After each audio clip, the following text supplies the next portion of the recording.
Jeff, why do you insist on doing this dumb internet shit on TV? I look and see, it's not just me. This place is a fucking joke, man. You're a clown. I quit.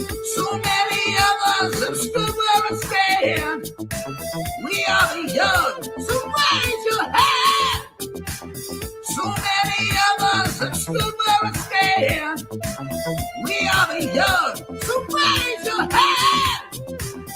They call us problem child. We spend our lives on trial. We walk an endless mile. We are the youth gone wild. We stand and we won't fall. We're one and one for all. The writing's on the wall. We are the youth gone wild.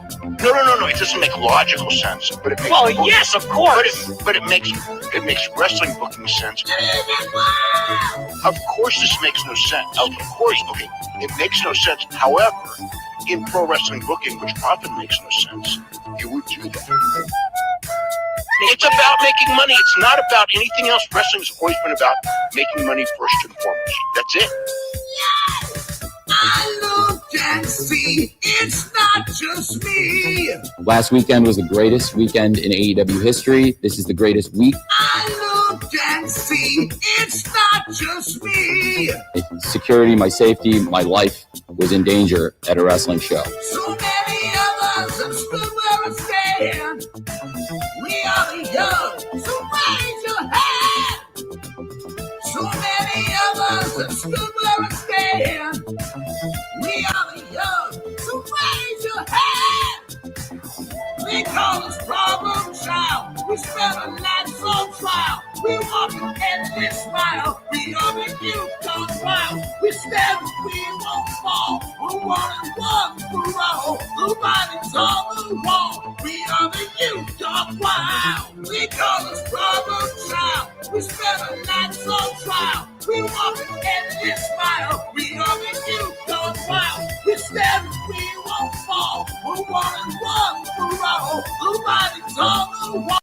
We are the youth gone wild. Yeah! If you're familiar with how we do things often here on these Wednesdays, it's a lot like one of my favorite movies, Time Cop. What? Fuck you. Fuck you. Yeah! God damn it. God damn it. Yeah!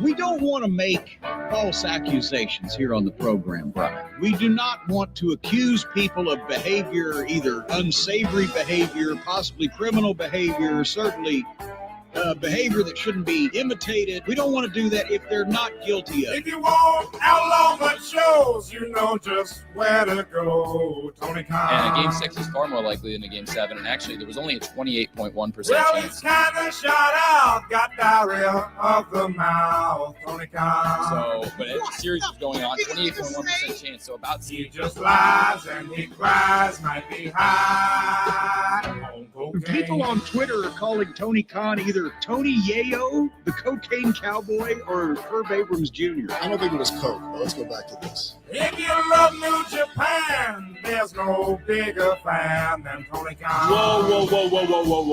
That person is Adam Cole, baby. MJF got smart, called him a Fucking Mark! Tony I'm not Khan. going to cover that one right now. Thanks, Nick. Do you have another question you want to ask? He ain't right, might be high on the cocaine. Yeah, we all have. Ooh, what's happening, guys? Welcome to another eclectic edition of PWT live show. Where's my sounds? Yeah. There you go, guys. How you doing? I am your host, the infallible Phil Marks, and this is an impromptu early start time tonight. I'm fucking excited, and we just lost audio there on the tab. So joining me today, allegedly is your friend and mine, Husey. I can't confirm or name names.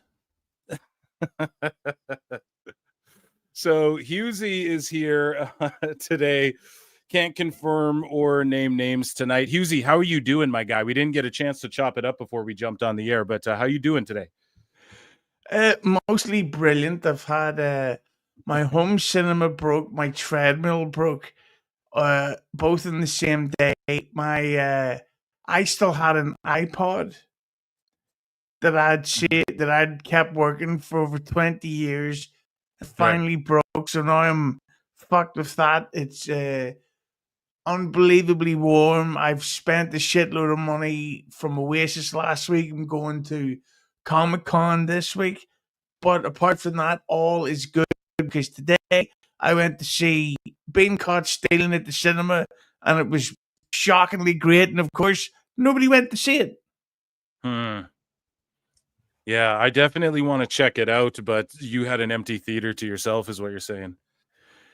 I had an empty world to myself when it comes to Being Caught Stealing. Nobody's going to see this. Like, I don't know what it is about people. They complain that they don't make films like they used to. So when an old school type film comes out, no one goes sees it. So then the studios go, okay, Ant-Man 7, here we go with fucking Captain Marvel versus Black Widow 3. And then people go, oh, they keep making the blockbusters, I'll go see it. And it's like, well, you're the reason why. No, you're absolutely right, man. And I tell the PWT universe, they've been asking for you to come back. And I'm like, look, man, to get Husey to come talk wrestling with me, I don't know. But to talk movies, we could do that all day. But it's I appreciate you coming to fucking chat. There's a lot of news today, in the world of pro wrestling. Thank God for the word for the news side, because I watched I actually did watch the Roman Reigns versus Bronson Reed match at Clash of Paris. I don't know what it is. It's the actual in-ring part of it. I just don't care. Like, I mean, I just want to see what the finish is, to see how the story advances, but the actual matches, I don't care. I also watched the Cena Logan Paul match. John Cena's back hurts my back. Like, what the fuck is wrong with him?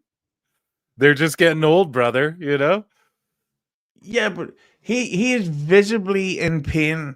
I don't know if you've noticed, he obviously still in great shape, but he's clearly not like killing it at the gym like he used to. He looks like he needs serious time off or serious surgery, which of course leads to an opinion that me and you have about the Brock Lesnar match. Yeah.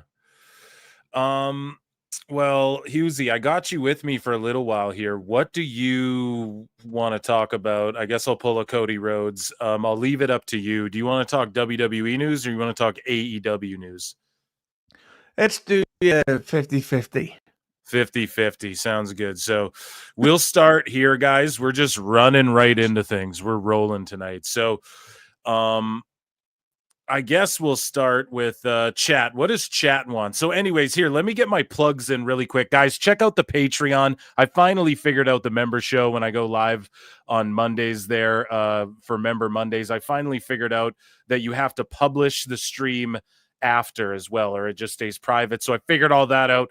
Kinks are worked out. You can check Husey out at the Husey Entertainment on YouTube, and or at Husey Entertainment on YouTube and at the Husey on X. And then you guys know where to find me. That's why you're here right now. So without further ado, let's get into AEW news. Okay. So everybody all together now, all at once. Okay. Like Tony Schiavone's here, like Inoki's back from the grave. Ichi ni Sanda. For AEW. So, Husey, have you seen like all of the all-out news that sort of came out today, and people anticipated this? So, All Out will air at 3 p.m. on Saturday, September 20th. It's going head-to-head with WrestlePalooza on ESPN, and basically they back down. Tony Khan listened to Dave Meltzer and fucking back down. He's doing All Out at 3 p.m., And it will also be the first AEW pay-per-view available on Max, which is a bonus, at a discounted rate of $40 for subscribers. But the thing is people did the quick math, and if you're subscribed to Max and then you order this pay-per-view, you're actually spending like $20 more, $10 more, whatever the fuck it is. It's not even a discount, but at least they put like a buy now button on Max. But what do you make of this, man? They're backing down to WWE again, and then their discount isn't even really a discount. Well, I think that the backing down was the smartest move they could do. But I've got to say that from what I understand is that WrestlePalooza isn't going, like, if you have ESPN, it's free pretty much. Yeah, like a lot of packages and a lot of streamers, I guess you already get access. It's just like a bonus on top. Or if you want, you can pay $30, get the pay-per-views and a bunch of sports. So it's kind of a win-win. And if Tony Khan wants to, he was the guy that was insisting upon this Wrestling War stuff. Well, there's your answer, Tony. You've lost. But at least they're smart enough to realize that competing is fucking stupid. Like, I don't know. Have you heard this thing that's coming up that there's going to be another Tuesday AEW special? So, like, they're going to do like a Title Tuesday AEW special, is what you're saying? Yeah, I've heard that's in the works. So of course it'll be going up against NXT, and I've heard allegedly, yeah, that WWE have had matches in their back pocket saved specifically for a competitive Tuesday night. Yeah. So we're now, and them moving is only smart. Like, they could never compete with like the Brock Lesnar stuff. But I've got to say that for the paying customer, I have no idea why the fuck they still have these fans that will run to spend the money, because I've heard, haven't seen anything about it, that they have reduced the ticket prices for all in seats. Like, whatever they were charging in fucking March, it's now way below now. Mm-hmm. So all in all, this is, it's weird to say this is like a smart move for AEW, but also a bad look for them at the same time. So do you think that because my whole thing is like, this isn't going to hurt their buys or add any fucking buys regardless, in my opinion, dude. Like, it's not going to make any difference for them, in my opinion. Do you think it will? Like, they're going to get more buys by moving at a different time slot? Like, what does it matter? They're still going to get crushed in social media. The matches everyone's going to be talking about is Steph versus EO and AJ Lee's comeback and fucking Brock Lesnar and all this stuff. So at the end of the day, it's not going to hurt their attendance. They're not in the same town. So, like, does it really matter if they move or not? I would have just stood my ground, I feel like, and just ignore whatever WWE's doing. No, I would say moving it early makes sense, but at the same time, like, AEW doesn't have young fans. Like, the youth are into their e-drones, man. So I think that, yeah, hey man, yeah, AEW is for grown adults who like fake fighting and get excited over it. Yeah, and who like the Rizzler, man. Yeah, man. Kenny Omega can do it for real, dude. Crazy Town. Hey, dude, you like Alien Ant Form and the dub? Bunch of cunts. But with the AEW going early, this may have fucked up the entire day for some of the people going. Like, maybe they had a babysitter for the child they have from their divorce.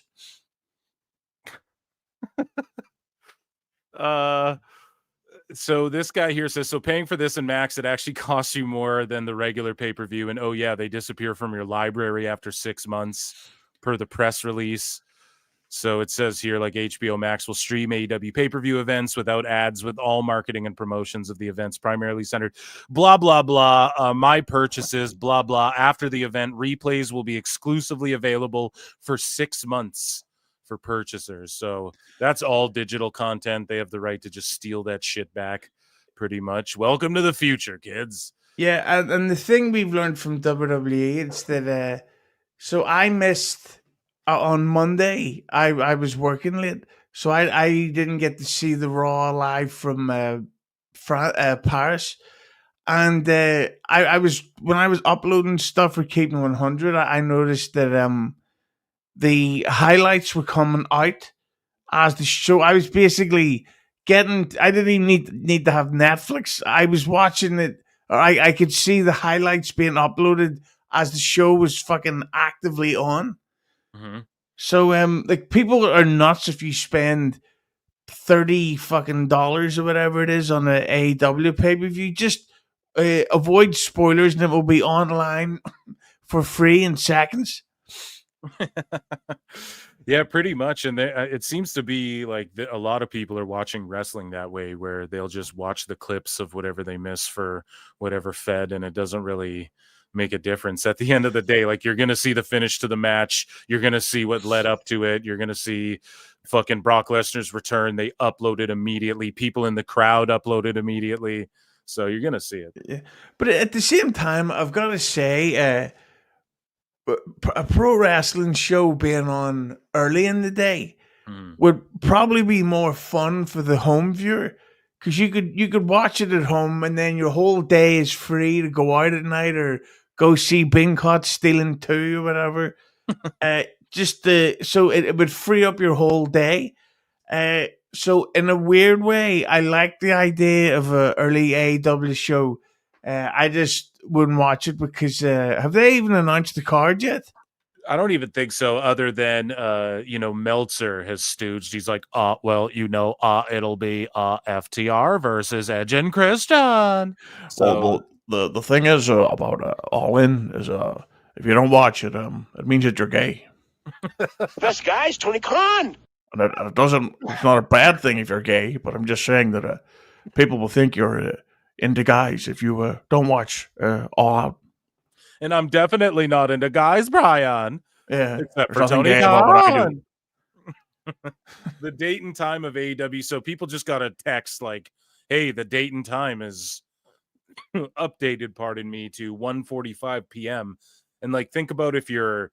Well, I don't know how many people do you think are actually traveling to Toronto, other than like the dirt sheet marks, traveling for the show. But if you are, then I mean that could fuck up everything for how your day and travels planned. No. Yeah, I couldn't imagine why anyone like a dirt sheet writer would consider going to Canada to see AEW, considering that WrestlePalooza on paper is going to be maybe bigger than WrestleMania. Yeah. Or at least, you know what I mean? Yeah. Absolutely. This WrestlePalooza is going to be an enormous show. Like, what is it? Cena versus Lesnar. What else seems to be announced for it? There's been Io Sky versus Stephanie Vaquer, which like for women's wrestling is probably the two best in the world that you could for like an in-ring contest. That's probably the best match you could put on in the world. Also, Brock Lesnar, Cena. What else is on that thing? AJ Lee and Punk, and versus Seth and Becky, which is allegedly pretty much been confirmed. And it looks like Orton versus McIntyre, unless Cody Rhodes is back from Shit Fighter or whatever it's called. Yeah, exactly. So Shit Fighter. The afternoon. This is what Fightful Select reported, that the afternoon pay-per-view success of Forbidden Door helped contribute to the decision to move All Out, which had been discussed for weeks. Do you believe that? No, I don't. What afternoon success? According to who? Well, Brian. Yeah. Jose. Well, somebody told me that if you don't find it successful, it means that you're gay. And, of course, I have a lot of ladies in my back pocket. Would you like a lozenge? Well, they don't put bananas, actually. They put a banana on my ear, but it was a girl, Brian. It wasn't gay, I swear. It will. I'll tell you that Austin Butler has a nice body for a straight guy, Patrick Mahomes. He's got a tight ass, Brian.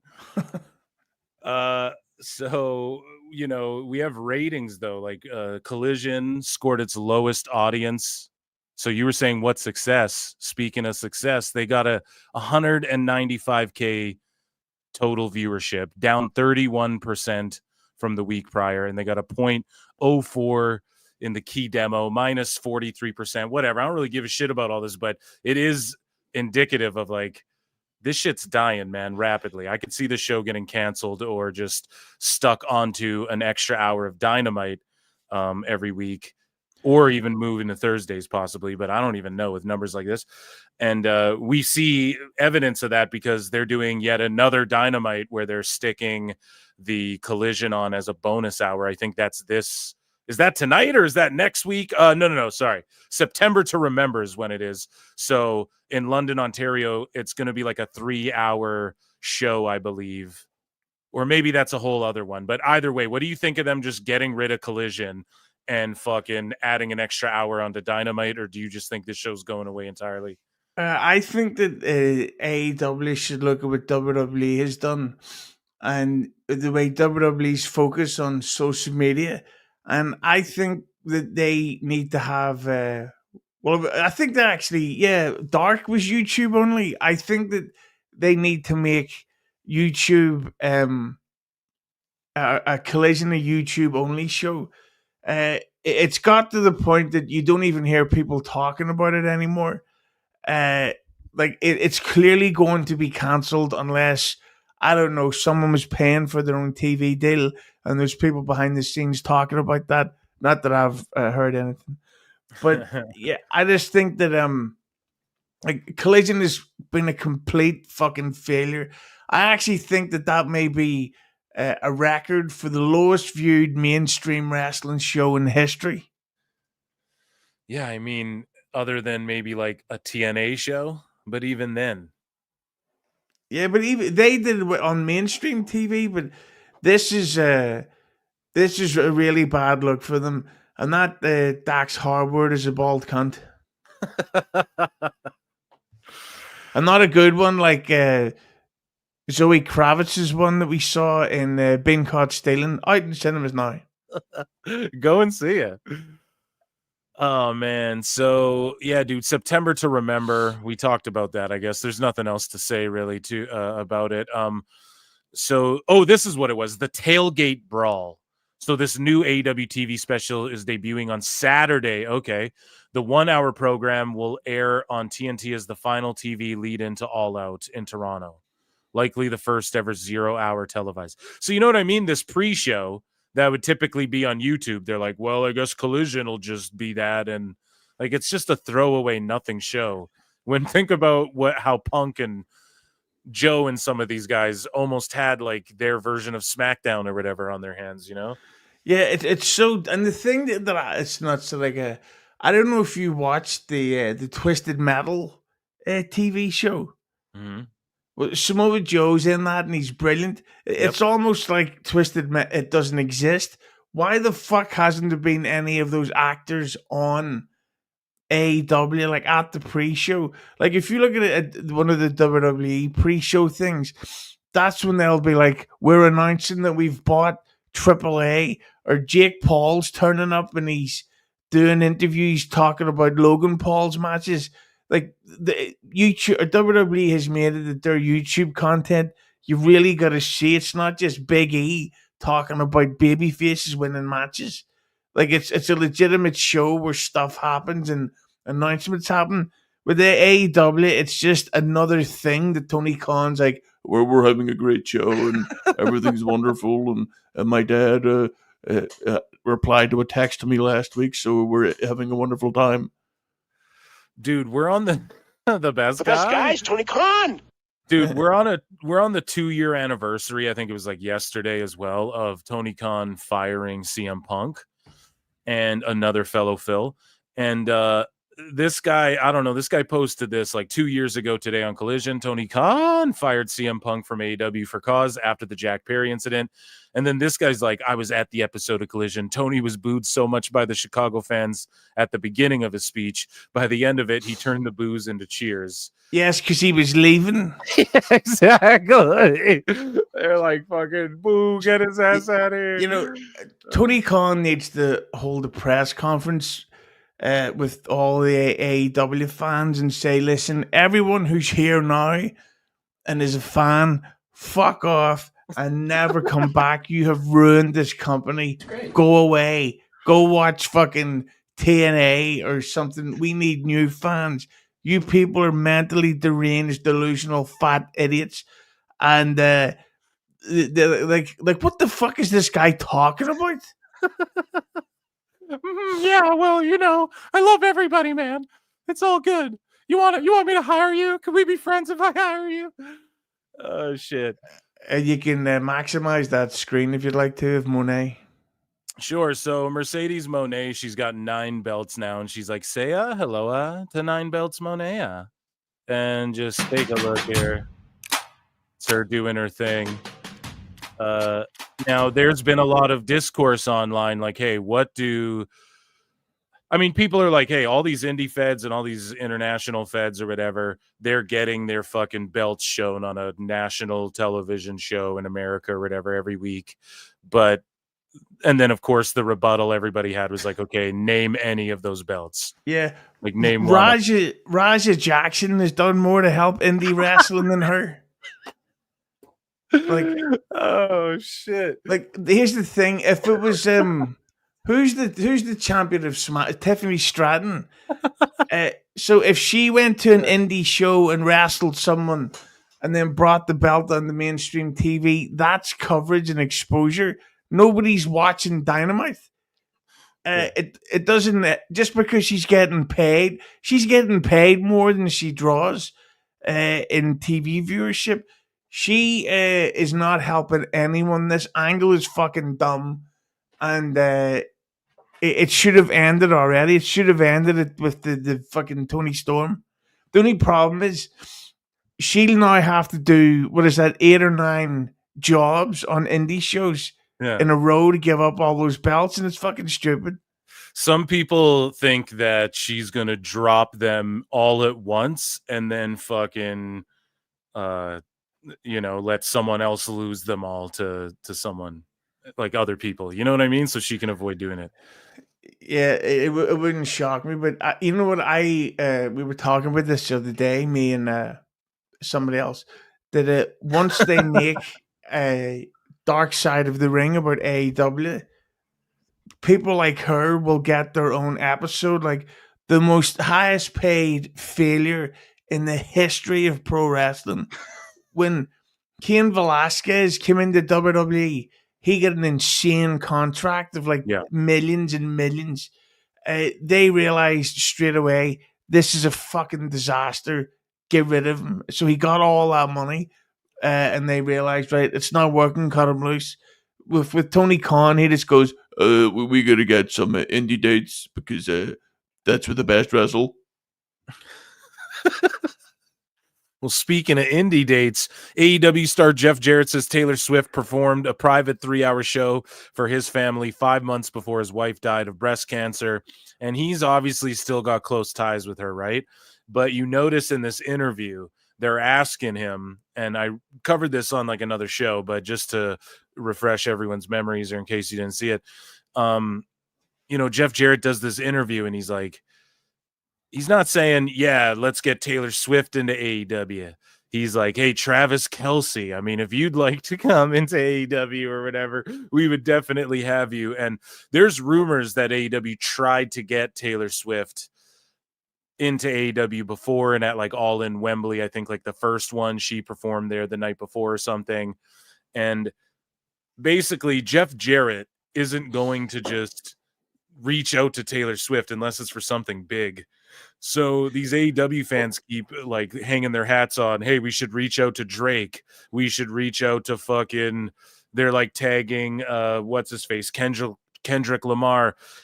We had Elbu try and tell Tyrese Halliburton, hey man, you should Ricochet call this guy out. And the guy's like, look, man, I'm not going to AEW. Like, it's fucking lame. I only like WWE, you know? And then this Taylor Swift shit is being drummed up again. There's no fucking way.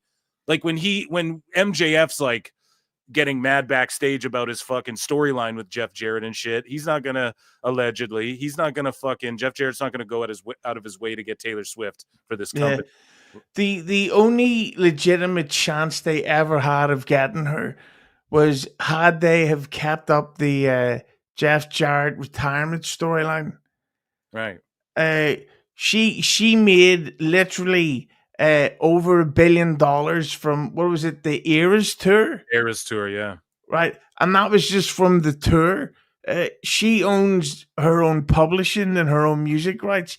She likely made nearly $1.4 billion from that tour.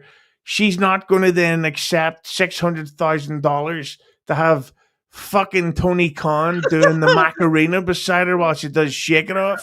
Trying to hug her and shit. Yeah, it was like with the best. We met before. One time I was backstage. I won a radio contest. It was back. Yeah. Back when I was Taylor, I have a great idea. When you're doing Shake It Off, what if Jeff Jarrett comes out and hits you with your guitar? Yeah. Or you hit me with your guitar, whichever one you like. I'm just a huge fan. Remember, my dad gave you really good seats for a Jaguars game. You didn't show up. Yeah. But we still gave you the seats. What about if you have a match with Mercedes Moné and then you smell her pussy and you go, AEWs were the best wrestle, but I can smell we're the yeast vessels. Oh, man. It's a pipe dream, though, to say the least. Where are we at here, man? I think we got like one. We'll do like one more AEW here. Jim Ross, maybe one or two more. Jim Ross comments on Chris Jericho potentially leaving AEW to return to WWE. And he says, well, King, I really want to believe he's returning to AEW. By God, he's a really important piece of the puzzle. He's good with ideas. He's good at helping talents. And he can still work, King. With all his experience, he's got a great name identity. You can't just replicate that overnight. So I'd like to think he's going to stick with us in AEW, but who knows? He's very particular about his creative, and I think that's something that tells me he still loves the business. He's smart. He has a lot of ideas. I hope that he sticks with AEW. It's going to depend on a lot of creative and et cetera, et cetera. Now, he says it'd be a loss for AEW if Jericho decided to depart, which I say is true as well. But like, well, is it though? Like, it's not like he was really helping the houses or anything like that. And it would be cool to see him refreshed. And me and you talk about this like off air a bunch. And, you know, with Jericho, a lot of people are like, man, he should return and do a Hall of Fame, have his Hall of Fame induction and all that. And I pointed out innumerable times on this show, but it's just more than that. It's like, having Fozzy have a new hit single that can be a song, having them play in whatever towns the PLEs are in, having his cruises get AAA and NXT and TNA talent and like revitalize those, and all the Fanatics shit. And they're doing all these Fanatics pods, and he has Talk is Jericho, baby. I mean, there's all of these fucking things that would make sense for him to go back there, even if like the upfront money isn't as much as Tony Khan would be willing to give him. Yeah, they were talking about it on Keeping It 100 the other day, that apart from the money, there is no logical reason to stay in AEW. And frankly, even if he does get offered more money, why would he? Jericho has done nothing to help AEW at all. Like even the way people say, like what he needs is a reboot of a final run, and come in and be like part of the Royal Rumble, get like a nice 7-figure per year deal to wrestle once or like 3 to 4 times a year. The logical match that I see a lot of people saying is Jericho versus Dominic Mysterio at WrestleMania. Like, well, one of the best. Awesome. Jericho would. Dominic's so brilliant as a heel that he could get Jericho cheered at fucking. And especially if Dominic goes over, so then Jericho is really elevated a future star that could then be turned into rematches over the summer, and then Jericho takes time off or whatever. I think it only makes sense for him to come back. But the problem is, Tony Khan is not a businessman. He's a money mark. Jericho's already getting allegedly like fucking 5 to 6 million a year. I honestly think he could get Tony Khan to give him 10 million a year. And Do you why think would he 10 million? Oh fuck yeah! Like that's why. I mean that's why. What's her name? Am I getting it wrong? Giselle Giselle or Camille? Those are two different people. Yeah, Jericho's getting 3 mil minimum per year right now. Like that's minimum. See what it is with all you've got to do with Tony Khan is tell him that WWE offered X amount, and he'll go, "We'll octuple that offer right now." And it's like done. Yeah, like what was the name of the woman? She was Camille Brickhouse. Yeah, Camille.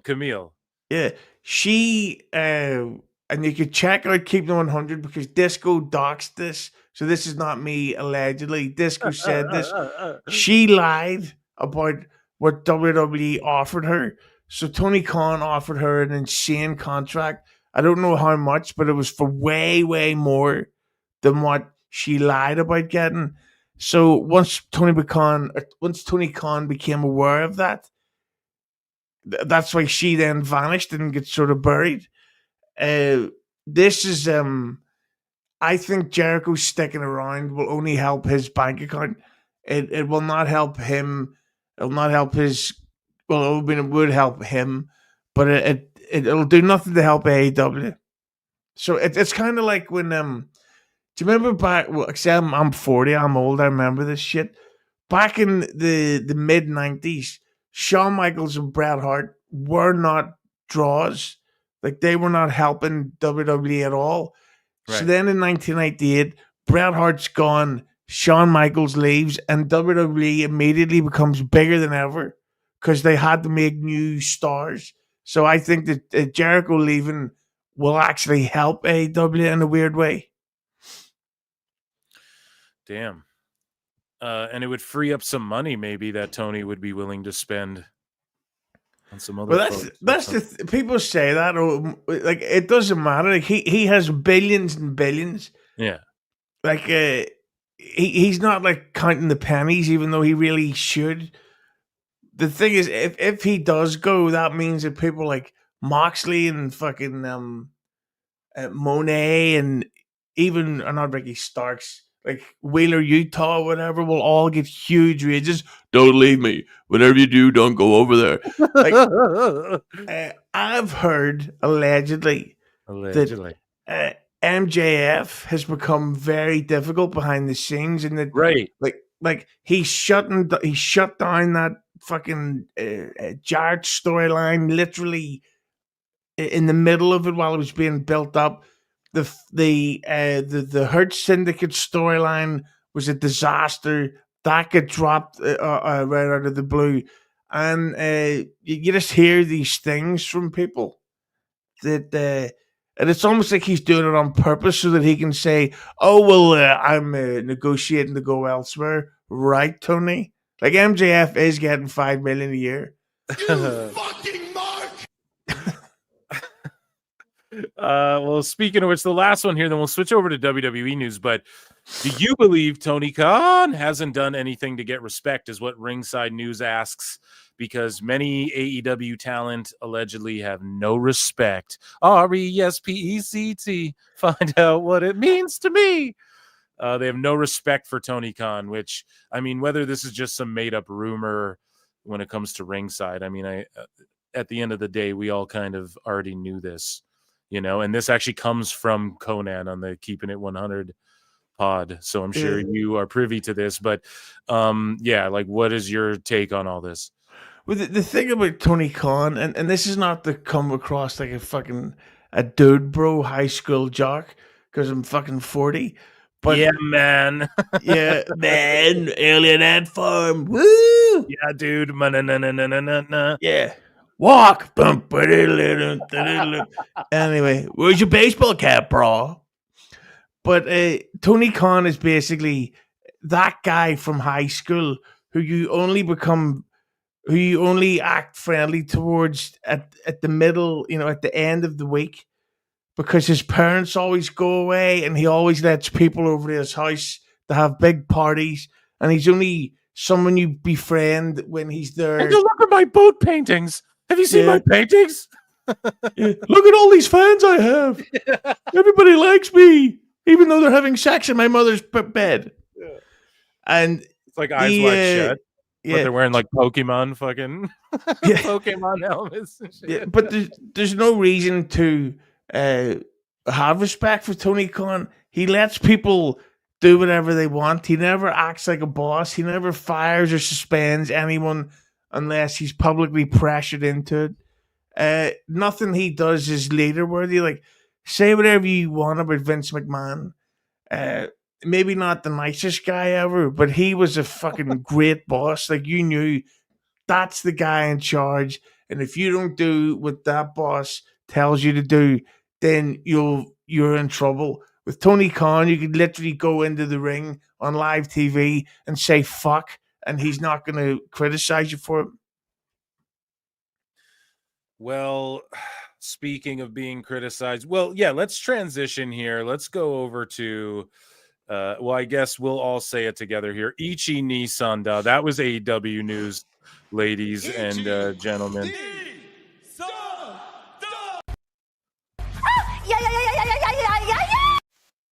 So let's head over here to WWE news and let's get into some other things.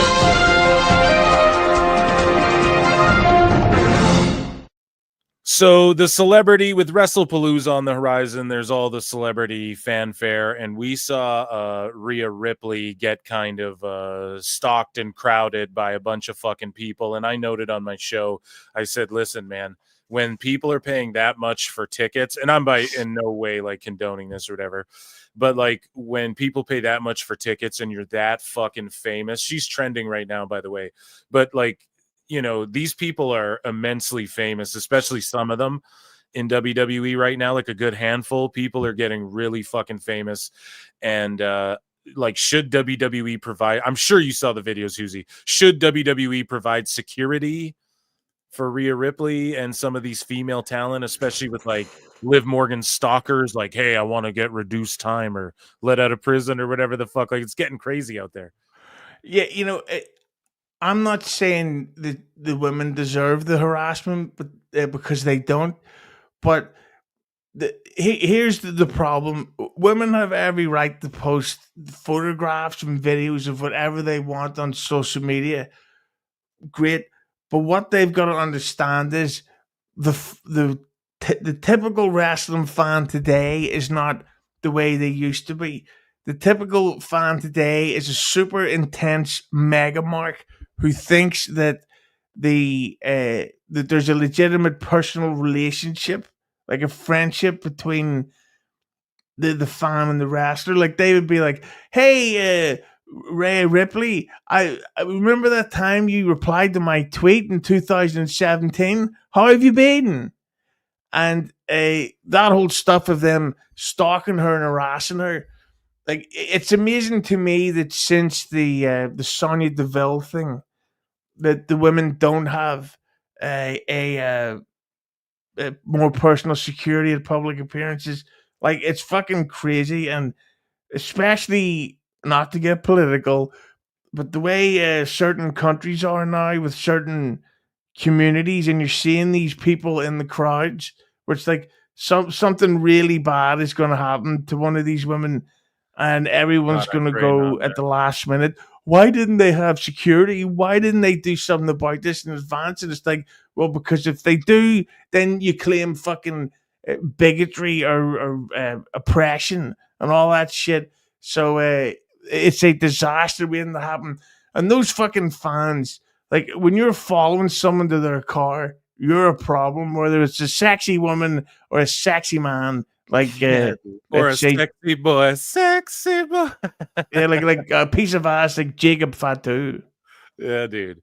So like the point I was making, because listen, man, those weird parasocial relationships, like even if you aren't posting thirst traps on online, those are still gonna happen. People have them with AI bots now and shit. People marry pies or whatever. Maybe that's just a Family Guy joke, but I don't know, man. You hear crazy shit out there in the world. But listen, is some of that on WWE? Like, should they be thinking about that? Like, man, this Liv Morgan sure is a real big star. Rhea Ripley shouldn't be walking alone in Paris to a fucking Uber when she's like a huge star and is like one of our main attractions. And there's people in this city that have paid $70,000 or whatever the fuck a ticket, $4,000 for a 10th row ticket or whatever to see her. Like, Jesus Christ, maybe like is some of that on like, should the fans be like, hey, WWE, maybe you should do something about that? Yeah, like, and the thing, it's like when the women go to Saudi, as soon as they get off the plane, they're covered completely because it's not safe for women out there. But unfortunately, just to get woke, it's become a very unsafe time in general for women around the world. And that's not me getting political. That's just the facts. I'm not taking any sides.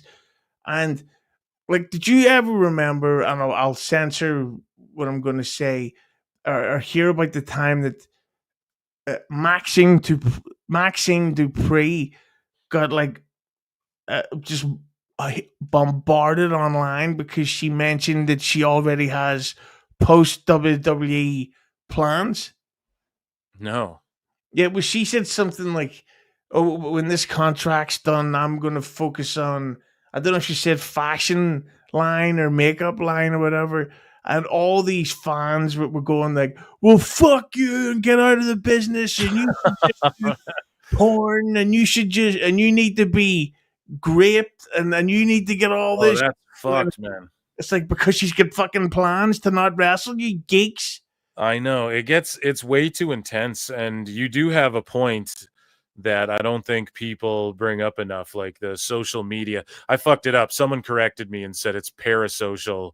I don't know what the fuck I said, but Paris social. So yeah.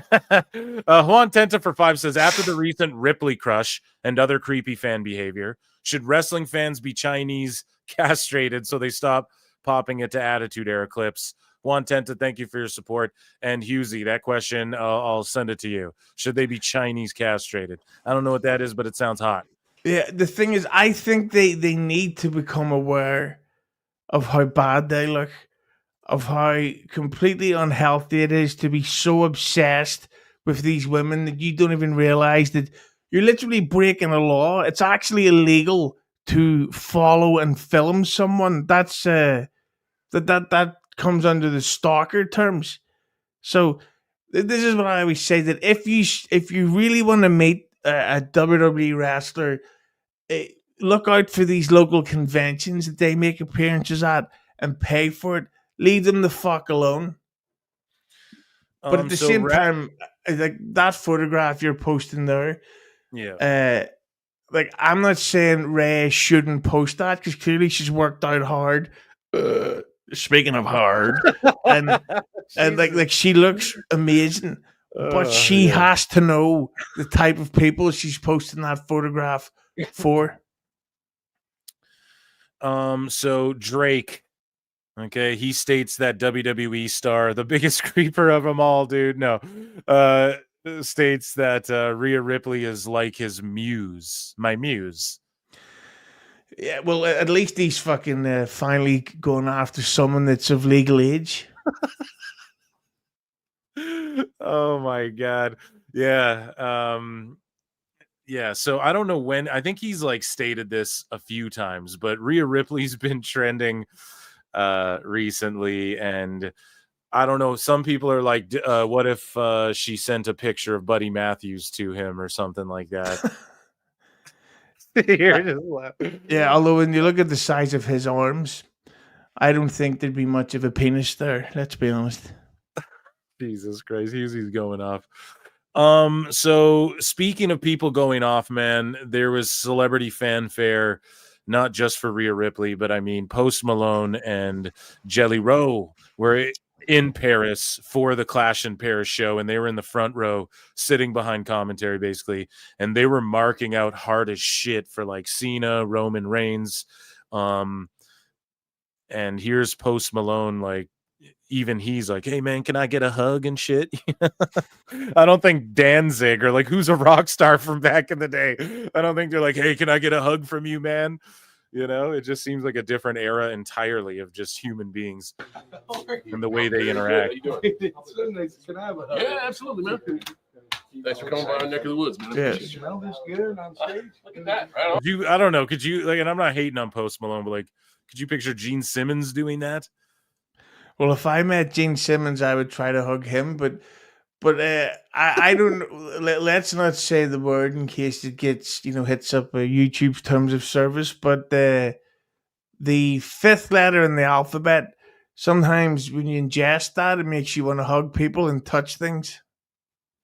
I get what you're getting at, dude. Well, yeah, man. What do you make of them traveling all the way to fucking Paris? Like, what's that about? They're just big fans or what? Like, they were marking out hard for Roman Reigns and shit. And again, this just lends to what I was saying before with Rhea. It's like the WWE superstars, and it's always been this way where celebrities are fans, but that there was a little while where that kind of went away. It was kind of like Jeremy Piven would show up to promote a show, but he didn't really give a fuck or want to be there.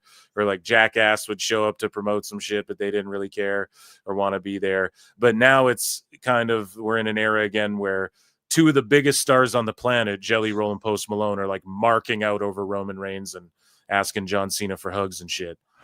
Well, Post Malone and Jelly Roll should do a song called Crackers in Paris. But But the thing is, and I don't know if you remember, we were speaking about this the other week on my show. It's that WWE has now become a trendy hashtag to use online. So if you're seen at the front row of a WWE show, it's kind of like a cool, popular thing, and that's why you're getting these fucking nerds paying like $40,000 for a ticket, because you may end up be sat 2-3 rows away from Drake or Jelly Roll or whoever the fuck else attends these shows. It's a sign of the times. That being said, and I'm showing my age here, nothing will ever top 1998 SummerSlam. Wu-Tang's second album had just come out. It was amazing. And Method Man was filmed in the crowd, completely decked out in DX gear, and he was marking out for X-Pac. So, so that was the coolest fan thing I've ever seen. Not this fucking stupid cunt wearing his Jay Leno. You don't like Post Malone? You don't like Posty? Absolutely not. Although I heard he's very nice with the special needs children, so that's good. Any good, but I can go buy some milk. Thank you very much. I'll see you soon, Bob. Oh yeah. So chat was saying he had a fashion show out there, and then we know he is a big WWE fan. So yeah, dude, makes sense that he's there.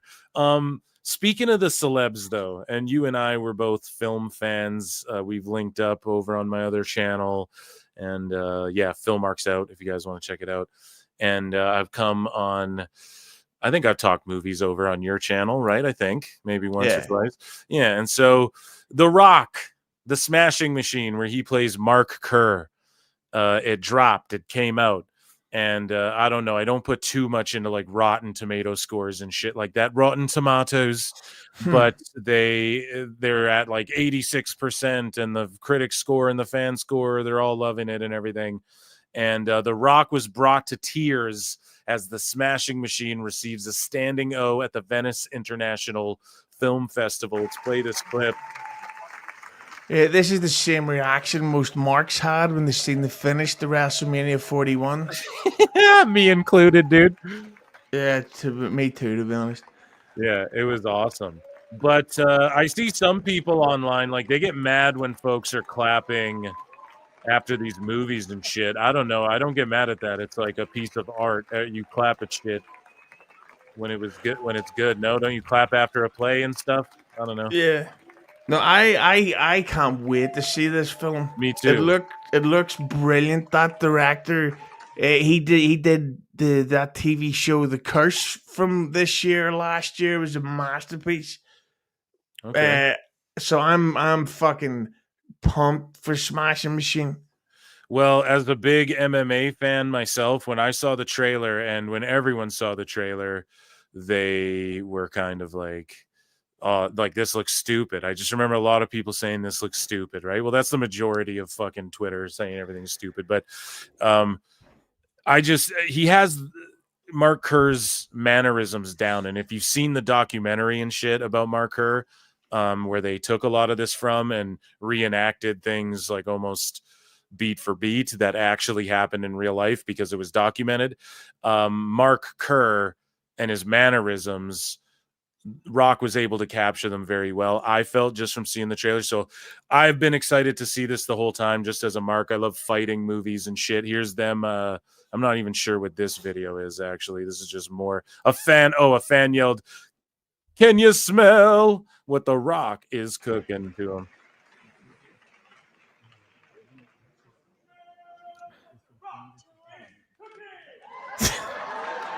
And then he followed him to his Uber after that. Yeah. So yeah, dude, I'm looking forward to seeing this flick. We'll have to review it over on my channel, dude. Definitely, and this is the thing.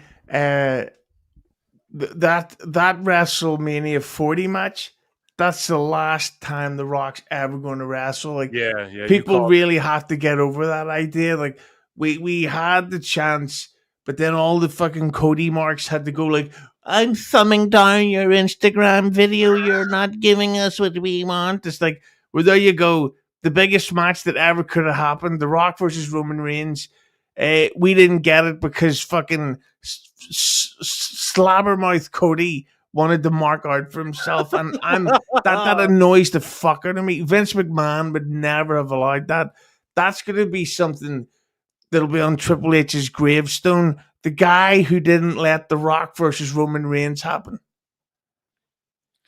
So recently a photograph of The Rock popped up as well, where everyone's like, he looks super skinny. And I'd said, look, dude, he bulked up to probably his peak bulkness to do Mark Kerr, like for the Smashing Machine. And then now, I mean, I don't know if he's slimmer or not. I don't know. It's not even like he can't bulk up again. I'm pretty sure he's playing like a drug guy in the next movie he's doing as well. So it makes sense if he slimmed up a bit. But he's been saying, like, I'm going to do more dramatic roles and not look at the blockbusters. And when you do that, Batista did the same thing. You can slim down and shit. And I just don't know why it's triggering to people. I've seen Christian Bale look like a fucking real life skeleton, dude. And, you know, like there's some actors who fucking suck their bodies down to nothing. Or like we saw Brendan Fraser get real fat for The Whale. Yeah, for The Whale. Yeah. But that's what I always say. At what point did Russell Crowe stop saying, "I've gained weight for a role," and just admit, "Yeah, I'm a fat person"? Yeah, I like beer. Yeah. But the thing about a lot of these people offended that The Rock lost weight is because the concept of losing weight is alien to them. Yeah. It's like, yeah, it is possible to exercise and lose weight. And plus, what is he, like 50 something? Yeah, like, that's what I mean. He looks like a regular guy. Yeah, The Rock at his age should not be that muscular. I'm amazed. Like, we even seen him at when he wrestled CM Punk? Can you remember that event? The Rock. I mean, didn't they wrestle a couple times? I know what you're talking about. Like, what, I can't remember the exact event, but they had a Royal Rumble match. And you could literally hear The Rock breathing like this. And like I remember thinking, Warrior, when he cut that final promo. Yeah, and I remember thinking back then, like, holy shit, The Rock's gonna have to lose a lot of muscle. He's struggling under the pressure, and that was like over a decade ago. Like, to be that weight at his age, muscle or fat, that's not healthy. So he's just doing the smart move. Yeah, dude. So SmackDown drew its lowest, a record low rating recently. I gotta be honest, I'm surprised anybody watches SmackDown anymore. Right, I'm gonna give you a spoiler for this week's SmackDown. Are you ready? Nick Aldis makes a main event, the tag team match. Oh yeah, is that why you didn't go when they were in Ireland? Oh, that's all they fucking do on that show. We're seeing as the four of you are out here, we're gonna have a tag team match. Or like, or you just challenged her to a match. Why don't you both find a partner and that'll be open the show? And you go like, this is fucking so boring. It keeps happening and how many more times can they do a Jimmy and Jacob versus a fucking solo group team up? Like it's so fucking skippable. There is no reason to watch SmackDown at all. Well, as we're talking about it, SmackDown's trending right now, and I do believe it's because, AJ Lee, it's in Chicago. Punk said I'm going to be there. It's like over 15,000 tickets sold, and people think AJ Lee's going to pop up. Do you predict that she will show up on SmackDown, or do you think they just save it for WrestlePalooza? Or do you think what I think they're going to do is announce that she's going to come back? Or Punk will be like, I'm going to find a partner, but like she won't actually come out in Chicago.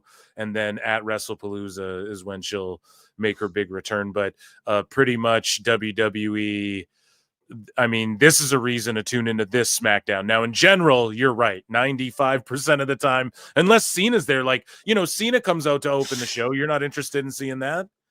Yeah, and the last SmackDown I watched, what was it? The main event? It was a tag team match. It was fucking Cena and Cody against Logan and Drew. And it's like, what's going on here? Well, their record low is a 1.14 million viewers. The key demo is down 20%. I mean, still smashes fucking AEW to oblivion if you guys want to play a tribal game. But also Raw scored a 2.6, and it's down. It's not like terribly down, but it's down 72%, I guess, in hours viewed or whatever the fuck. It was number 6 globally. So ratings down a little bit. Is that because sports are on, or is it just they're putting on boring shows and then knocking it out of the park with the PLEs? Yeah, I think that the problem is that particularly recently, the TVs have people know now that they're skippable. Like, what was the thing? I'm not even playing what dumb was the here. thing? I don't know. You tell me. What was the event where Rollins cashed in on Punk? That was SummerSlam? SummerSlam, yep. Right. So then it was the next Raw. They announced, Seth Rollins versus LA Knight. They should have switched the belt to LA Knight on Raw, because people would have been like, "What the fuck? I thought we were getting another Seth Rollins run all over again." And that's the thing. Like, what's going to happen on SmackDown? I can't even predict what the tag team match is going to be, but it will be a tag match. Yeah, they'll do the tag match. It'll be AJ and Punk. We'll see it as you're all here in AJ's return. But it'll be AJ Styles. Yeah. And but the thing is, it's one of the criticisms I've seen people say about keeping them 100 lately is that it's the same show every fucking week. There's the intro, there's the review, there's a mailbag, there's a political talk, and then there's the wrap-ups, the plugs. With WWE, the format to Raw and SmackDown, they need to mix it up. Like, it's always every week. Fucking Seth Rollins opens the show with a promo talking about how he's running the place and all this shit. It's dull. Like, just mix it up. Open the show up with a title change. End the show with a promo. Just don't let it always be the same. I agree with that. So AJ Lee's name, so Fightful yesterday or 2 days ago was like, AJ Lee's name has been brought up in numerous pitches as of late. They weren't quite shut down, but it's not confirmed if she's definitely returning or not. And then WWE fucked around and posted, which, like, it's obviously she's coming back. Like, we don't need to, like, just watch the fucking show. There's nothing else that could happen. But WWE Shop responded to this random or Wrestling Days YT. Where's the AJ Lee merch? What am I meant to wear on Friday when I watch SmackDown? And then WWE Shop responded to them. Hey there, of course we wouldn't expect that. With AJ Lee's return to the ring, we are looking to have some fire gear, hopefully in time for WrestlePalooza. Be sure you're signed up for emails and get the latest updates on new live inventory. Happy shopping. And then they deleted this post. So what the fuck happened there? Is that an AI bot response? Or they got a fire bot hooked up to that shit? Or is they just stooged it right there? It's so fucking obvious. And then Fightful wrote a thing. Oh, we fucking now know that she's coming back and shit. Sources, or where is it? I don't know. There was a story where they're like, yeah, sources tell us she's coming back. It's like, well, the fucking Twitter account just told us she's coming back. So, yeah, but the thing that's great insight by those dicks over at Fightful. But like, oh, her name was brought up in creative. It's like, yeah, no shit, it was. Like, they're not just going to randomly bring up names and say, hey, what about if we do Logan Paul versus Denzel Washington? That'll headline Survivor Series. It's like, well, Denzel's not under contract. Like, I seen a thing a couple of weeks ago. Somebody posted, oh, Chris Jericho's name hasn't been brought up in creative meetings. It's like, yeah, because he's not under contract. Yeah.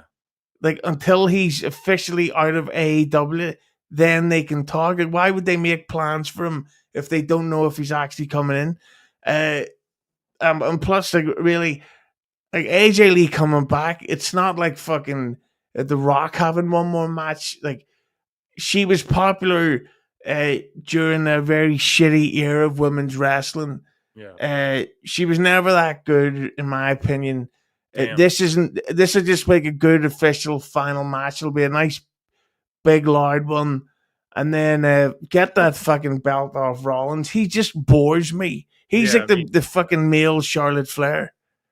Yeah, and man, what do you think of them aligning? Like, Becky and Seth are finally aligned.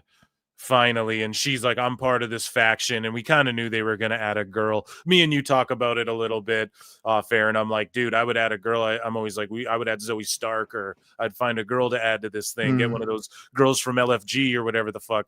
But yeah, they just went with Becky, which is the obvious thing. Are you excited for that? I feel like people kind of collectively groaned at that, and then we saw CM Punk get the shit slapped out of him by Becky and kind of punked out, and some people were like, oh, he got cucked and wrestling's dead, man, this is fucking gay, we're done, boys, like, we're cooked, they hate us, I've seen all these overreactions online, and it's just a woman slapping a dude. I mean, who hasn't gone to a fucking dive and seen that go down or whatever, so but yeah, man, what do you make of all that, like, storyline wise?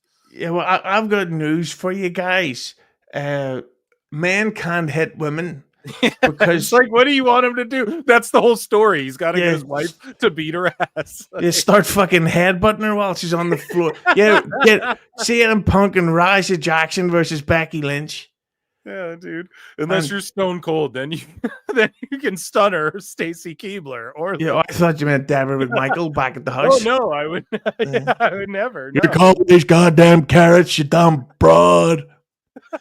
But with but that's exactly what was it at it was at a WrestleMania where I remember Stephanie slapped The Rock, and The Rock walked out of the ring, and he just been like embarrassed, so he walks over and helps Ronda Rousey over the railing.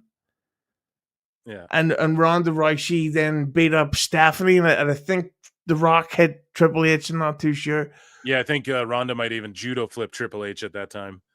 Yeah, so that's the thing where it's like, this is clearly leading to something. I actually really like that segment on Raw because Becky is an annoying bitch for real. Like, I don't like the way she resorts to comedy so much. Like, if you've got heel hate, don't then try to make us laugh, you arseless bitch. Well, she did date Jeff Dye, so maybe it rubbed off on her. Oh, I don't know who that is, but I've got something she could rub off on. Sexual harassment. Oh, go. Yeah. Oh, Wouldn't man. it be funny, just as if they get Kelly Osbourne to do a run-in at fucking WrestlePalooza? What'd you make of Worker Shoot, Husey? Is that Kelly Osbourne getting mad at Becky over the comments over Aussie? No, that's a shoot, but if she ran in and cracked Becky over the head with like a Black Sabbath gold disc, Oh my god! And then and then she takes like she gets like a bat and shoves it in Becky's mouth, and then AJ Lee chokes her out while the bat's in her mouth. And she's like, "Make fun of my dad now, you pointy faced Star Trek bitch." Oh man! Speaking of Star Trek, I don't know. Kevin Nash, he says that I think her run's over. I think the business has passed her by. Just super harsh words to Becky Lynch. Yeah, you're on the same boat or what? You said you enjoyed the segment. I didn't mind it either. I thought it was good. I actually watched the Kevin Nash say that, and he said that with total sarcasm. Oh, did he? Yeah, he was joking. You can never trust these fucking. I'm going to take a quick piss here, by the way.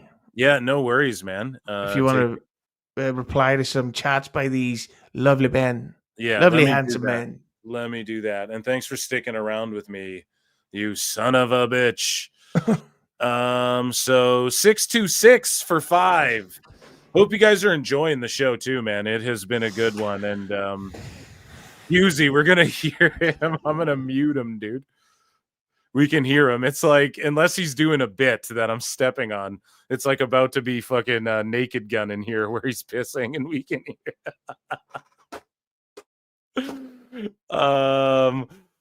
So 626 for 5 says, guys, again, check out Husey's channel. Sorry, I'll read this chat first here. It's different at movie premieres.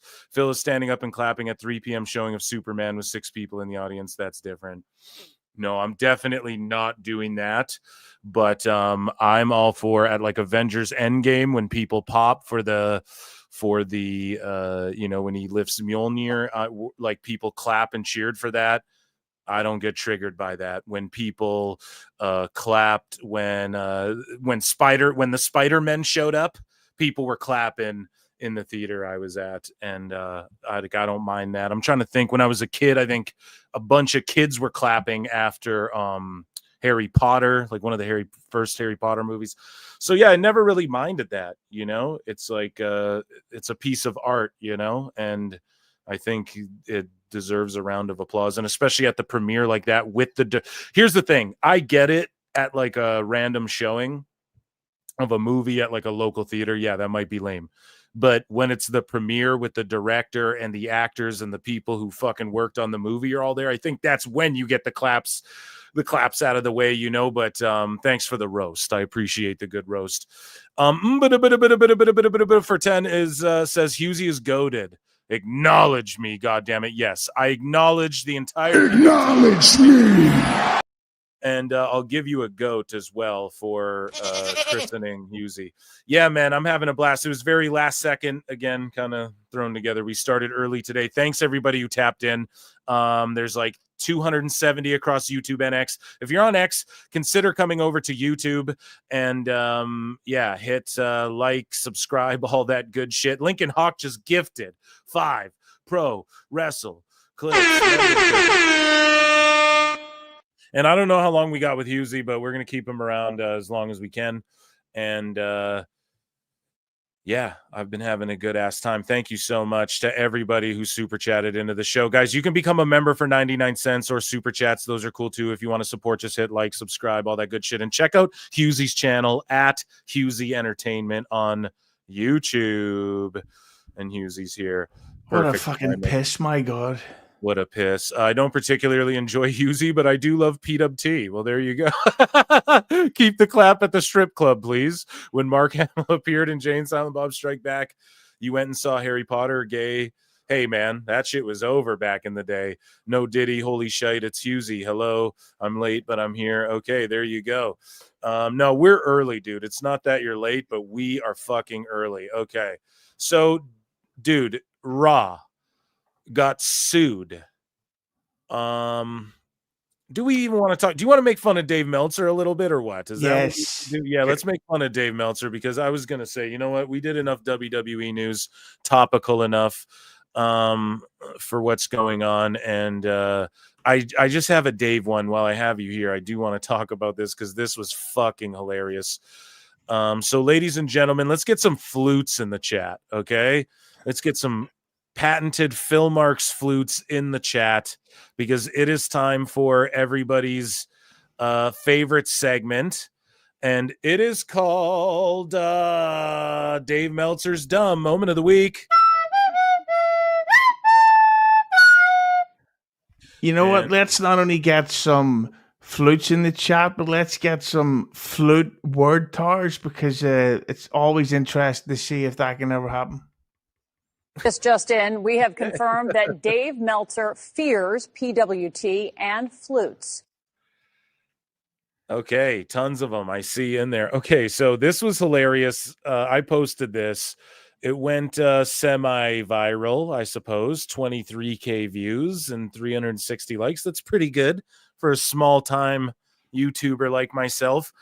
And I just said Dave Meltzer in a nutshell. So he responded to some guy who's like, how do you get the numbers for AEW? And he goes, well, here's the answer. If there is a TV show with 5 million viewer hours, 2.6 million viewers live, viewers watch 2.60 hours, and viewers the rest of the week watch 1.93 hours. How many viewers watch live, Brian? To find the number of live viewers, let's break down the problem using the given information. So look at this shit, Husey. Total viewing hours, 5 million hours, 2.6 million, 2.6. He's breaking it all down. Total viewers equation, L plus N equals da. I mean, look, he goes on. This is how long it is. This is part 2 of this equation he has. This is all just to prove Dynamite's fucking ratings or whatever. Solve for L, a negative number of viewers. So he somehow comes up to a negative number of viewers. And then Raj Giri just hits him with, you do know that when Nielsen tabulates minutes watched for streaming, they don't include ads, right? So just like fucking smokes Smash your him. knee to obliterate. Like just smokes him right there. I don't know if fucking Raj knows that's what he's doing. I don't know if Dave's been doing this the whole time. Someone in the comments says underneath this post, so hang on, has Meltzer always included commercial breaks in his ratings posts?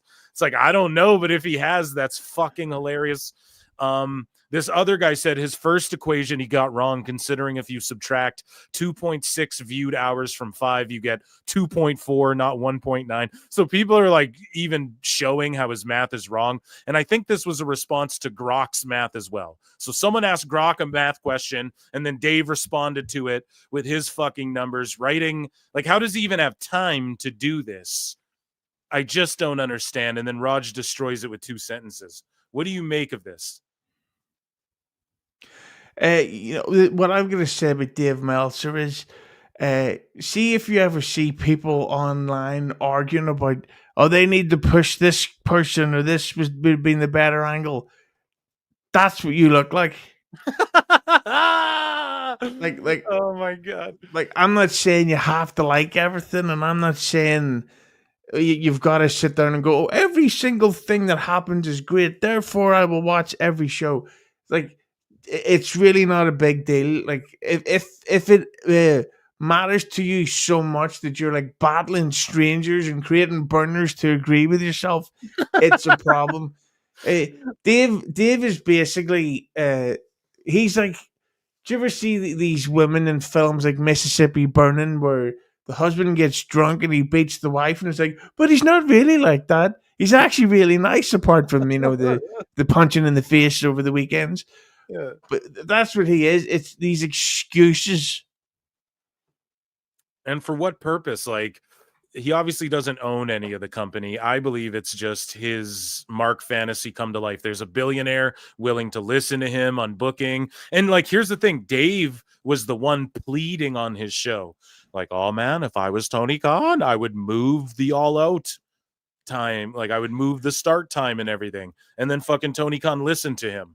And maybe he didn't listen directly to just him, but we know that Dave will say on a show, like, I push for this guy and shit like that, man. It's fucked up. He affects the business. He affects the way people perceive shit. people's jobs and stuff, people's pushes, and he's redacted, for lack of a better word, you know? You know, somebody there was a great email that came in to Keep 100 about a week ago where somebody asked if they think that Dave Meltzer hurt Kenny Omega's career. Yeah. Because they mentioned that even if you don't particularly like his style, he does, like, he has created his own name and he's made a lot of money and all that stuff. But because of Meltzer's, like, I think it was the greatest match that I've ever seen, and I came 17 times and I didn't even touch my cock. You know? That's what Dave is. Like, he's a weirdo. He's the perfect example of what you shouldn't be like. And I don't know, like this, like I don't know what age he is, but I think there's something wrong with him. Like, it's a mental decline. Yeah, where it's not normal to react this way to fucking to somebody disagreeing about AEW. Here's the thing: if AEW had such great ratings, my only question is, why aren't they selling out then? Why are they struggling to sell out the ECW arena, which apparently they aren't? Learn, baby, learn. Meltzer Inferno. As Disco always points out, it's like none of the shit any of these people are saying matters when it comes to AEW because their fucking attendance is shit. Yeah. So it doesn't matter. You can lie about their viewership all day, but it doesn't reflect in the attendance. Yeah, and the thing about WWE is, it's like they may not be like the greatest creative they've ever done, but the fact is, going to a WWE show, it's a night out for the fan. It's not like you get a bunch of 40-year-olds going, God damn it, I need to find out what's going on with this Motor City Machine Guns feud. Are they going to get the titles back? Or they're thinking, hey, let's all go to the show. We'll fucking get drinks beforehand. We'll go to watch this massive production. Maybe there'll be celebrities there. Yeah. We'll take photographs and we'll post them on fucking Instagram. That'll get like 4 times the amount of likes we usually get.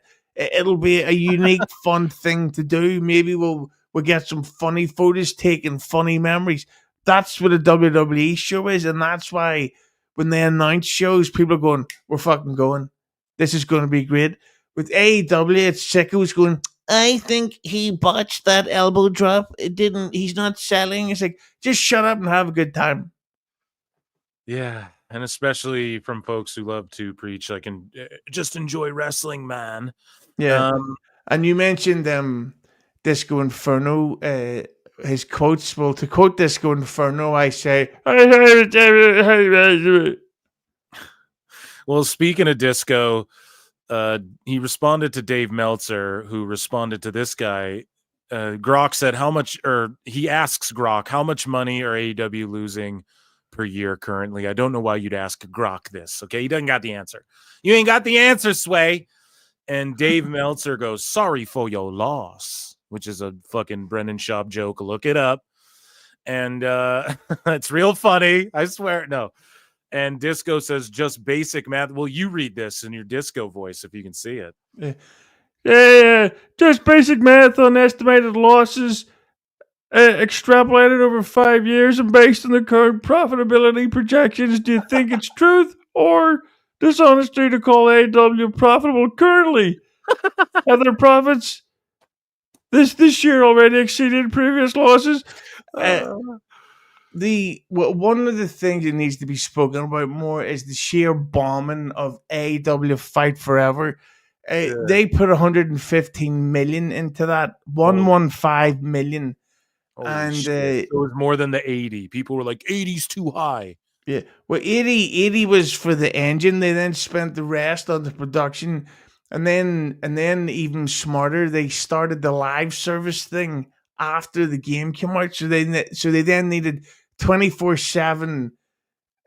We call them technicians for a live service that no one was using. So there you go. So that needs to be spoken about. They made no money off their action figures. They have very poor merch sales. They are not selling out venues. They're selling tickets for reasonably cheap prices. There is no fucking way they're making profit. Dave Meltzer just refuses to acknowledge the fact that what most of us know is that Tony Khan is a special needs boy that's being taken advantage of because he has a lot of money and he's willing to spend it. Hey now. This is great. That's not very nice. So, this is what Brian Alvarez and, Brian is trying. Husey, we call him Trying Brian here at PWT because, he's trying his ass off, but he still puts up with Dave's shit. So I don't really give him a pass because he only challenges shit that he knows Dave will agree with, or well, sometimes he'll argue with him, but mostly he just keeps his head down and says bullshit and goes along with the cope. And Brian Alvarez said that less downtime made Clash in Paris a vast improvement over other WWE shows. Now, I don't know if you watch Clash in Paris, Husey, but they stretched it out to 4 hours, and they were doing backstage segments with Seth that they didn't need to be fucking doing during this show. And they're doing all sorts of shit during this show and showing longer packages. It felt like, I don't know, we streamed it live here. That's how it felt to me. And Brian's assessment was there was less downtime, and then Meltzer said what rebuts him here with a funny clip. So let's watch this one. The first match was really good. Here, I'll turn this up. But it just took so long that I was getting really irritated. And then the second match kind of sucked. And the third match kind of sucked. Fart box. And by that point, I was like, fart box. Oh my God. But I thought the second half of the show really turned around. And I thought in the end, it was a good show. The whole Roman Reigns match and post-match angle took up, I swear to the Lord in heaven above, the first 1 hour. So here's my problem with him saying this.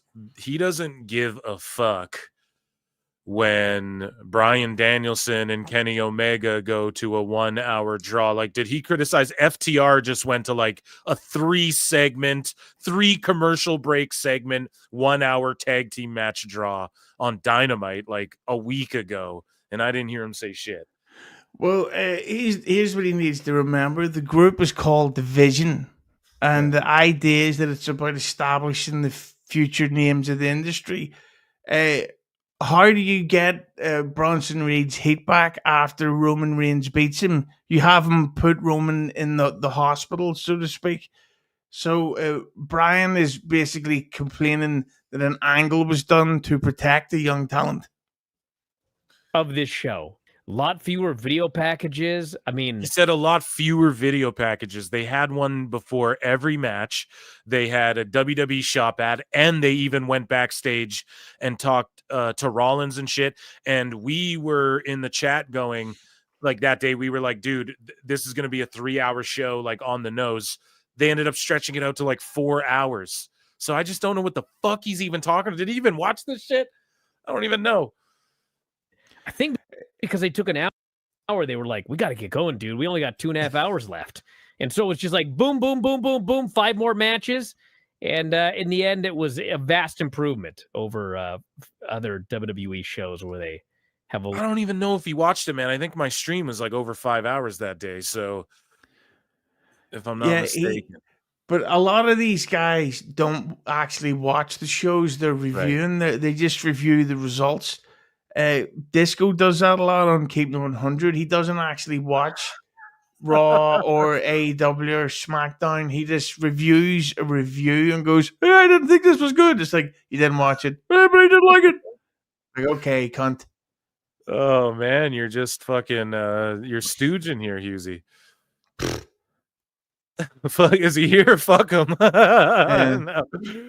Shout out Disco. So in the same show, Dave and Brian reviewed a near 90-minute CMLL Grand Prix match from a couple of days ago.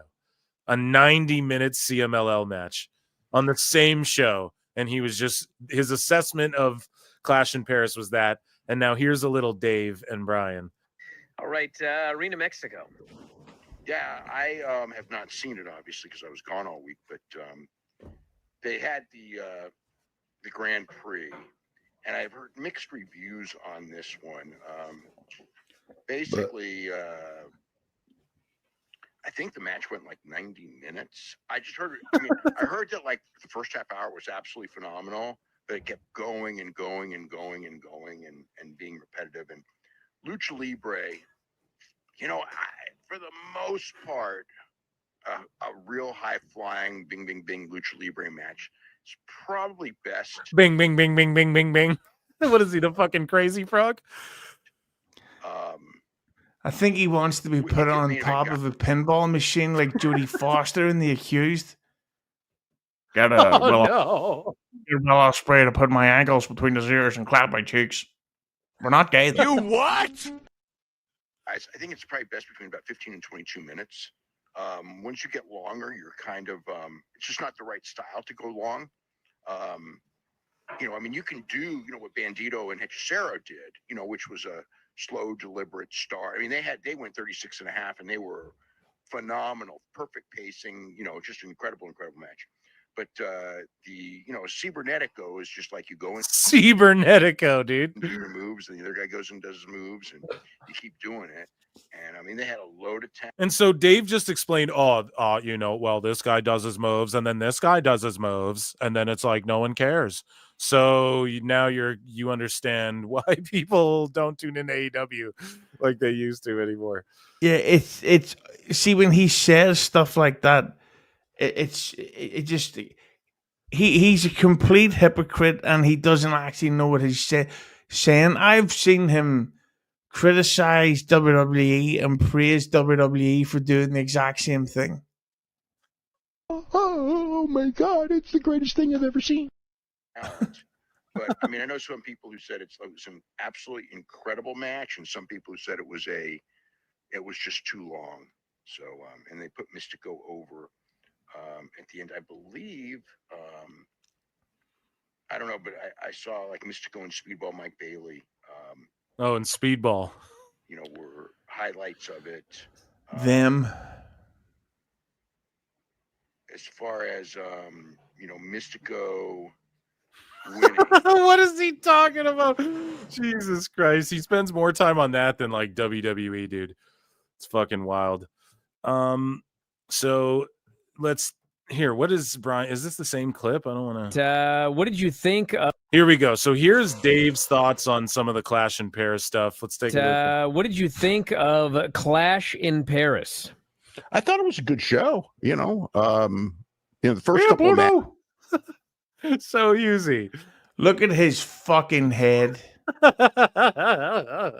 He looks like he's got, the bat coil. Like he's getting ready to put it on. I am evil. I am vengeance. Alfred. Oh man. Batman. Oh shit, man. Yeah, dude. He has Andrew Dice Clay's haircut. Like he's Dice now. He looks like it's more like Kim Jong-il's haircut. Yes. I am the great dictator, and did you see Will Ospreay doing the 450 off his ass?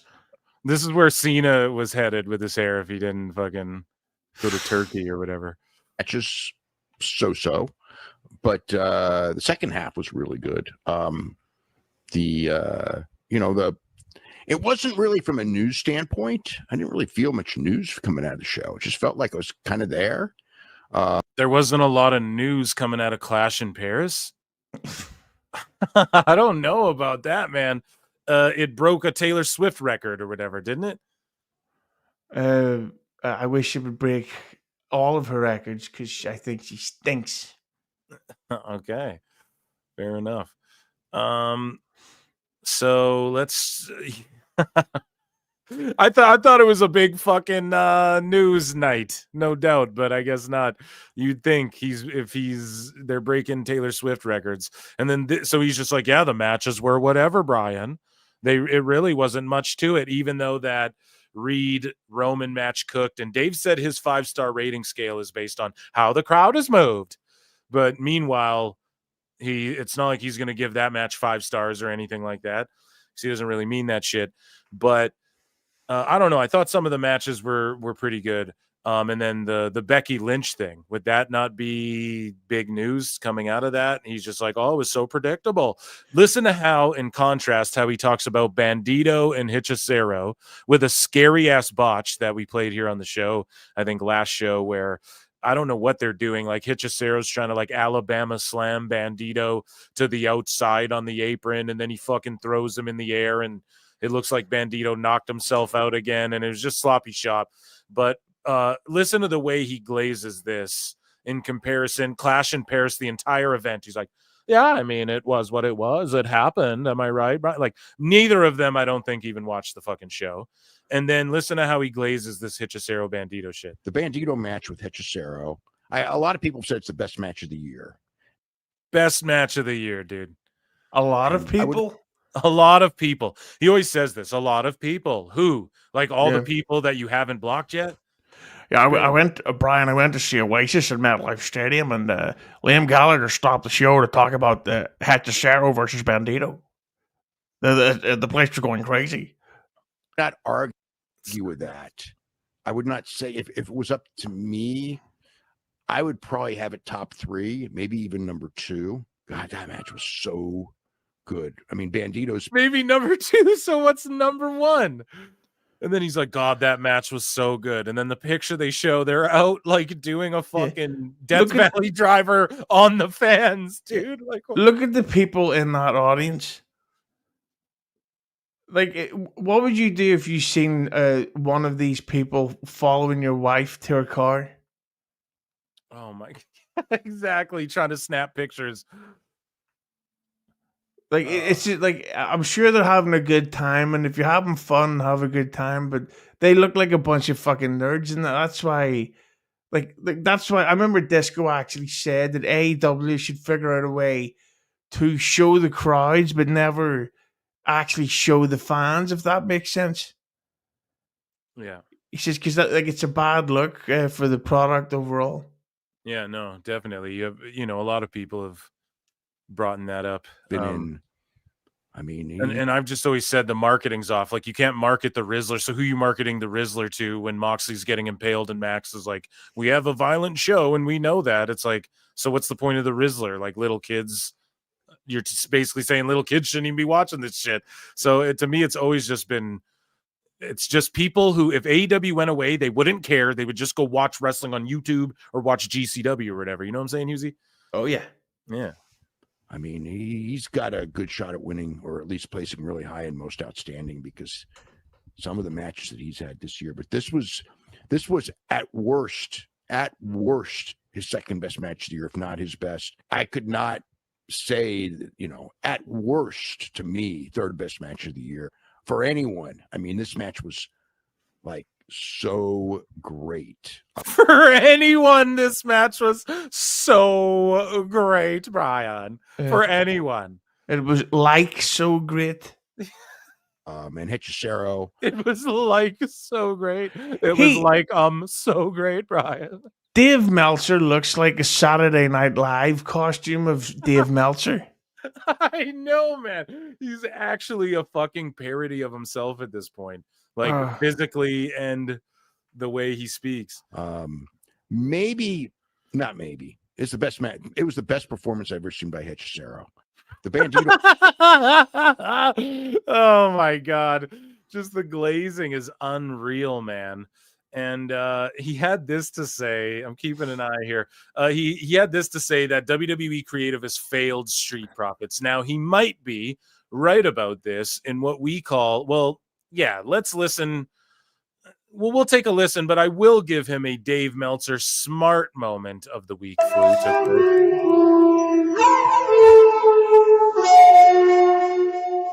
But I will say, before he even goes, I don't think this. What do you make of the Street Profits? Like, I don't think they're a failure yet, but I do think it's been a little like stop and go. They just stick B-Fab with them, and then she's not with them, and then she's with them again. I do agree with them here. Like, the creative for a lot of the tag teams haven't been good. I felt that the time to break them up was, I think it was almost 2 years ago when, do you remember Montez was in part of a Elimination Chamber United States title match? Yep. and he did all this crazy shit. Well, that was his. I'm not saying it because he's black, but that was his Booker T moment to be like, okay, it's coming out party.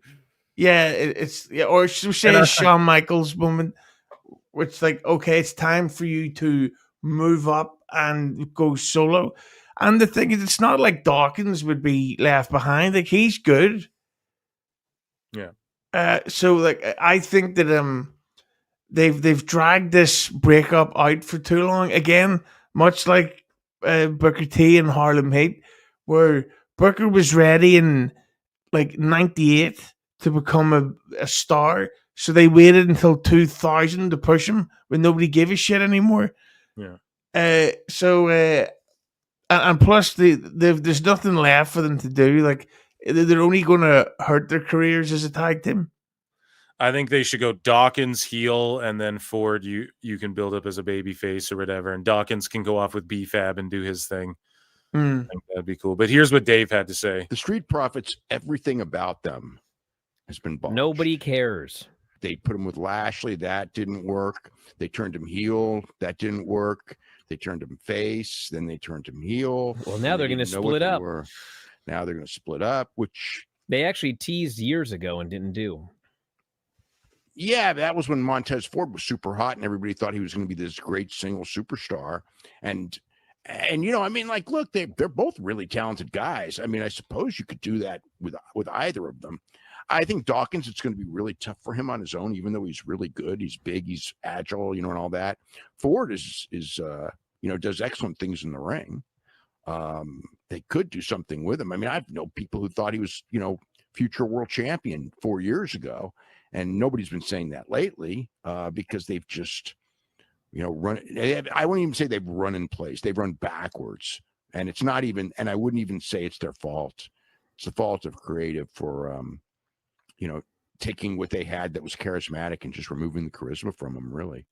Yeah, so why, I mean, there's so many teams we could say that about in AEW too that I've never heard Dave say the same shit about, but I do agree with him that, yeah, the creative sort of fucked these guys over, and it's unfortunate, but yeah, like they made such a big deal about them getting the tag belts back, and then they finally won them, and it didn't really lead to any form of a long title run or a big feud. And I don't know, and especially that the TLC match at SummerSlam is fucking insane.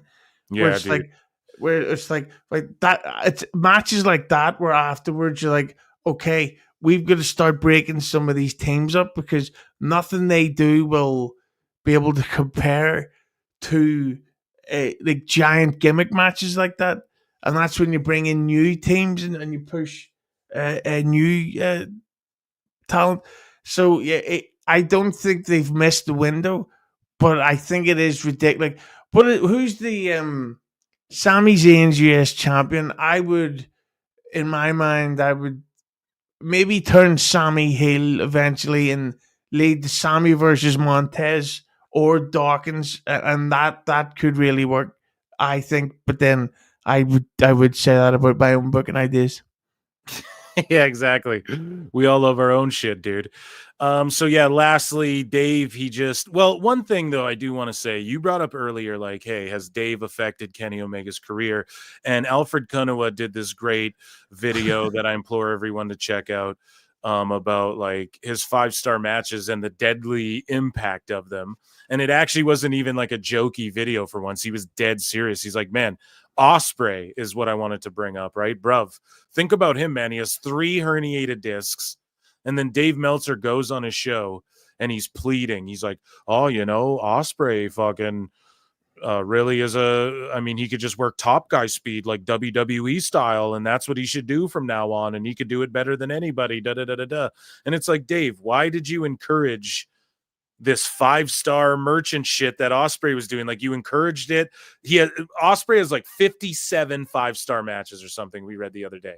He just got like his 57th 5-star match or 51st or something. We just read it the other day. It's over 50, man. And it's like, you encouraged him to do this dumb shit. And now that he's fucked up when he should be in the prime of his career, having the best matches, having the, you know, you encouraged him not to go to WWE and you encouraged this fucking style. Now he's got herniated discs and he's injured and he's going to be out and he's not even there helping AEW fucking grow when they need him.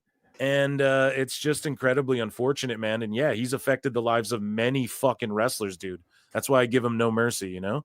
Yeah, I seen a YouTube comment yesterday. I don't know if you've seen it. That Dave has really been talking about AO Sky in a positive way. Mm-hmm. And people are saying, just watch now how the backlash against AO Sky begins. Yeah, no, you're absolutely right, man. He picks and chooses his favorites. And right now it's like Fletcher. I'm telling you, he's going to just give that Fletcher kid like all the 5-star matches and start building him up. And hopefully that guy's smart enough to know, like, I'm not going to break my fucking neck trying to impress Dave Meltzer of all people. You know what I mean? Yeah. Do you remember? Jesus, I think this was like 5 years ago. It was during the lockdown or during the pandemic, and there was a Britt Baker versus, I think it was Thunder Rosa match, and they did all these crazy bumps and crazy stunts, and then afterwards the cameras were filming them, and Britt Baker said to Tony, "I really hope Dave gives us 5 stars." It's like, well, if you genuinely worry about that, then you're a dumb cunt. What you should worry about is, wow, I hope this. You fuck off, Conrad. You should say, well, I hope this match draws ratings for next week. I hope this match sells tickets. Not. I hope this nobody whose opinion doesn't matter gives me a rating that will never help. Did you know that it came out that since Hogan passed away, all these people talk about Hulk versus Rock is the greatest match of all time. Dave apparently gave that 2.5 or 3 stars. Yeah, dude, he gave it, I can't remember what it was. It was like 3.25 stars or some shit like that. And he claims the only metric he's ever given on how his stars work is, well, it's like a Richter scale. And he said it's based on how the crowd moves. And he says, I've given matches I don't even like more stars. He's claimed that. I've fucking chronicled it here. So based on how the crowd moves, Roman Reigns versus Bronson Reed at Clash in Paris was a fucking 7-star match. You know what I mean? But he'll never admit that. He'll never say that. To me, Rock Hogan is the fucking greatest match of all time. Same. Yeah. There you go. There you have it. Twinsies. Twinsies. Okay, guys, go and check out my friend Husey. He's on X at the Husey, and he's on YouTube at Husey Entertainment. Is there anything you want to plug before you get out of here? You got to be a hoe. Yeah, well, that too. So yeah, this week I am recording 2 episodes. Tomorrow, I actually meant to DM you in case you wanted to jump on. It is a roundtable about if J.J. Abrams stinks. I love it. What time, man? Yeah, let's do it. DM me and I'll likely do it though. Yes. Yes, and then on Saturday, I'm recording an episode with Shuli Igor from Hard Stern fame, and of course, current lawsuit with Stuttering John fame. Yeah. He will be back on. Of course, they will both be live streamed, and Hughesy's feeling the pinch lately because it just seems like all this money on Oasis and everything breaking down, the technology and having to buy new stuff and all that. And then I've got Comic-Con this Saturday. So if you want to become a member, you don't have to, but it wouldn't hurt, let's be honest. Go and support my guy, fucking Husey. Go and become a member of his channel. You guys will see me over there quite a bit. And everybody, round of a fucking applause for Husey coming in go around the world.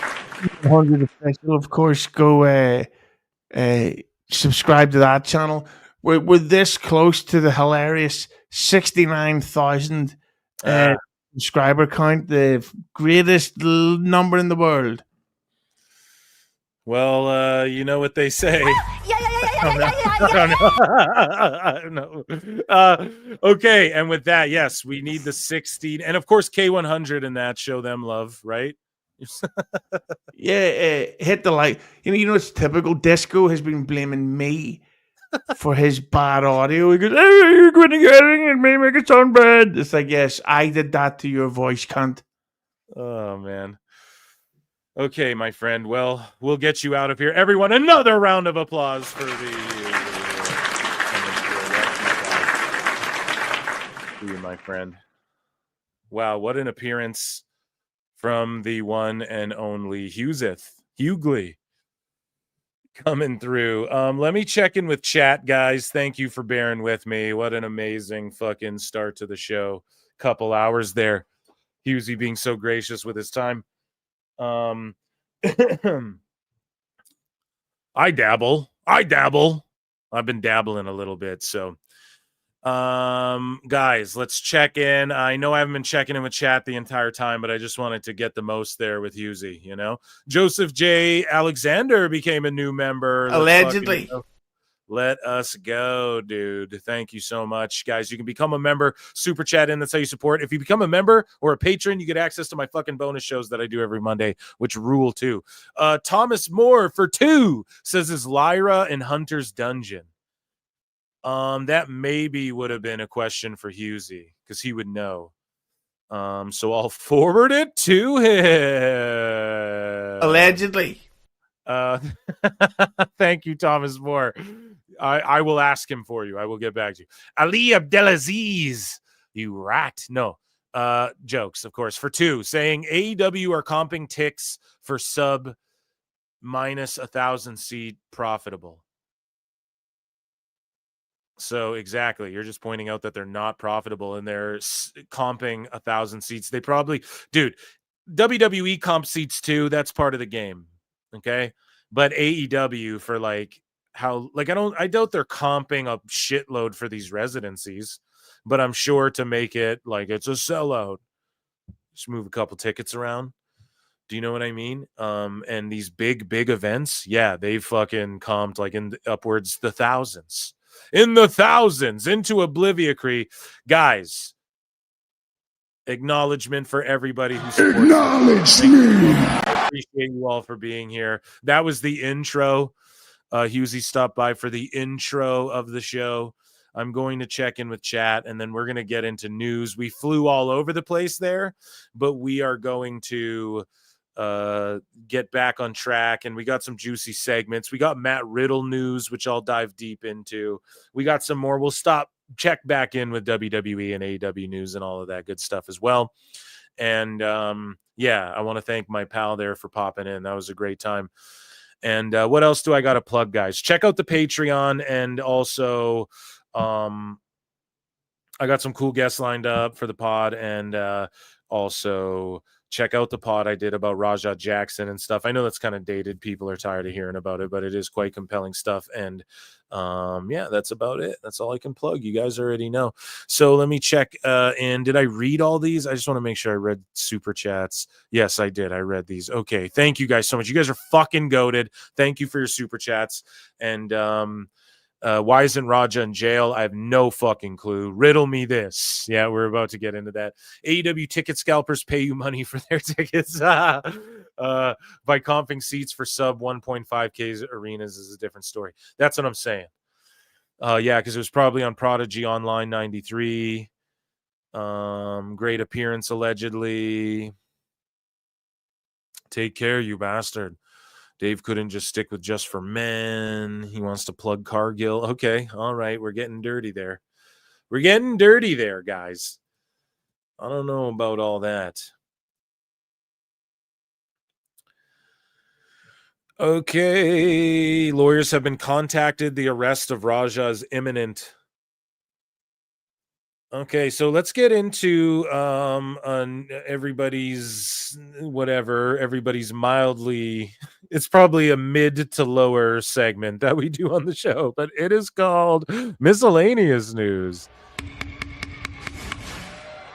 Ladies and gentlemen, I'm afraid I've got some bad news. So Raven roasted Matt Cardona here. He didn't even mean to, but he linked up for this major wrestling figure podcast, and Raven was just hilarious in this clip, man. He didn't know who Matt Cardona was. I think he remembered him as Zack Ryder or something. Wasn't there a third member in your crew at some point? Yeah, it's Mark. He's right there. He's running the controls. I'm hiding. No, another guy. Swoggle was like a mascot. Are you talking about Hornswoggle? No, not your who was the guy? Edge? No, I'm talking about. There was a guy who did he did all those YouTube videos. He got over and then New York wouldn't push him. That was me. That was you? Yeah.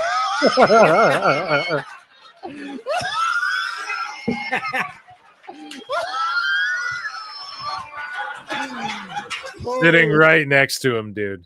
Shit. Shows how much I watch. Yeah, Matt was Zack Ryder in WWE. Is that what you're looking for? Yeah. Yes, that's what it's. Yeah. Wasn't there a third member? Raven is just a fucking gem, dude. That's hilarious. And shout out the Raven Effect. It's like his book tour and I think documentary and all that's coming out. So we were talking about Raja a little bit earlier. And again, I didn't want to bore you guys with Hughesy's take on all that. Not that I'm sure he has great takes on it all. And I know we touched on it briefly or he made a joke about it, but I mean, what are you guys going to hear? Everybody's beat it to death, but here's what Kevin Nash had to say about it. A quick 30-second clip. Number one, it's the camera. The camera is the culprit. If they're not because it was being recorded, because it's being recorded, we this acted guy like is assholes going for a little to while. This guy is going to fucking hit him with a cam because he figures the guy probably had a decent setup. It wasn't probably just handheld. Probably had maybe the fucking gimmick like this, you know. He's trying to get on the camera. He's a worker. Yeah. That's what workers do. Yeah, that's the thing, man. We pointed that out as well. Like they were all putting on a show for the fucking cameras. I heard like Rikishi was there as well, but he just didn't even know what was going on and all this shit. So I don't know. Moving along here, Erica Nicole Clark, a comedian and the daughter of Mr. T, recently shared a story from her childhood to explain why she often doesn't tell people who her father is. She recounted the weekend of the first WrestleMania where Roddy Piper legitimately cracked her father's ribs back in the hotel. She said Hulk Hogan was in their room, still in his gear, doing like lines of cocaine and vowing revenge. I want revenge, dude. When Piper came to the room to apologize, Clark says Hogan attacked him.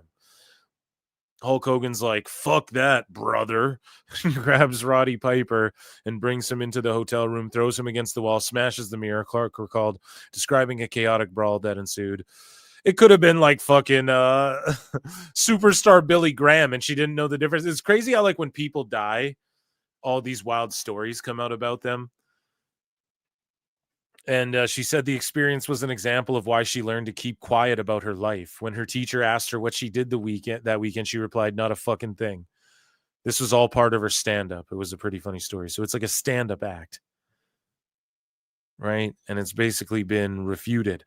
Mystico won the CMLL Grand Prix in front of a sold-out arena. So this is what Dave was drooling over and marking out about. You know what I'm saying? And then he stayed and was like sweeping the ring or whatever the fuck. I don't know, but according to Dave, some of the people said it was amazing, but some said it was terrible, Brian. And so people are like, is there any truth to Erica Clark's hotel room story? No, it's a stand-up act. You know, and speaking of a stand-up guy, hey, yo, here's Carrie and Talk with Scarlett Bordeaux, and she confirms that she's returning to the ring soon. This is courtesy of Denise Salcedo. We are not going to wait. We are going to work, and we're going to put on killer matches. We are actually going to be tagging with someone who helped train me very soon. I don't know if I want to drop that yet. I'm going to wait for the company, but my first match back, I'm really... Disco Inferno. Kermit the Frog here. Disco Inferno here. I don't got a good Kermit or Disco yet. I got to work on that.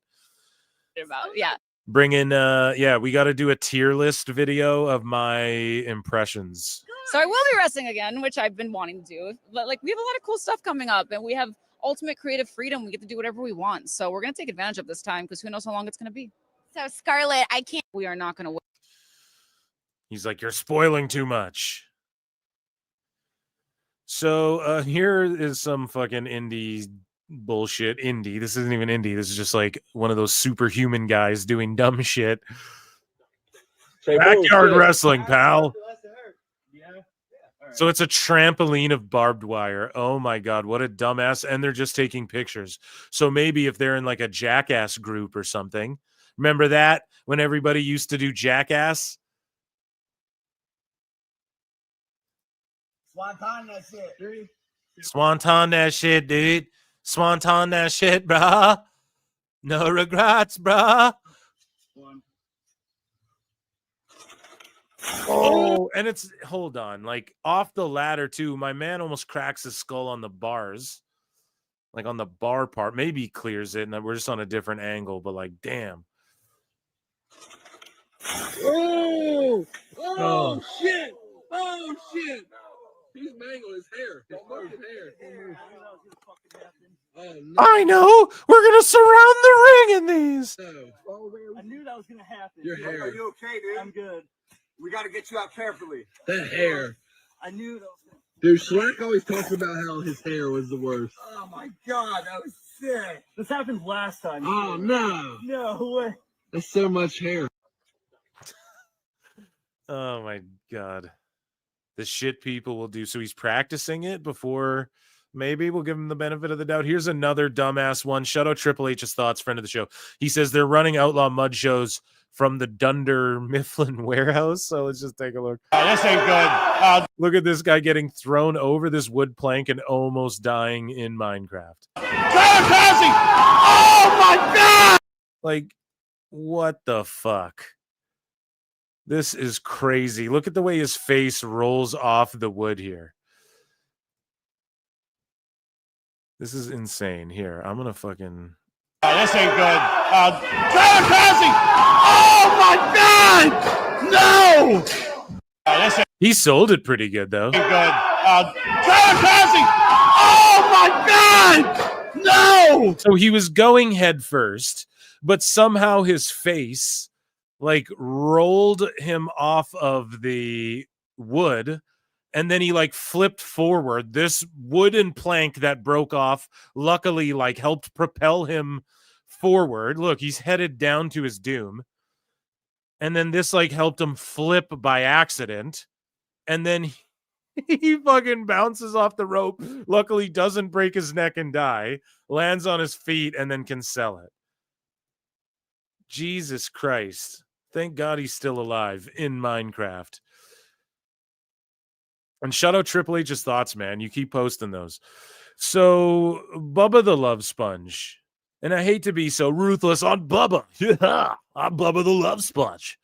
So he's like, wow, we're so close. Stay tuned. Hulk Hogan, WEE. Can't even write hashtag WWE properly.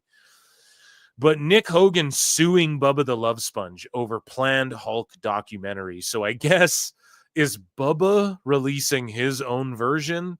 Or does this have to do with the Gawker stuff? I don't know. We take a look at TMZ Sports, right?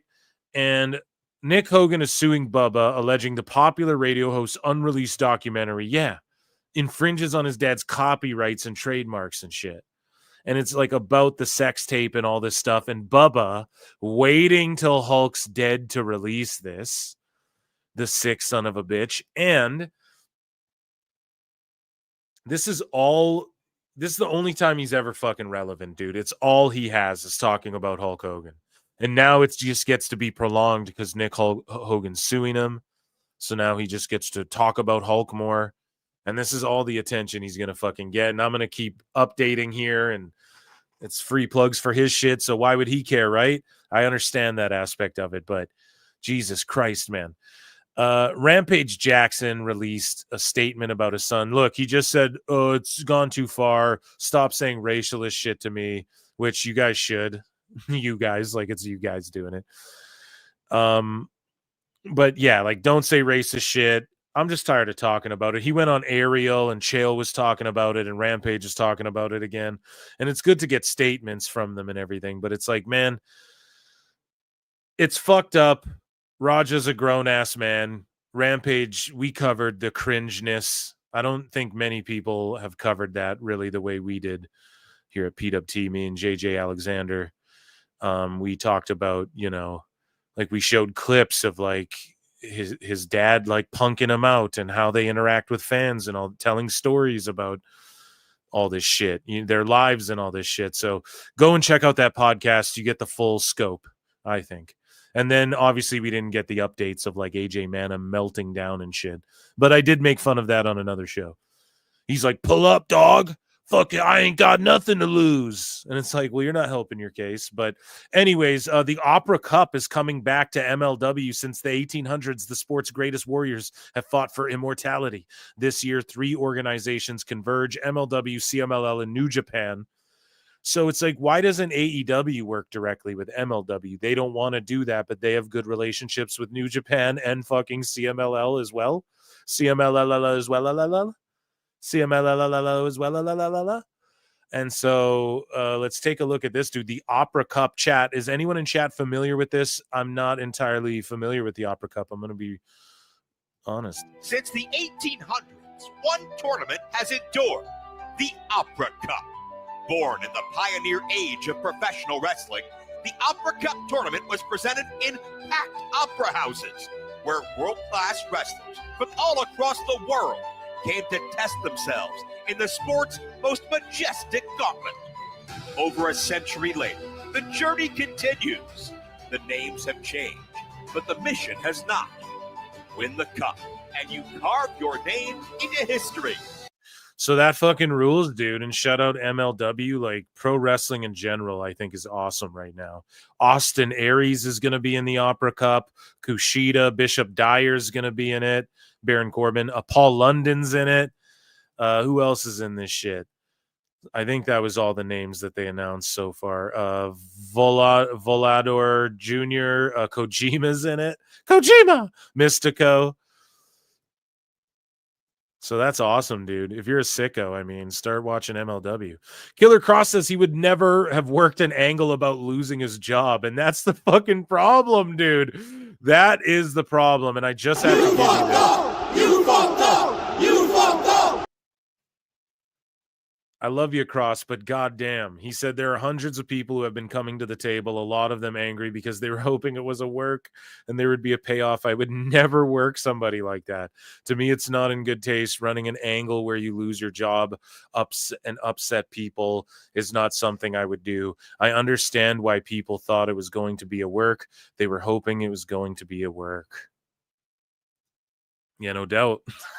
You're talking to one. So here's what Bubba had to say about Hulk Hogan.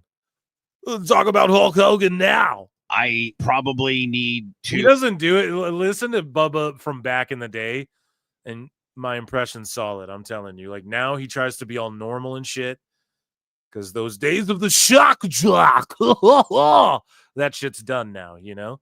As a man, apologize to people that I didn't put in such a favorable light. Used my extremely large platform to call out, one of which would be Chief Eric Gandy, as I was calling for his resignation yesterday. To Sky, by all accounts that I've gotten, she's been nothing but just absolutely wonderful to Brooke, including, calling the funeral home and saying, let her spend as much time with her dad as she wants. Really, she's solely in possession of the body as to what gets done, including, but not limited to, if she wanted to now, maybe potentially cremate him, which is his wishes. And I accept that I was wrong on this. I'm done with it. I'm absolutely done with it. Rest in peace, Terry. Everybody that I, scrutinized, from Scientology came after you, dude. Dr. Fitzgerald to Sky to the chief homicide. Sorry, and it's done. I'm over. We can move on. So is he not dropping the doc then? Like someone just visited him at his house? Holy shit. He got haunted by fucking Hulk, the Hulk Hogan's of past, right? You have like fucking Ichiban Hulk Hogan, and then Red and Yellow Hulk, and fucking Hollywood Hulk Hogan, and they're haunting him.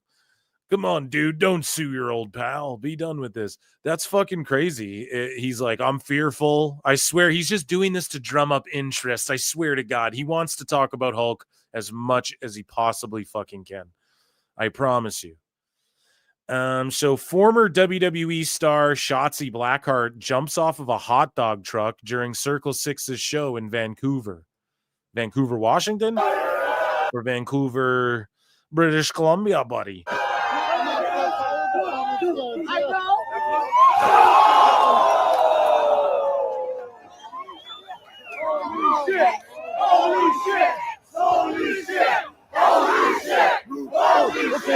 Holy shit! Holy shit! Oh my God!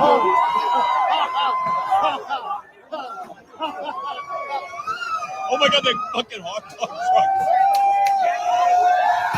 The hot dog trucks guy's like, hey, that'll be $350 over here.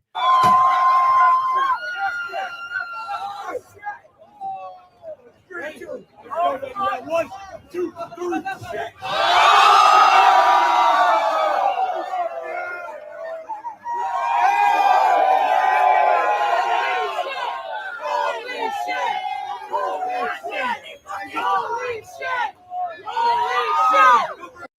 Jesus Christ. For the sickos, pal. So Lisa Marie Vaughn, aka Victoria Tara, will be Charlotte, North Carolina at the Grady Cole Center. Special meet and greet will be held before the event. Deadlock Pro. There you go. There's a free plug. Stream East, the world's largest illegal sports streaming platform, shut down in a sting. And it's crazy, man, because we've talked about this a lot, and Stream East has like challenged Dana White publicly, like tweeted at him like, fuck you, you'll do nothing and shit. And then boom, he just got sniped. But like pay-per-view's done in 6 months. So the dude who got grabbed, though, I mean, fuck, he's probably fucked. They'll probably slap him with like hundreds of years or something. So we have a Matt Riddle story. We're going to circle back to that, but Vince McMahon wore a Dr. Evil suit. He's my favorite character, pal. He's my favorite Mike Myers character, in fact. Yeah. So he wore a Dr. Evil suit and introduced his girlfriend at the 80th birthday, says The Godfather. So quite the interesting. He's like playing dress up now. That we make the jokes like, oh, his hair's like a super villain and all this shit. He's actually turning into one, it appears. So Matt Riddle. Okay, this is a story that was floating around that was pretty big, I guess, today.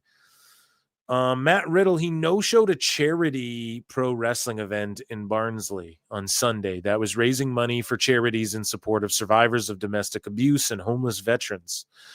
He has yet to return the deposit paid to him. Al Snow's Global Wrestling Kingdom, GWK, ran their inaugural show, and the advertised main event had been Matt Riddle versus Simon Miller, but Riddle no-showed. So that's shitty for fucking Miller. That's shitty for that's just shitty for everybody involved. Now, I will say this. Shout out fucking Al Snow running OVW and then starting this new Fed like across the globe and shit. But he no-showed, and it was announced at the show that Grado would instead face Miller. Riddle recently expressed concerns about his flight, claiming it was cheap, and his unhappiness about being in a hotel room in Barnsley for 2 days. Bro, you agreed to that shit, so who gives a fuck? Riddle didn't cancel his booking, but he never traveled to the UK, and a driver was left waiting several hours. Fuck, man. GWK then received a reply from Riddle, which noted he had accepted another booking, but would still potentially make the show. Riddle did not open any of GWK's future messages about his status for the event. However, Riddle's absence from the event resulted in the promotion having to issue refunds for meet and greets, and sources have noted Riddle is yet to return his deposit. And this motherfucker has the audacity to shit on a bunch of people like a week ago in a shoot interview. Right? And he's just fucking up, man. I just don't know what's going on, but this guy's fucking up, and I think WWE was like, it was a breath of fresh air a little bit to get rid of him. You know, as much as people liked Riddle, he was just so over, so they couldn't really get rid of him. And this happened, and it's probably for the best, because like, what the fuck? Why is he no-showing indies? But Grado has explained how he ended up replacing Matt Riddle on short notice for a charity wrestling event in Barnsley. He says, I got the phone call late Saturday night from Al Snow, Steve Linsky, and Liam, the promoter, to make the 5-hour drive from Ayrshire to Barnsley. I was a wee bit worried the fans would be upset at me being the replacement, as we were completely different wrestlers in more than one way. However, the reaction was incredible, and the lads and lassies in the back absolutely burst their arses to give the fans a cracking show. Burst their arses? Or bust their arses? Bursting arses, that's like what happens at a Diddy party. We're bringing a Diddy party jokes back. Throw me a fucking bony. So yeah, shout out Grado, man. Good for him. Like, hopefully you got a little bump in pay there. Here is a deep dive from Cultaholic. Here's a deep dive from them and what they had to say. Okay. Sources close to the situation. Cultaholic. I'll read this so I get this 100% correct. Reveals to Cultaholic, yes, we've got the scope this time, that Riddle was booked for the GWK event through his manager several months ago, but Riddle recently expressed concerns about his flight, claiming it was cheap, and his unhappiness about being in a hotel room in Barnsley for 2 days. Barnsley's not that bad. In Barnsley for 2 days. Okay, maybe the hack radio voice thing isn't dead. Bad in Barnsley. Now, after Riddle revealed his concerns, GWK tried to organize some pro wrestling seminars so he could make some extra money whilst in the United Kingdom. But they were unable to finalize any events on such short notice. Now, Matt Riddle didn't cancel his booking, but he never traveled to the United Kingdom, and a driver was left waiting several hours for Matt Riddle to arrive, according to our sources there. So he hadn't made it clear that he was not going to arrive at the time that he said. GWK then received a reply from Riddle, noted that he'd accepted another booking, but would still potentially make the show. Riddle did not open any of GWK's future messages about his status for the event. And then you may have seen online a couple of things. You would have seen Matt Riddle hanging around at the Real American Freestyle event, which was on the day before his booking in Barnsley. Oh, damn. So he was there. So basically he's like, oh, I couldn't get seminars, so fuck it, bro. I'm just going to fucking ditch on these guys, bro. Like, what the hell, man? How's that fucking fair to anybody? And you would have seen him pop up potentially at a wrestling promotion in Boca Raton, which he wasn't planned for, but suddenly was available to do. Yeah. Riddle's got previous form in this area, of course, because he no-showed a championship wrestling from Memphis event in January of this year, and only told the promotion the day of the show that he wouldn't be making his planned booking, and Riddle instead attended Nick Hogan's wedding. Oh, that one. Yeah, that old one. That's happened again. Now, when it comes to this particular show as well, as you say, Riddle has had previous for this. The concern from this means that GWK had to give out a lot of refunds for meet and greets and such that they had sold for the event. Okay, blah, blah. We fucking get it. These guys suck. Moving along here.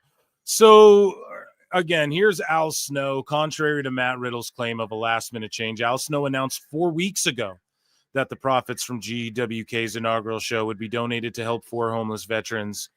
And so Al Snow sort of rebuts what Riddle says, but we'll circle back to what Riddle says. And we will listen to what Al Snow said, because I think this is from 4 weeks ago. Hello, everyone. Former WWE superstar Al Snow here. So the card for Global Wrestling Kingdom's debut show, A New Kingdom Rises, is shaping up really nicely. But we have another huge announcement for you. That's right. Myself and my UK partners today are excited to announce that all of the profits from who did the audio on this, bro? What the fuck? Tickets will go towards the following charities: help for homeless veterans and survivors of bereavement by suicide. Both of these amazing charities are proudly supported by the mayor and councilor of Barnsley. So you guys get the point, right? That music is terrible, by the way. And so here's what Matt Riddle had to say in response to all of this. And then he calls out CM Punk again for just no reason. But here's his 2 videos sort of rebutting to the IWC and this story that's been floating around. Well, what is his caption? I wish you nothing but the best, but stop lying, bro. I'll make this quick. GWK The reason I didn't go is because you booked me a flight for Thursday for a show that was happening Sunday, and you said you were booking me meet and greets, other matches, and appearances. You did none of that. I had nothing scheduled, and I was going to sit in a hotel room for 2 days in London. I told you multiple times I can't do that or wouldn't do that, and I got work for Friday and Saturday. Okay, then just return the deposit and it's all good. And Thursday. I work Thursday, Friday, Saturday. And I told you I'd fly to London Saturday evening. You said you paid for it. I go, no, you paid for it. Take it out of my pay, whatever. You guys refused. So I flew to Miami and wrestled there. All right? I never said I wouldn't pay you guys back. That's a lie. Also, this show wasn't a charity event. That's a lie. That was a last-second change. You also booked me the worst flight in history, bro. Middle seat, no meal, no trick bag. GWK, this is probably your last run. I don't know. It just seems like he's fucking up, but like you hear his argument and you're like, okay, if everything he's saying is true, then that's awesome. And maybe people are like 4 weeks ago. That's a month. So if Riddle's like, that was last second, I don't know, man. I don't know if a month is last second, you know? That seems like ample time. So maybe you should have left the charity part out, because then, but otherwise, if you're like, yeah, they booked you shitty shit and you told them multiple times, it sucks because it's like drop DMs, but then then people can't DM you anymore because then you're a fucking snake who drops DMs. So here's what Matt Riddle has to say. He dropped another video like right after. You know, I could explain everything in great detail. I'm not lying, but I really don't give a fuck anymore. Most of you motherfuckers are dumb fucking cunt. Oh shit, dude, he's mad at the IWC. He's fucking mad. Emotional damage. It's like a two-parter, and this almost went in the sicko segment, but it was like, fuck it, it's part of this. I'm not lying, but I really don't give a fuck anymore. Most of you motherfuckers are dumb fucking cunt. Just like you believe that Me Too bullshit, all the other fucking garbage.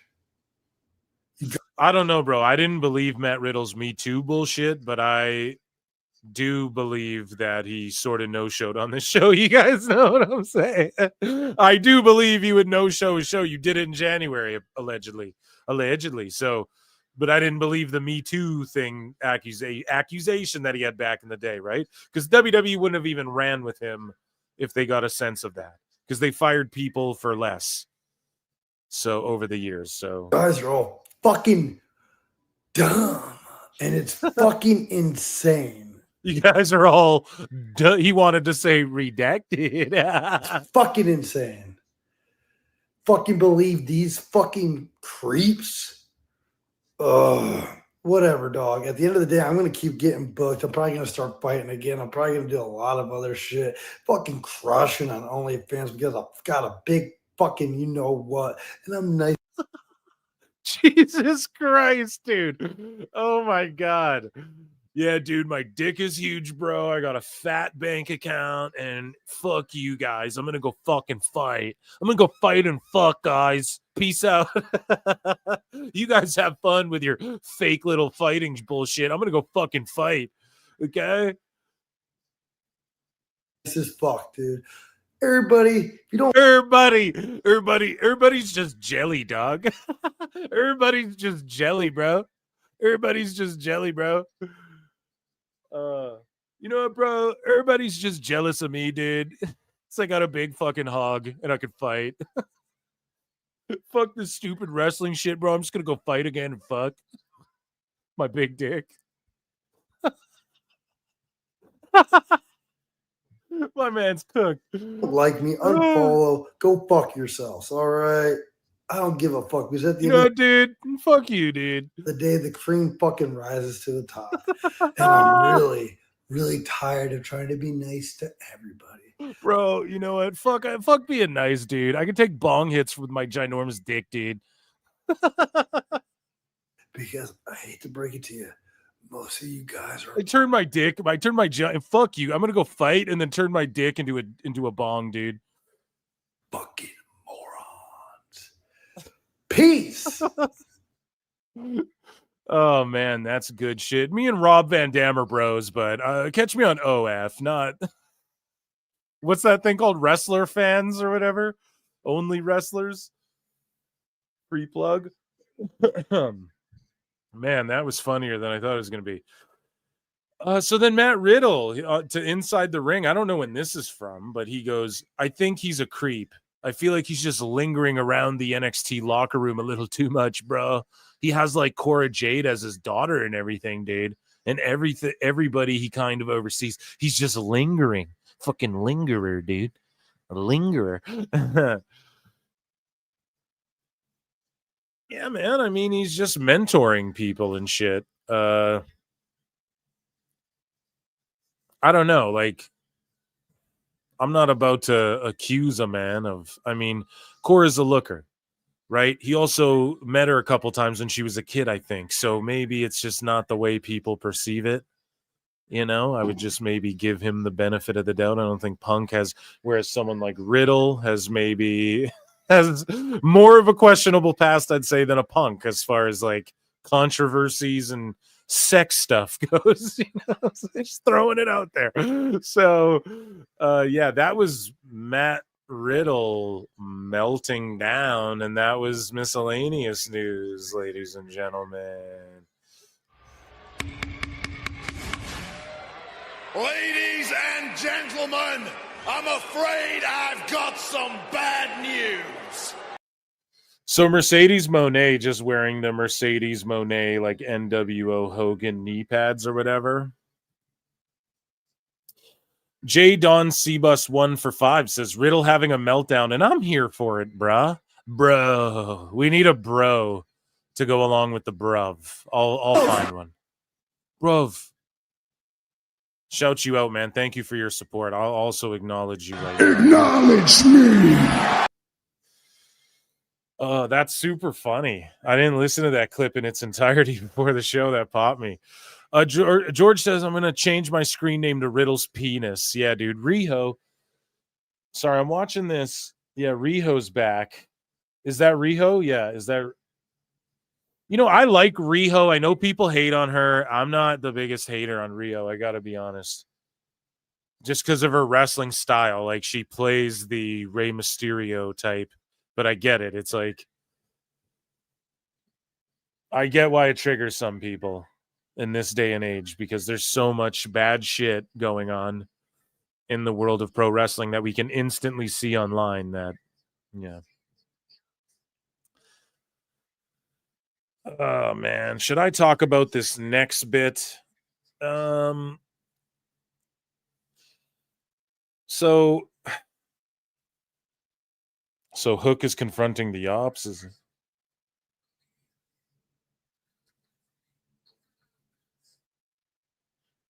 Hook's doing like this fake tough guy shit, talking down Joe and Hobbs.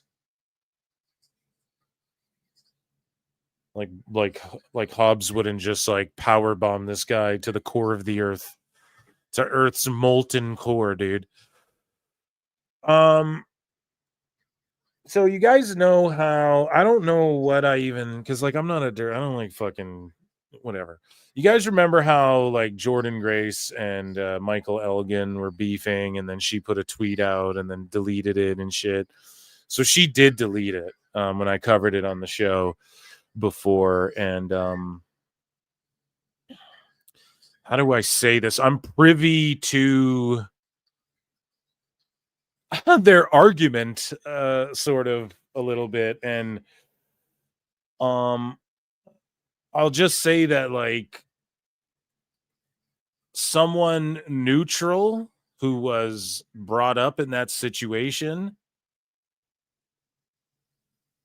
who is like, hey, no heat with anybody, but what the fuck is this guy talking about, kind of like also dismisses the situation. I don't know. I don't like being one of these stoogey, dirt sheety guys, but basically I will just say that those two really don't fucking like each other.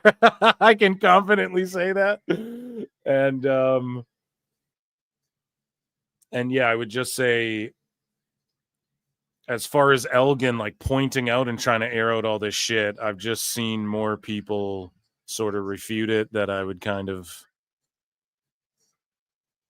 just kind of point out some of his lies and shit. So I don't know. We were just talking about shady past and stuff, so that's why I bring it up,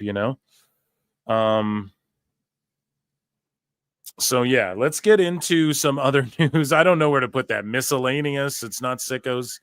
I don't have anything I feel comfortable showing, although I've been given the green light explicitly to discuss this topic from more than one person. I'll just say that, but I just don't even want to really, just say it already. I'm sure you guys are saying 300 watching. Make sure you guys head over to on X and YouTube, head on over from, X,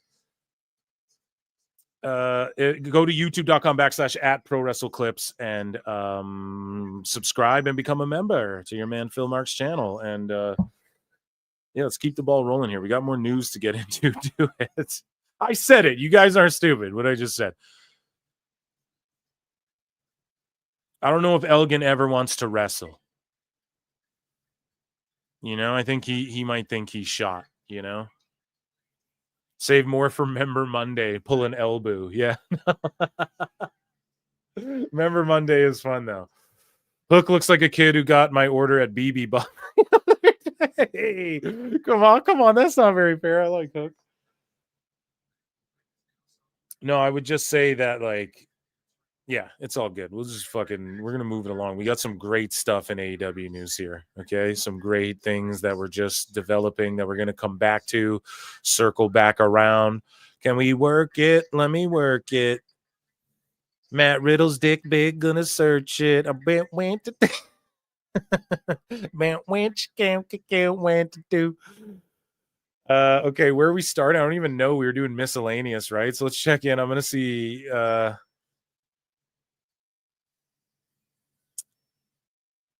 we got a couple TNA stories.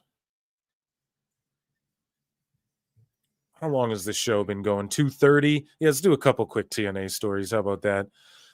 So ladies and gentlemen, Banjo's in the chat, if they even have that emoji for TNA news.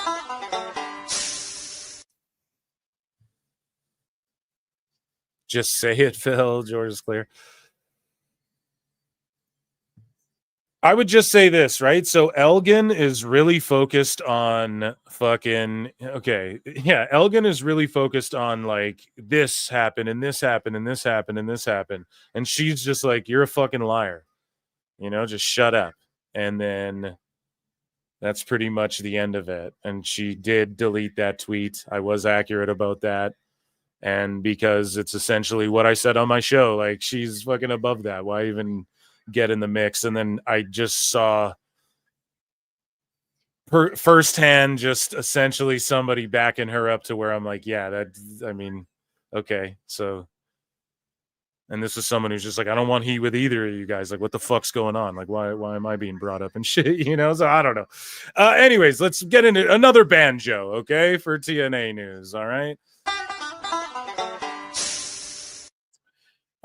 So Steph DeLander says this is the funniest shit I've ever heard. SDL with a $sign host says Indy Hartwell's career transition into becoming a carpenter respected. So Indy's a carpenter, and I guess this is for real. Lacey Evans left WWE and started selling her images for money. Cora Jade left WWE and started selling her images for money. Mandy Rose left WWE and started selling her images for money. Then there's Indy Hartwell. Indy got released by WWE, but instead of taking the easy route to earn money, Indy has started working as a carpenter. Indy Hartwell has adopted this new lifestyle. So they just made up all this extra shit. She's in TNA. But maybe she builds shit or does carpentry, or maybe they what is this? A photograph of her putting together a fucking Bowflex in her gym? What's going on here? But respect to Indy, more women should follow her approach and lifestyle, living it dub. Riddle's dick's big beginning. And then our last bit here, we have Frankie Kazarian. And we have Ash by Elegance, double champ, and Fox 9 Sports now. So TNA, man, maybe they'll slide in and get a deal on Fox. No. Guys, we need to make mention of a very special T-shirt that's going to be worn by some of the superstars and available for purchase. What can you tell us about that and where proceeds will go to? Yeah, we have a very special Minnesota Strength and Unity shirt. It's going to be available Thursday and Friday, and it's also available on at TNAmerch.com, TNAWrestling.com. In addition, most of us will be wearing one of these shirts to the ring as part of our entrance, and when we get done with our match, we will take it off. We will sign it. It will then be auctioned off, and 100% of the proceeds of the auction of the sales will be going to help those affected at Annunciation Catholic School. Guys, we need to make mention of a very special T-shirt that. There you go. Very special T-shirt. Grab one of those. And that, a third banjo, maybe a record, was TNA News. You sons of bitches. Mark Briscoe coming out here. Yeah, how do you guys feel about the Mercedes leaning into the Hogan thing and Becky's leaning into the Hogan thing too? I don't know. What do we have here? So let's circle back. We're circling back since we're talking about AEW. I had a few more, right? I was very selective with the Hughesy stuff, just what I thought he would have the most fun talking about. So, ladies and gentlemen, one more time, we're doubling down tonight. It's a double dose of PWT tonight. The T is for 2 times. 2. Okay?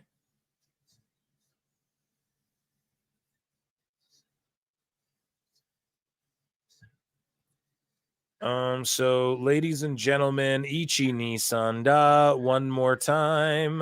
Ichi D Son. For AEW News. A triple cup of AEW News. A double cup. So Death Before Dishonor got less views than an old random episode of BTE as a free pay-per-view.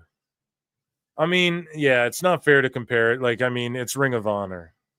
That's how many people I expect would watch Ring of Honor. If it got 250,000 views, I'd be like, damn, for Ring of Honor, just being honest. So here's Swerve Strickland talking about his 5-star matches. So again, we discussed this with Hughesy. This is Dave's influence over the culture, if you will, of pro wrestling. I didn't really have a 5-star match till I got to All Elite Wrestling. So that's just 3 years. I've really been getting that kind of recognition. I've heard I'm the one black wrestler with the most in history. So it's something that I pride myself in, just putting on something that's like a classic. I wouldn't necessarily put stars next to it, but good call. I do just appreciate putting on something that people are just going to remember for a very, very long time. And if the stars come with that, that's awesome. But I just want to make sure, when I leave the ring and put on a great performance and a great match. And shout out Complex. But they're asking him about 5-star matches. This is what I mean. When people Google wrestling and Complex, you're supposed to be what's hip and in. The hip and in cool thing isn't to ask about old man Meltzer stars. This is the fucking problem. I have to flood the internet with more content than fucking Dave Meltzer ever could in order to counteract the fucking bullshit that's out there. So MJF responds to Logan Paul buckshot lariating John Cena, and MJF goes way better than the Crooked Cowboys. Now, do you think this really gets some heat backstage? That's what I don't know. Hughesy maintains yes. And I've talked to him about it a lot. And he maintains MJF's got heat, brother. So who knows if it's that Latino heat. Conan! Or if it's just rumors and innuendo. Oh, come on now, Eric. And so Swerve was asked about moments of his becoming memes, which where's a Swerve meme? Have you ever seen a Swerve meme? I don't even think I've seen one. And I'm not trying to be facetious here. I'm being for real. What the fuck? He says, whatever gets my face out there more. And if y'all can entertain this, as long as it's not offensive, I'm cool. I appreciate a lot of them. Like I said, as long as it's fun, it's not derogatory, hurting anybody or being offensive. Have your fun, have your way with it. It's the internet. This is what we're here for. Just don't hurt nobody's feelings, especially mine. The fuck? Didn't you invade a baby's crib or something in a TV show? Offended a lot of people, dude. Final count for AEW Forbidden Door, according to Ticket Map updates. Now, I've seen this fucking sickos. It's always conspiracy theories with these guys. Stupid idiot. And they're like, AEW Ticket Maps is clearly a fucking foreign asset. No, but that's essentially what they're saying. Like, he's clearly like a WWE shill account or something. It's like, no, dude, you guys don't see this guy grovelingly tagging fucking Tony Khan and Dave Meltzer and trying to like pitch them his ideas and shit and get in with them. Nah, dude. But he said a final count was 17,710. And then Heel Usi's like, not 18,982. I mean, they could have easily padded 2K and just said that. I don't fucking care about that. WWE can inflate them. AEW can inflate them. Whatever. I just wish like Meltzer and them would keep the same fucking energy. So it deserves to be pointed out, you know. Forbidden Door, the final countdown. B. Priestley recalls signing with AEW, mentions that Piper Niven had been offered a contract. She says, basically, I had a match with Brandy and Cody loved it. Brandy was really happy. Piper, the same thing, had a match with Brandy and they were really happy. They basically offer me, Kip, and Piper a contract. Piper had already signed with NXT UK. She couldn't do it, but Kip was like, yes, I want to move to America. I was like, I still want to do Japan. AEW hadn't started at that point, and I didn't know what it was. I didn't want to jump, no pun intended, all in to something where I'm not technically sure what I'm getting into. So she was smart, man. She's like, I don't even know what AEW is. They were like, do you want a part-time deal? You can still work full-time Stardom. I was like, perfect. See, that's cool, man. And she was there for a little bit, part-time deal. Who was in the match with Britt Baker where they jumped to the opposite corner by accident and tagged the wrong Japanese lady? Do you guys remember that shit? That was wild, man. So AEW's breaking tradition for Thanksgiving Eve Dynamite episode. So let's see what the breaking of the tradition is. Breaking the habit. What is the... No, I'm not disabling my fucking ad blocker, asshole. And then the article's cut off and shit. Yeah, this website is a fucking fraud. It has all these ads that like freezes your shit up when you go to open it. And it's bullshit, Dave. Like, get the fuck out of here. I had it saved on my phone and I didn't post it. But there's another like begging, please sign up for F4W sale again. Like, please fucking... if you sign... The deal is literally this too. Where's my phone? I should read it. It's like if you sign up for 24 months for the first 3 months back, every month after that is $14.99 or some shit. It's something fucking ridiculous. Speaking of ridiculous, the new El Clone character who debuted on AEW Collision is Aries. Any fans?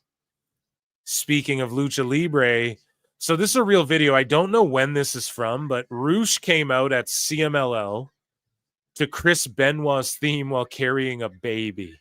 Para no respetar jerarquías. Y ahora ya tiene entre ojos a un extranjero. Recuerde a este gladiador. What the fuck, man?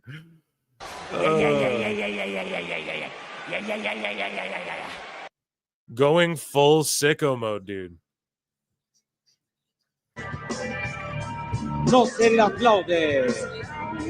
Jamás se le quiere. Simplemente a él se le odia. That's pretty hard body. I mean, I like Roosh. That is savagery right there. So, according to Fightful, they say that WWE wanted Aries as a part of AAA. Aries picked AEW. And so this guy's like, y'all and Dave say this every time AEW signs someone. I mean, it could be true. Like, WWE was eyeing up fucking... And I have to have Fightful block because they have me blocked. So I don't need them creeping my shit when I can't even see the news. And I can't bookmark their shit, so I have to bookmark comments to their shit. So right on. No. wrestle purists, and everyone just steals it anyways. So in 1945, well, let's just listen. Here's Samoa Joe, the most over guy in AEW, in my opinion. Hello, my name is Samoa Joe. In these divisive times, I think it's now more important than ever that we still retain the ability to see the good in one another. Today, I have the honor of telling you the story of a man who was not only a pioneer, but a trailblazer in professional sports. Please, check this out.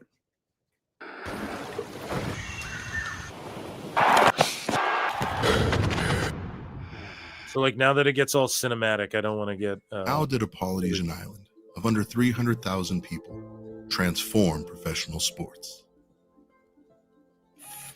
Until 1945, players from visible minorities were effectively banned from playing professional football.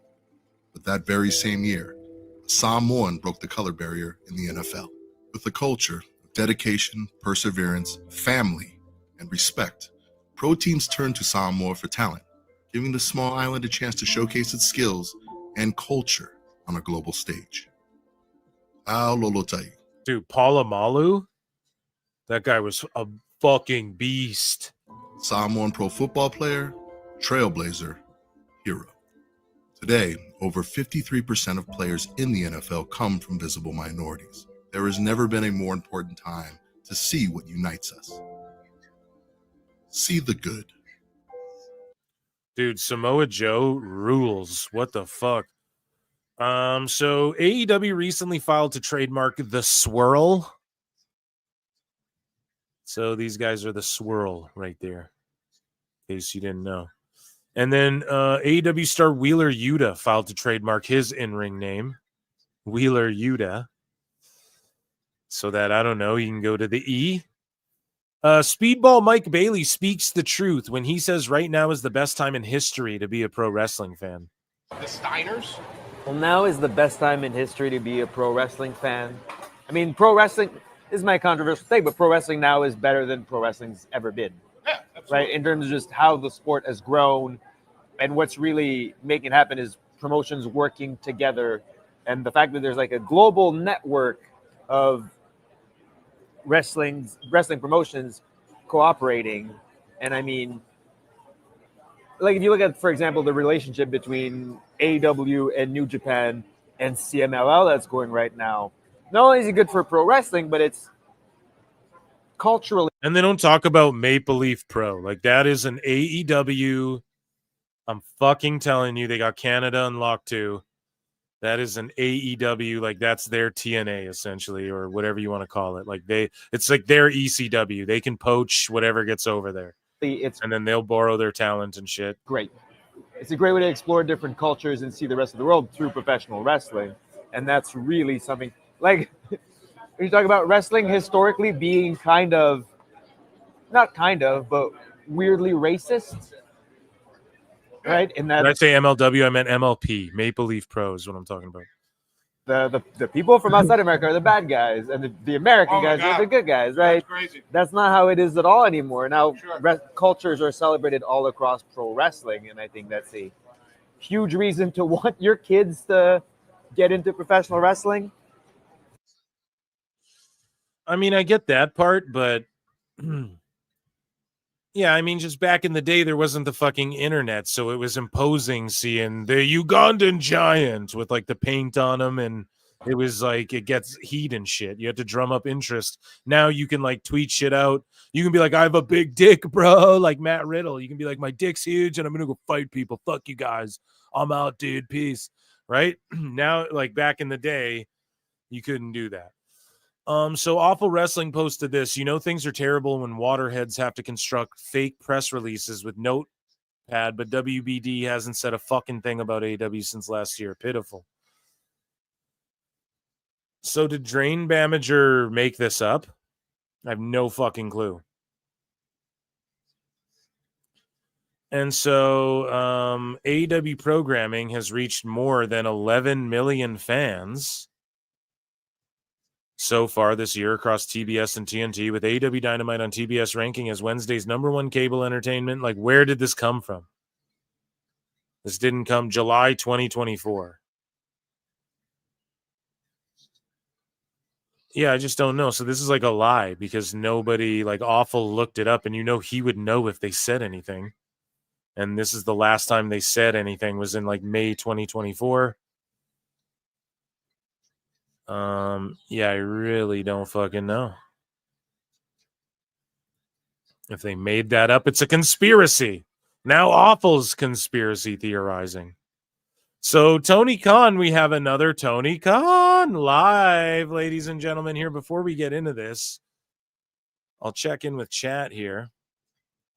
Rabid Wolverines LC Killer 17 has been a member for 13 months.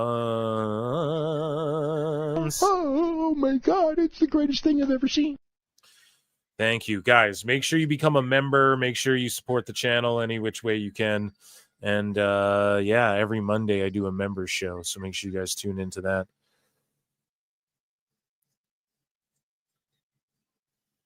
What is chat saying? Fuck his lifestyle. Never mind, I couldn't find my glasses. How long is he going to clean his fingers? You deleted my comment because I disagree with Mike and his lifestyle. I don't delete comments, sir.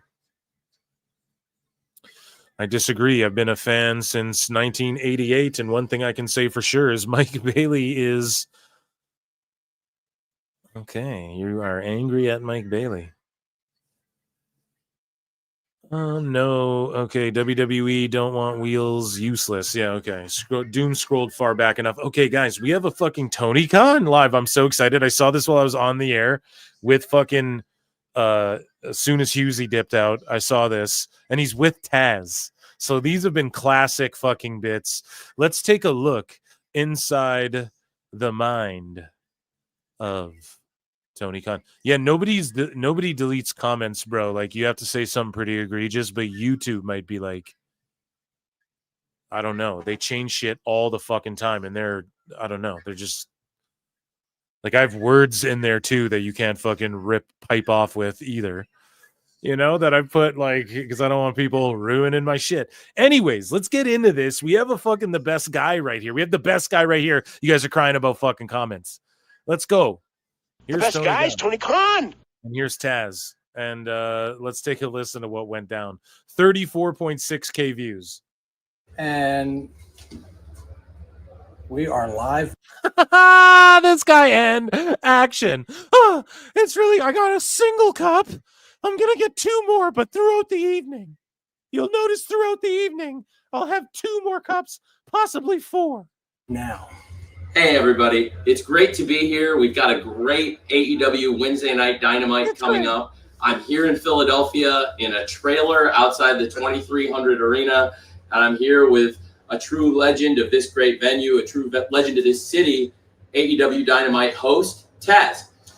Well, Tony, first off, I am very honored. AEW Dynamite host. He's like, I'm the fucking commentary, dude. That we're doing this before Dynamite. I guess maybe that's a host. You know, I'm very honored and was blindsided in a nice way this past Wednesday, and my family was there, and the locker room came out. It was an amazing moment. And I, as you know, I didn't want this on Dynamite. I believe let's get to the matches. Let's get to our current AEW roster, you know, and I'm just honored. I appreciate it. I'm going to honor your wish. I really wanted to put this whole thing on Dynamite tonight. You did. Taz has asked me, let's just have a nice, quiet ceremony before the show starts, and that's what you want. That's what we're going to do. I'm going to respect your wishes. You're the man of the hour, and we've had an eventful day. It keeps happening to us, these production meetings. People are barging in here. We need to get some more security. I'll get John Moxley on the case. Last time he fought Mike Bailey. It was a great match. Meetings. Well, that being said, at least it was friendlier faces this time. That's true. You know, a few weeks ago, we were in a production meeting. John Moxley busted in mid-meeting, said he wanted to fight on Dynamite. He did. And Speedball Bailey stepped up. They had a great, great match. It did very well for us. It was a great match. And tonight, we had the AEW World Tag Team Champions, Brodito, bust in. Friendlier faces. Definitely friendly, but Brody's very large. He's just a little bit intimidating. Very large and intimidating man. They're the new World Tag Team Champions, and they made it clear they want to be fighting champions. They want to defend the titles every chance they get, any chance they can go out and defend the World Tag Team Championships. Brodito want to defend the championships, but that being said, I had to give them a tough opponent, and that being said, I can't imagine a tougher opponent Then the Death Riders, Claudio Castagnoli and Wheeler Yuta, former World Trios champions. And I think that that's going to be a great. Taz was just like, yeah, dude. He's like, man, I used to be in the locker room with fucking, some of the fucking greats in the business. And like, I don't expect Taz to German suplex him through fucking, I don't expect him to go off and be like, fuck this. And it's just his job and shit. But I just have no idea how he listens to this nonsense. And it's like, this goes for 8 minutes. He's like, short and sweet, Tony. Short and sweet. Match. Claudio and Yuta have held the World Trios Championships. The Death Riders have held the World title with Jon Moxley. The only World Championship they have not held yet is the World Tag Team Championship between these guys. I think that's a great match tonight, and I'm very excited. And actually now I'm glad Brody and Bandito came in and demanded the match. And also with you not wanting to put your ceremony on TV tonight, it bought us some time to put a great match on. I'm a very unselfish man, Tony Khan. You know that. Yeah, no. Look, this is going to be a great Dynamite, as every Dynamite is. And no matter if it's in Philadelphia, Chicago, Florida, no matter where we go, all over the world, everywhere in the country, we're going to kick ass, and this show tonight will be awesome. We're only minutes away. We're minutes away from getting started. We really are. We're minutes away from going live. It's I wish you would offer me some coffee. But you want a cup of coffee? Don't worry about it. When we go off live, I'm going to make you a coffee. It's my pleasure. I got an espresso machine. It's awesome. You want to see it's Keurig? It's the fucking best. Top of the line, dude. What's better than Keurig? I don't know. The least I could do for you is make you a cup. I'll be right. I have a Starbucks built into my office. It's like a pop-up everywhere we go. I love the little egg bite things with the bacon in them.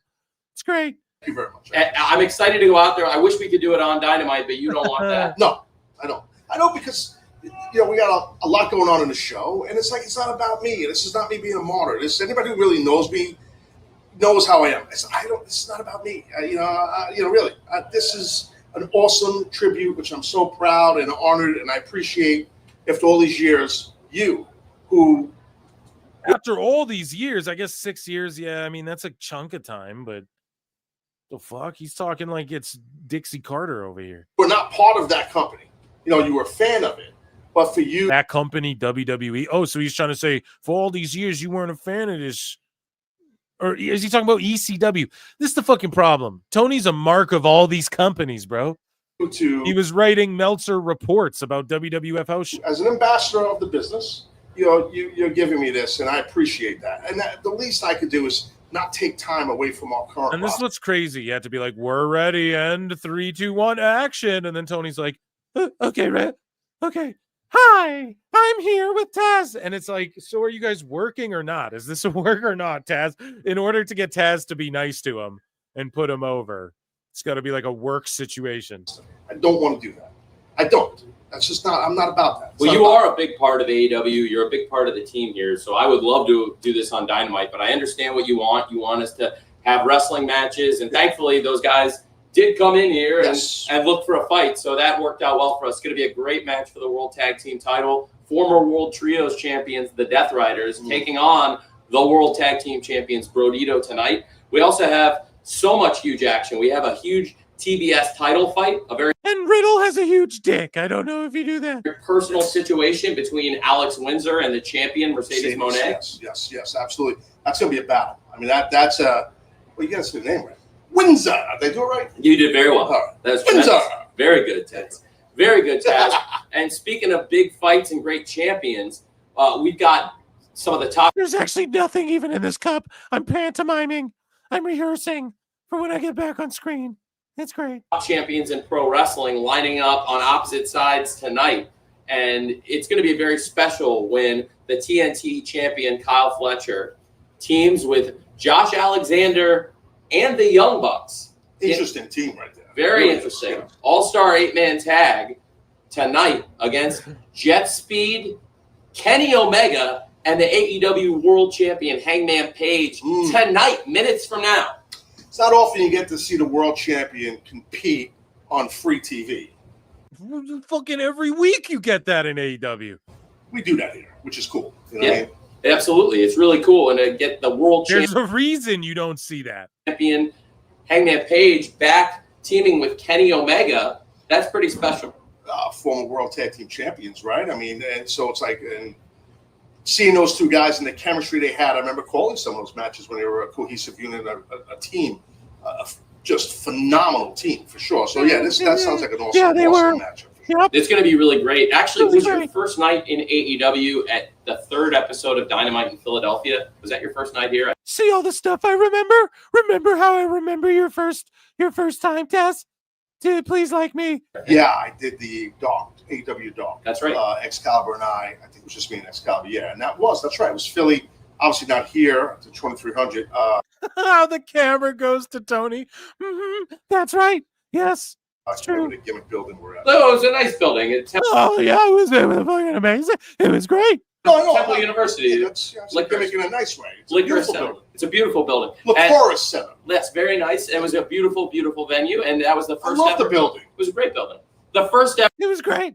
Kenny and Hangman tag team match. You didn't like the building? I love the building. And that being said, I absolutely. You'd rather be here than that building, right? I think they're both great spots. Okay. I mean, I think they're both. You win either way. And isn't it awesome how we're like riffing off each other like two old pals? That being said, the first ever Kenny and Hangman tag team match was actually in Philadelphia. Do you love the building or do you like the building? I love this building. Do you love? No, but it's the inflection tone. I mean, we just talked about this. Do you love it or do you like it? I love them both. Okay. I love them both. We were just talking before we went live here. We were talking about. We were just talking about it, planning everything. And that's why Taz is laughing. Because why would we be talking about stuff that we're not talking about in front of the camera if this is supposed to be real? Enunciating. You're going to tell them. We're talking about Seinfeld. Yes. Taz and I were having a conversation. I love George Costanza. He's awesome. You ever see the one where the shadow makes Jerry's girlfriend look like a dog? Woof. That one's great. The difference between why would Jerry bring anything or why would Jerry bring anything? Yes. So those Seinfeld mom steps. This is what happens. He's a troublemaker. The one where the toothbrush goes in the toilet? That would never happen. I have a bidet, and it's like 12 feet away from my sink, but you get it. It's relatable, right? We all can relate. Taz the troublemaker. Thank you very much for... I have a painting of Jerry Seinfeld at the foot of my bed. For joining us tonight for Wednesday Night Dynamite. We're going to have a great lineup. There's a lot going on. And before we start, for the live fans here, we're going to honor Taz in the arena. I'm also going to honor Taz's wishes by not putting it on the show, despite my better judgment. That's what you want. That's what we're going to do. Yes, sir. No doubt. Okay. Well, that banner will be up in the rafters when the show goes live, minutes from now, 8 p.m. Eastern, 7 p.m. Central, tonight. TBS and HBO Max. You can catch the show minutes from now, Wednesday Night Dynamite. So do y'all think Taz really didn't want it to be aired on TV? Or Tony's like, fuck, I gotta book all these people, man. Like, what do you think? It's going to be a great night of AEW here in the hallowed halls of the 2300 Arena. Taz goes up in the rafters tonight and so much more. Thank you for joining us for AEW tonight, and thank you for doing this with me, Taz. Of course. Anytime you want, TK, you know that. I mean, I'm a maestro on the mic. You're a maestro on the mic. We're both maestros. We're maestros. Remember the maestro episode? Yeah. Oh, yeah, I know what a maestro is. That's like when is that like when I turned all of those broomsticks in my basement? They multiplied and they started dancing and carrying water buckets? No, that's a magician. I don't even know what Of course, the maestro. It's not even a magician. It's like a wizard or a Fantasia. Seinfeld I'm gonna make a Fantasia joke, okay? Time Cop. It's great. The maestro's Bob Cobb. Bob Cobb is the maestro. Very good stuff, and that's why I love working with this great man. And I have to say, I would love to put your ceremony on the show tonight, but I understand that's what you want. And I'm giving you $100,000 to make this video with me. I mean, and I'm just gonna pay you a bit because I fucked up and I overbooked and we don't have time to put your. We actually can't keep that up there. We have to take the banner down before we go, and we have to get a high schooler to do it, and it's all just fucked up. Everyone's striking, and we actually have nobody to hang it, and so we're not gonna televise it. That's the truth. But I'm just gonna get you to come on camera and say you didn't want it. You take the blame, because I don't take the blame for everything. It's great. So, ladies and gentlemen, let's celebrate Taz's wishes. We're going to have a great Wednesday Night Dynamite tonight, and let's do it one more time, my friend. Sounds good, man. Thank you very much. Enjoy the show.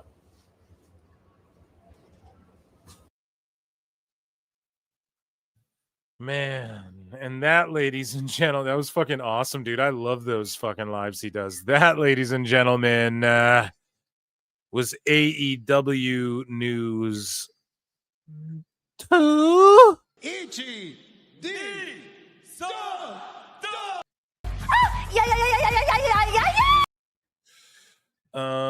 Tony rules. Let's go. Let's go. We have a little bit of WWE news left as well that we didn't get to with old Hugheseth. So let's get into it. We will head back over here. I will check in with chat again, though. Again. One show I like, but I don't know what channel it comes on, called Becker. Okay. He does something. And let's hug it out. Thanks for the train wreck, Taz. Taz doesn't want to be on the show because it doesn't belong on an AEW show. I know. I didn't watch Frasier. Toss salad and scrambled eggs. Oh, I love Cheers, just not Frasier. Where everyone knows your name. I didn't really watch Cheers, but I did watch Frasier. But not like a bunch, but... Okay, guys, let's fucking get in. Let's hit another breaking down. New. Let's get into it, man. We're having a fun time tonight, chat. What an amazing show this has been. This is the WWE News 2 section of this evening. Michael Cole thanked Peacock for their run as WWE's PLE partner on what is the final main roster PLE, and Peacock also was like, man, thank you WWE for taking a chance on us. If it changed your mind, take a chance on a girl. So a lot of people who are like, yeah, man, they fucking like they're leaving Peacock and these other people didn't jump at the PLEs and all this, like maybe WWE's plan was always like Netflix and ESPN. Maybe that was always their plan. We don't know. And obviously we saw the good relationship they left with USA. Peacock, they're leaving with a tremendous relationship. The only one that seems to be sour a little bit is Fox, but I swear that seems to be like sickos and wackos blowing that up more than it was. It seemed as though Fox sort of took the blame for that at first, and then it seemed like people kind of spun it into, well, they're blaming WWE. Either way you look at it, they are leaving a trail of good relationships. Netflix is happy, and ESPN's about to be happy with the numbers after this WrestlePalooza shit. And yeah, let's take a listen to just them thanking Peacock. It's the end of an era. It's the end of the Peacock era. Chat, put your best, or if you're in the comments, put your favorite Peacock memories of scrolling through the app. Great scrolling through that app, except for, I guess, Saturday Night Main Event, right? 2 weeks from Saturday, September 20th. Some good news, though. NXT premium live events will remain here on Peacock. We want to thank all of our friends over at Peacock for what has been an incredible 5 years, including Rick Cordella. Rick has always been there for everybody in WWE. It's been a hell yeah. So they're just shouting him out, Rick Cordella. tremendous partnership. And again, hats off to Peacock. Yeah, man. I could see there still being shows on there and stuff down the line. The world will open up again in 5 years or whatever their deal is. Maybe Peacock has the next hit show coming up the pipeline. So we now have the origin story of Punk and AJ blowing off two nerds that never got over it. Seth wanted free wrestling lessons and Becky wanted a handshake.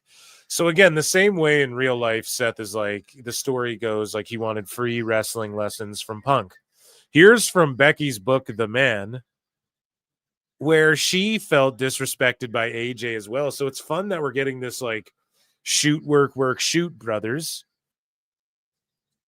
But at the same time, how funny is it that they feel like rejected by AJ Lee and Punk in their day when they were kind of asking for handouts? I don't know. In relief, as I How are you going to ask for handouts and have people still help you and then fucking reject them or fucking turn your back or like, I don't like the way you're not helping me anymore or whatever the fuck. You helped me so much and I don't like that. It's ridiculous. In relief as I shut the door behind me. Only when I opened my eyes, I noticed that the women's champion, or as they so awfully named it, the Divas champion, AJ Lee was standing to the left of me, typing furiously into her phone. Without picking up on social cues, I enthusiastically greeted her, "Hello," 4 octaves higher than normal with the underlying desperation of, "Please like me." "I'm Rebecca." She looked up as I stretched out my hand to shake hers, grunted what may have been a hi before going back to finger punching her phone, leaving me with my arm outstretched, fondling the air. This is going horribly, I thought as I sat in the bathroom stall, scared to pee too loudly lest I offend, in relief. Yeah, dude, you better not fart either. Then you become the fart girl. The pay-per-views on Peacock era has officially come to an end. March 2021 to August 2025. Man, what an era. Seems like we've gone through so many over the last decade, from the network going away and everything. So sources say that the Righteous may be finishing up their indie dates amid WWE interest. Apparently they've told multiple indies, like, we can't, you can't book us and shit. And they might show up in WWE, man, or maybe AEW debuts cross with those guys again. But they also they opted out of signing with AEW, so that ain't going to happen. Maybe TNA scoops up crossing these guys. I don't know. But either way, they could be WWE bound. I think they'd be cool there, but like, what do you do with them? Just stick them in the tag team division that's just dried up and not that interesting. Oh, they'll make it interesting. I don't know. We got Wyatt Six. Do we really need these guys cult and spooking it up? I don't know about all that, but Raquel Rodriguez has credited The Undertaker and Kevin Nash for helping her improve in the ring as of late. She said that Nash has been messaging her since he publicly gave her the advice to work bigger in the ring and has been giving her some tips and advice after watching her matches. Yeah, she's come a long way in a short period of time with that, so it was really good to see. Rhea Ripley and LA Knight after today's Raw in Paris. So they have their own little bro shake here.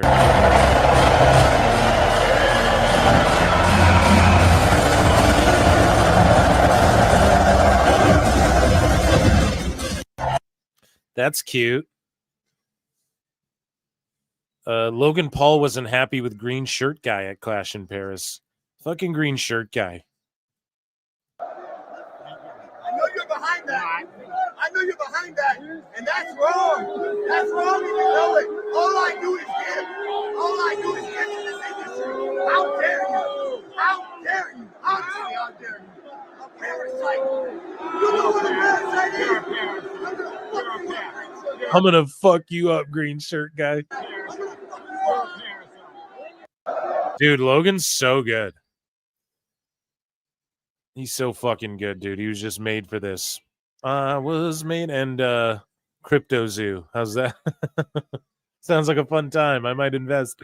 Bully Ray believes WWE created a star in Bronson Reed at Clash in Paris.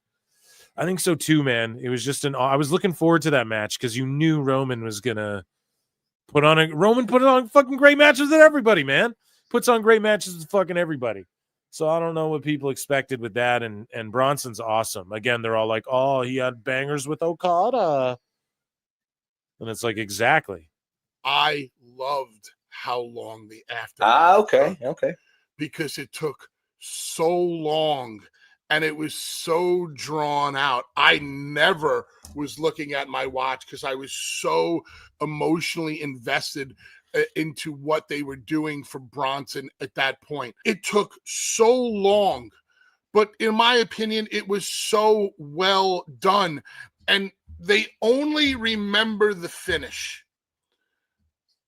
And I don't think anybody is going to remember that Bronson Reed did the JOB at the Clash in Paris, because the aftermath was so substantial, so heavy duty, that I think they're forced to remember that. I really thought they created a star last night in Bronson. I liked what I saw from Braun. Don't get me wrong. They keep having Bronson and Braun take steps away from Seth, which I think is good. Yeah. Because to me, these two were nothing more than backup singers for a while. Yeah, I'm with Bully fully on this one. Bully Ray. and now they're starting to gain an identity of their own.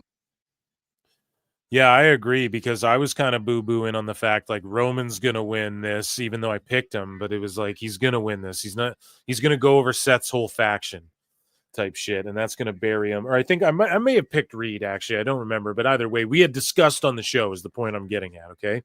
Like, okay, he's gonna beat Reed, and then it just buries their faction because he's gotten wins over them twice now, or whatever the fuck. And what happened was Reed lost, and then he just squished Roman. Okay. And then that swerved me in a way watching it where I was like, you forgot about the fucking him losing. And then they sort of deaded the Shulafala aspect, which is cool. But yeah, moving along here. Mr. Iguana talks interacting with the Undertaker. So again, Undertaker just helping everybody out. If you guys watch NXT last night as well, there was two cool moments. So one where like Javon Evans is cutting a promo, and then a motorcycle pulls up, and then you just see the boot go down, and then you hear the gong dong, or the ding, Undertaker's ding, as it were. I have one right here. And then what's his name? Briggs came out and like swerved everyone, and it was like Briggs, and he was talking shit to Javon or whatever. And then another moment at the end was like Hank and Tank were getting beat up by Dark State, and then they're like, who's gonna help you? Like, no one will help you. And then the guy, Hank or Tank, I forget which one, is like, Joe Hendry. And then he said his name, and then Joe Hendry showed up out of nowhere, and he showed up like behind the ring too, and like hit a pose, distracted everyone, blah blah blah. It was funny shit. But anyways, though, Iguana said, I met Undertaker back at the PC in NXT. He's great. A lot of advice looking at him in AAA. It's surreal for me because you walk around and see this big guy in Gorilla. Usually you see Conan in AAA wrestlers. What are you calling me short, bro? Now you see Undertaker, the guy you've seen all your life as a kid. It's surreal. I just see him there. Maybe I see him more. When I talk to him, it's just advice. If I'm chill, he's 100% more all the time, never stressed. You never get the feeling that something's bad or something is missing. He's all chill. Undertaker's like, well, you've done it now. You've done and made a big mistake.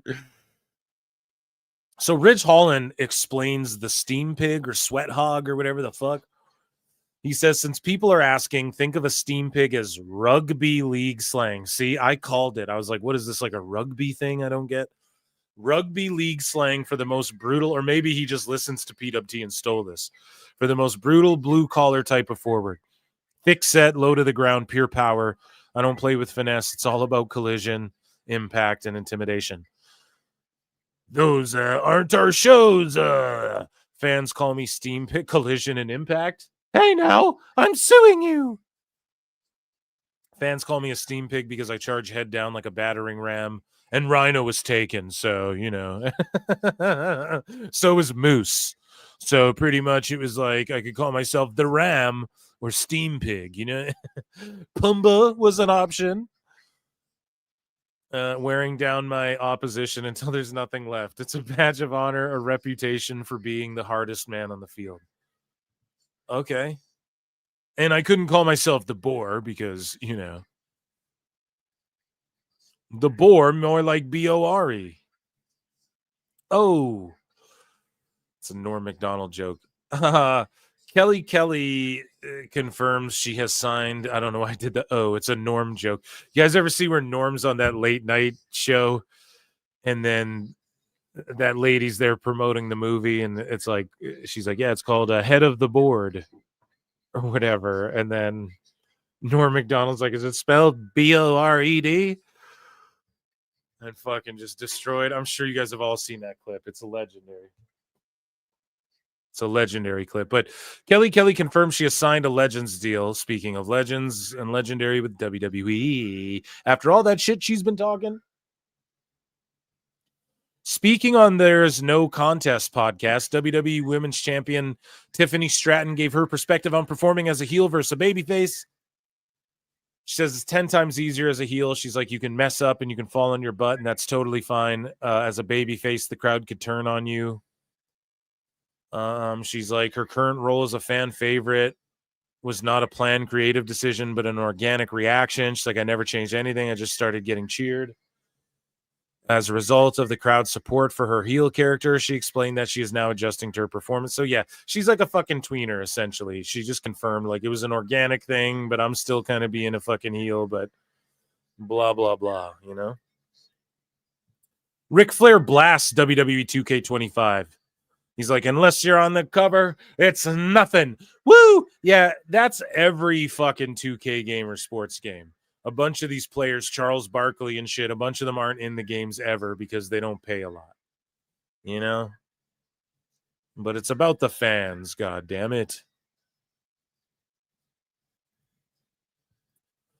So TKO, WWE's parent company, announces extended partnership with T-Mobile Arena in Las Vegas, Nevada. Ric Flair believes Randy Orton is really underutilized in WWE.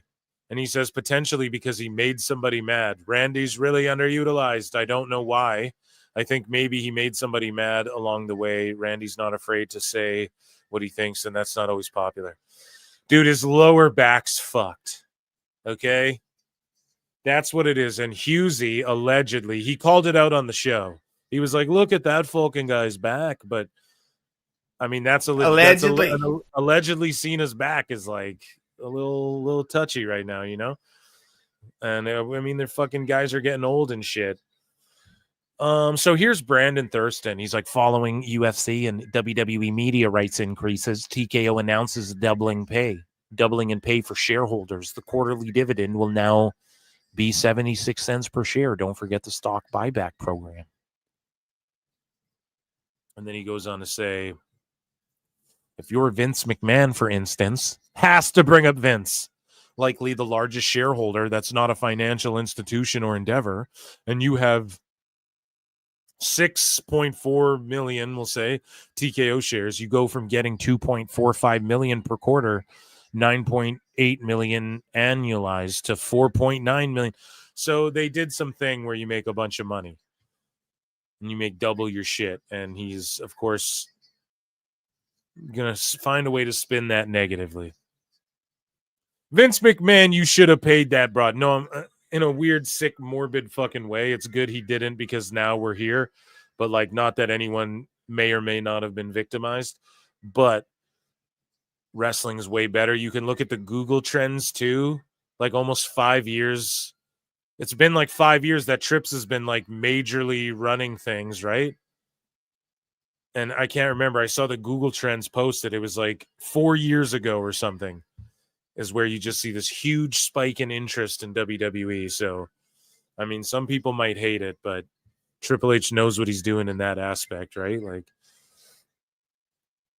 speaking of knows what he's doing, get it? Because he's got a big nose. Per bodyslam.net, WWE may have scrapped plans for a draft in September, despite reports from a few months back. Good. Fuck that shit. People just show up wherever they want. No one cares. So even Toy Story's Woody, it was hitting the fucking yeet, dude. It's just me. Okay. So look at this Woody yeeting.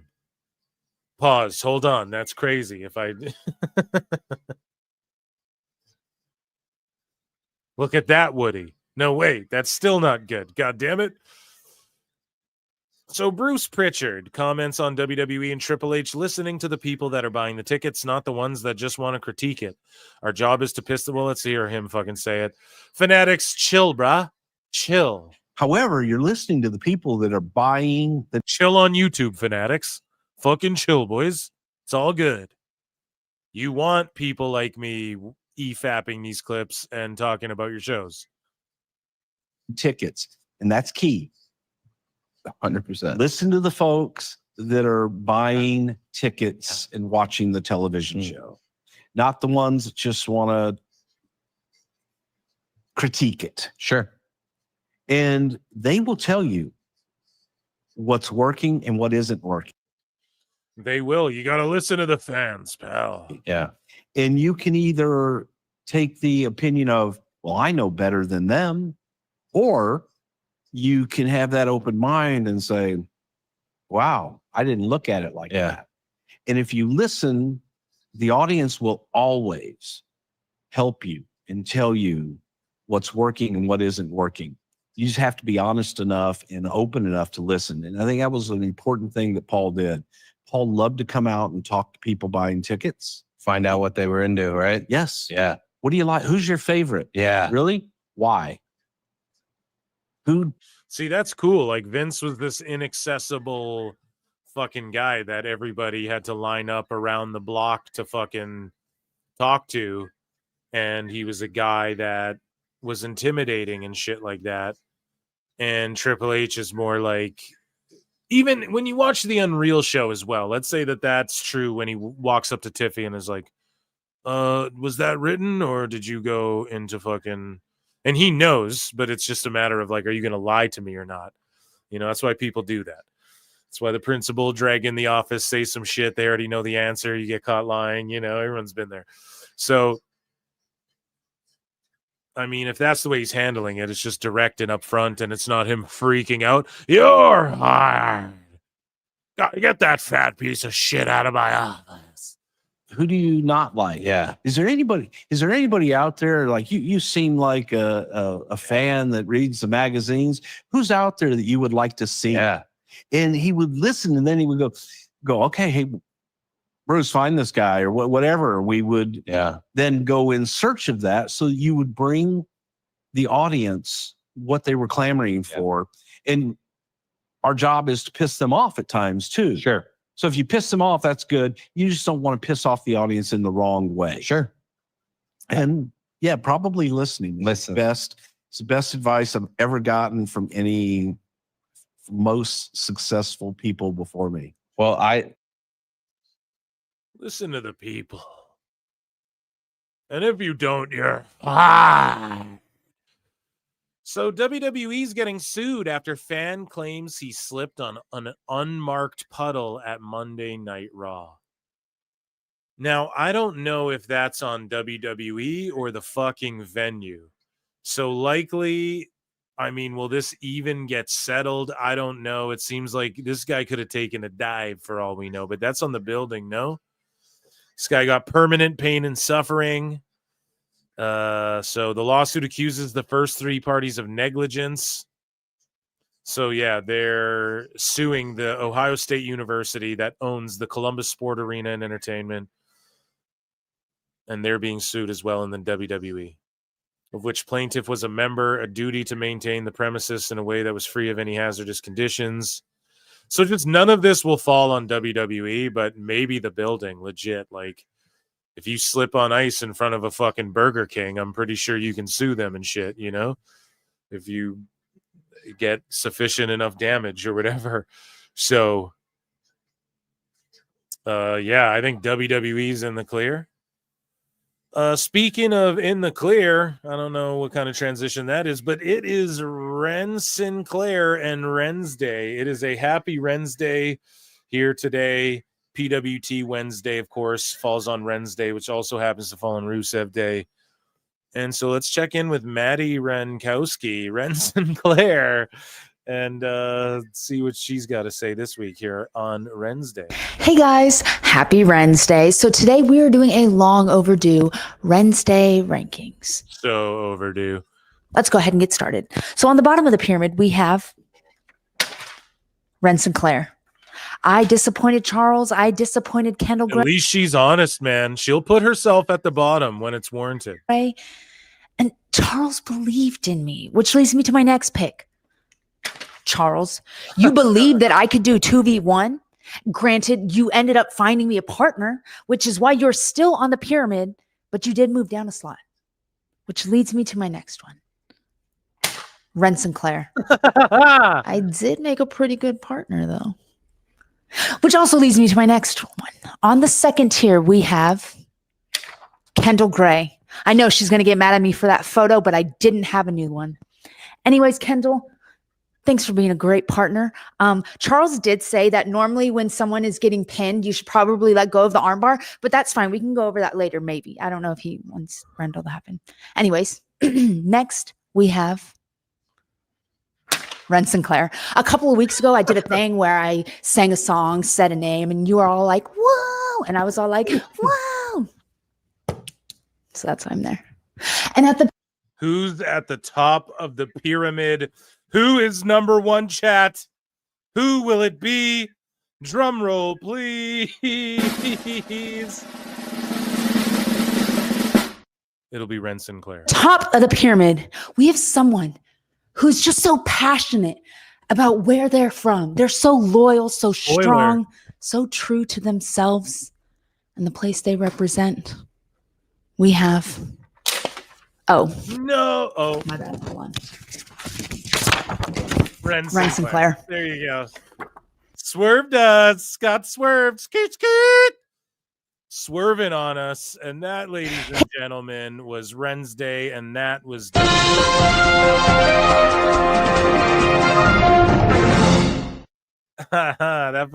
was awesome. So what say you, chat?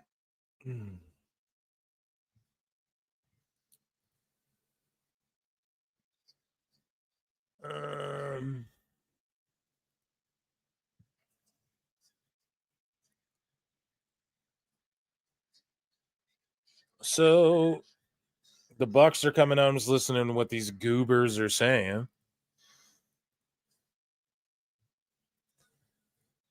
So I don't know what shall we do today? What shall we do today? What shall we do today? I'm sure we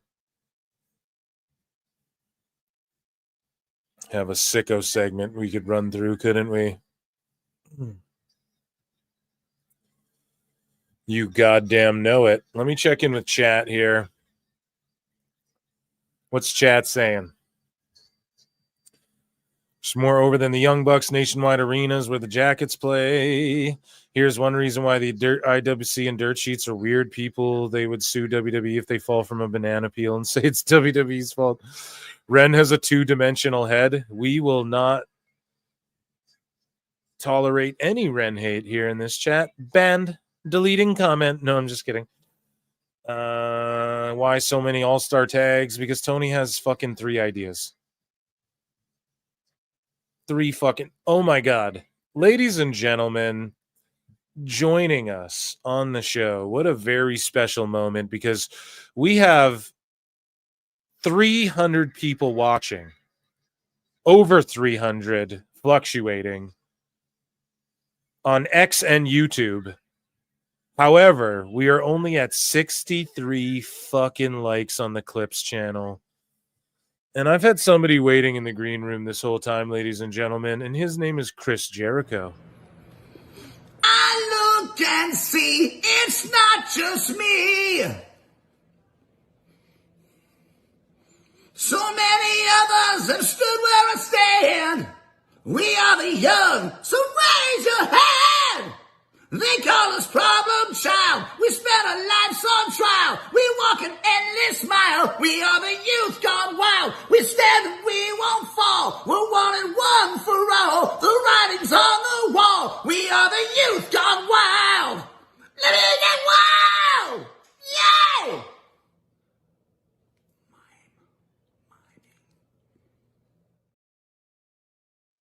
Run the likes up to 100, guys. Anybody withholding their fucking like in order to hear Jericho sing, there you got it. Head on over to the Clips channel if you're on the Times channel or on X. Quickly hit fucking like. It helps the algorithm. It's the free way to support. I appreciate you all for being here. Round of applause for the PWT universe. God damn it, for being here tonight. And of course, my guest earlier, Husey at the Husey at Husey Entertainment. And I'll go talk some shit about J.J. Abrams with him tomorrow. Does J.J. Abrams stink? We'll find out. Ladies and gentlemen, it is time for nobody's favorite segment, and it is called The Sickos Are. So, Matt Keen Music had this to say. He said, WWE counter-programming PLE days, but not creating compelling reasons to watch theirs is a bold strategy, Cotton. And then Bourbon Whiskey's like, cool, sounds like you're watching it. And then Matt Keen is like, kind of get paid to, so yes. Well, fuck, it's my gig. It's only part-time, but it's still my gig. The pettiness of this clown is remarkable, all because Punk yelled at him once. So yeah, Ryan Satin. hot take, but I always thought she was super overrated. A lot of people do say that about AJ though, because she was in like a shitty era of women's wrestling. But I think if she existed in the Becky Lynch, Monet era and all that shit, she'd have done just fine. And existed, I mean, as like an active competitor, right? I think she would have been just fine. She's like a Natty Neidhart. She's kind of like you could plug her in anywhere, and I think she'd have done okay. But that being said, like I don't know, Satin's just a little bitch when it comes to CM Punk. He's just so sour grapes over him. He was personally mean to me. So this Anna C. DeMarco account, which I don't even think is fucking real. I gotta be honest. I don't even think this is a real person. 12.6K followers. I don't even know. But the only person who thinks he's a good wrestler are people who don't understand at all what good wrestling is. That's what she said talking about. That's what she said talking about Logan Paul, right? Anna C. DeMarco then says, I can't believe I'm admitting this, but Logan Paul is good. So again, just people who don't keep the same energy. I think this is like one of those AEW Cero Miedo accounts, like just clearly saying shit to drum up engagement and stuff, you know? So that's what everyone's doing though, but it just feels very Robotronic to me, you know? So I just don't even know if I would engage with that person. Look at this graveyard of like limited and suspended accounts and shit. Like, what the fuck? You goddamn sickos. So here's Big Ben Bishop. A bunch of people legit got worked by this fucking video. Okay. And Big Ben Bishop had this to say, interesting to see from this fan's POV makes you think.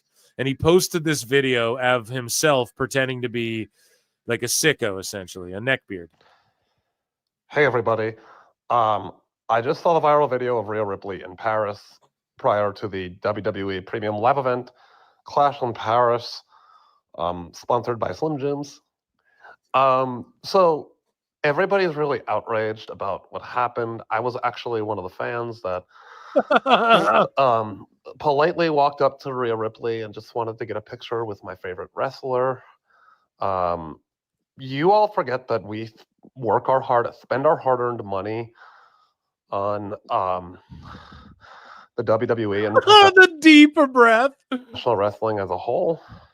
So we should be entitled to the mouth breathing too. It's just so spot on. Ben's such a funny guy. Meet some of these wrestlers. We should be entitled to touch them, do whatever we want to them because we're basically their bosses. I didn't get to meet her when her plane landed and I was waiting at baggage claim or when I was camped out at her hotel. So this was my only chance. I really think you all need to get over it and get a life. Dude, hey, everybody. He's so funny. Let me just look at some of these. There has to be some fucking... Okay, let's see. He sent an update. The fact Rhea had to make a big deal out of it is crazy. Entitlement. And bro is breathing like this guy. I don't know. Just people think it's funny. Here's an updated video as well. Let's see. So now I see that everybody has been making fun of my post and trying to demean me as a professional wrestling fan. I just think that's so wrong. I'm a person like every single one of you. And honestly, I can't do it anymore. You guys are unbelievable. Get worked. That's fucking hilarious. I had fun. I did an interview with him. If you guys want to see on PWT, we just shot the shit, talked about Dave Meltzer, had a fun time. So yeah, I don't fucking know. He's just cooking. People went wild with this dude. How many views did it get? Almost 400,000 impressions or whatever. So that's good, man. He had a WWE tryout. It'd be awesome if he got in. But just does he fit into NXT? I don't really know. So this guy limited who can see their fucking posts. So I don't even actually remember what Big Ben was responding to, but someone's like, fuck Big Ben Bishop or something like that. JD from NY. JD says, love how everyone is engagement farming. The Rock losing 60 pounds to make fucking pennies on the dollar from Elon. I roasted this before. I already roasted this, so I'm not going to do it again. But it's like, that's what you're doing. You are making The Rock losing pounds, and you have a subscribe thing, bro. And I'm not even hating on JD, but it's like, bro, I'm not monetized on Twitter. I don't have enough verified followers. He's monetized, and he's making a Rock is looking a little light right now tweet. So you're doing the same fucking thing, dude. It's crazy. Craziness, man. Some people need to just, before they tweet brain farts out, they need to just take a deep breath, take a step back. We're all guilty of it. I'm not perfect either. I'm just saying. So Samantha Irvin is like, we love The Rock in this household. And then Ricochet's like, yeah, like say it loud.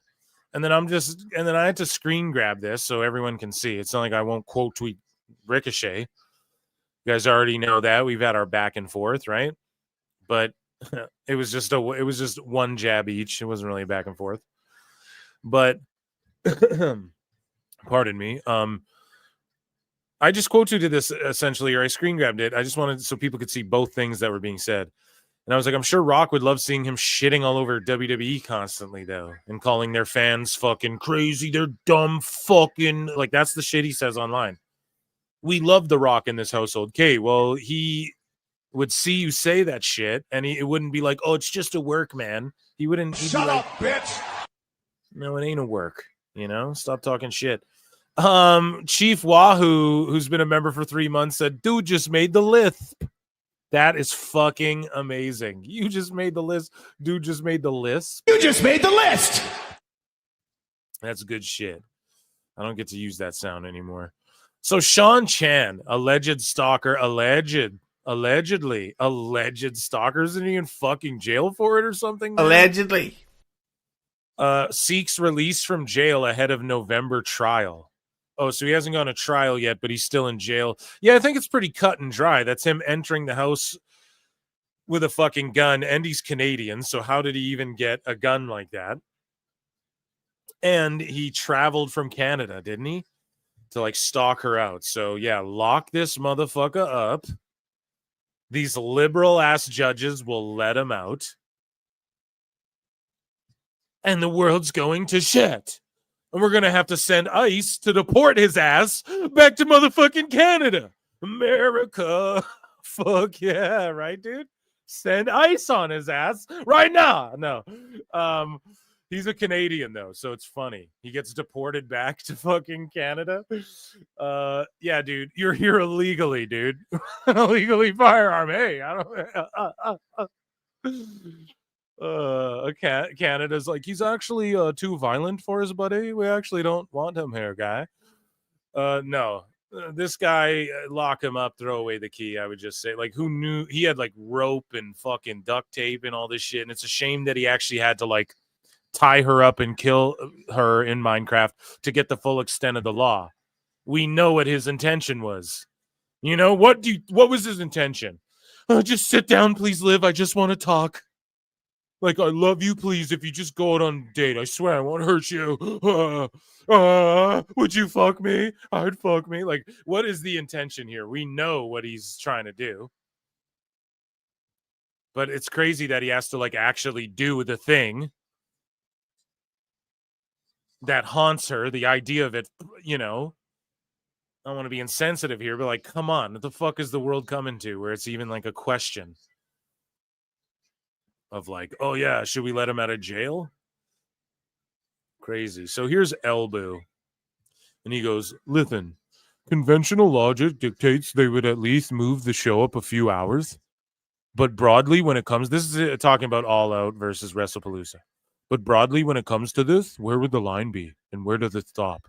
You can't show WWE that you can be easily pushed around, moved off your scheduled nights. I agree with him here. I agree with him. I'll tell you guys where I disagree with Elbu.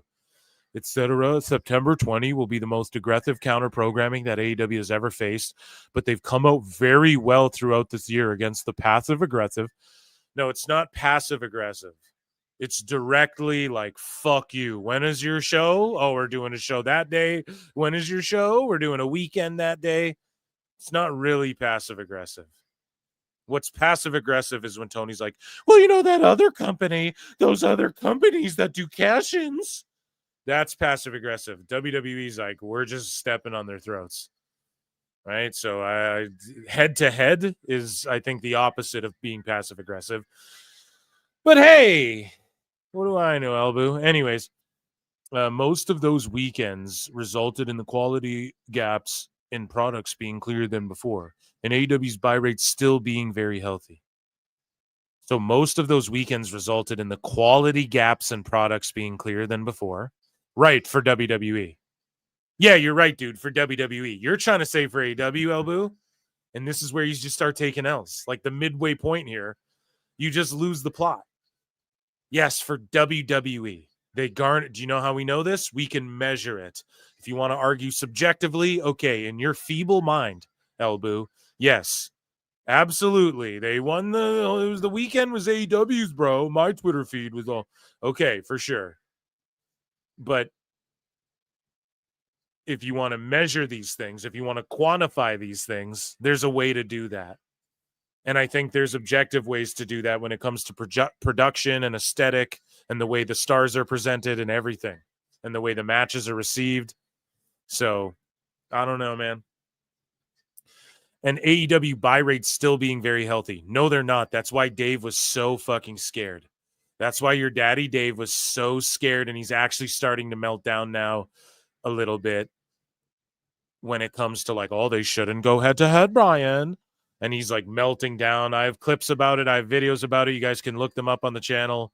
Dave Meltzer melting down and being scared about NXT and TNA and AAA and shit. Okay? Oh my God, it's the greatest thing I've ever seen. It's because he knows he's been inflating the pay-per-view numbers and all of these, oh, they've been doing healthy on pay-per-view. No, it's because Dave's adding 30% from Amazon that doesn't exist. He has no basis to believe that. He just predicted. And even Brian questioned that. He's like, 30%, man. Do people even watch boxing on Amazon? I predict 30%. He knows he's been doing that, and he knows that ESPN folks are going to cover this. He knows that ESPN real journalists are going to write articles about what the real fucking views were and shit, something Dave doesn't know how to tabulate unless he's listening to BJ Bethel, okay? And he knows that these legitimate people are going to come out the woodworks and start making his ass look real stupid right away. And he's like, fuck, they're going to get destroyed. And Hughesy's like, it's a good idea. And him and I sort of disagree on that. I don't think I agree with Elbu in that he should put Tony should just say, fuck them. I'm just going to do my thing. It's not going to hurt their attendance. It's not going to hurt how many people, like, okay, some people will choose to watch WrestlePalooza, but it's not going to even hurt their pay-per-view buys. Like anybody who's like, I'm going to buy both. I'm going to buy the AEW one. They're going to watch the AEW one. Makes no difference. It doesn't matter. Like they're trying to fight this artificial war. It doesn't matter, especially in this day and age of replays. Even if people bought it and then they watch it tomorrow, what does it matter? Why move it? The people who are going to buy it are going to buy it regardless if they buy or illegally stream the WWE one or they have ESPN or whatever the fuck they do. If you're going to buy the AEW one, you're going to buy it. Who cares how many people watch it the night of at the time in the world of streaming? I thought that was the whole point of streaming. So it's funny how Dave's kind of like melting down and he just shows how he's kind of behind the times. His argument should be like, nah, fuck it. Like, people buy it, they'll watch it tomorrow. But he's fighting this artificial war where he has to make belief that fucking Dynamite's doing Raw numbers. When someone from ESPN talks about WWE did this to compare it, AEW, their competitor, did this, and a real person with sources said some shit, Meltzer's going to fucking go insane, dude. He's going to melt down. I can't wait for it. But yeah, Elbu just goes on. He's like, the point I'm making is that someone in some organizations need to be the one to stand up to WWE and not get bitched like the many before them the last 40 years. It's true, but here's the thing. Again, Elbu's like, someone's got to stand up to WWE and not be a bitch. Oh, so you mean like TNA that went head to head on Monday fucking nights? and didn't back down, fucking went head to fucking head and was like, let's go, let's do this, let's try this? Or do you mean WCW that went head to fucking head with... You fucking mark! You guys know what I'm saying? WCW that said, we're going head to fucking head Monday night, let's fucking go, put WWE on their back foot, and only went away. Only got canceled because Time Warner or AOL or whatever at the time was like, fuck this. Fuck wrestling. We're not in that business anymore. That's realistically the only reason it went away. And WWE bought them on a fucking discount because of it. You mean those companies? So like Eric Bischoff, you mean like, oh, okay. I thought you hated that guy. I thought you guys hated that guy. Oh, these people bitched out. Oh, you mean like TNA and WCW went head to head on Monday and Tony doesn't even have the balls to go head to head with fucking NXT because it got slaughtered? He doesn't even have the balls to go head to head with fucking TNA because he'll get fucking slaughtered? And everyone's sweating that too? Oh, you mean like the other two big companies that everybody thought had a fucking chance at beating WWE was WCW with the Nitro era and then the fucking TNA. You mean those, like the last 40 years, those companies that didn't go head to head and have them sweating?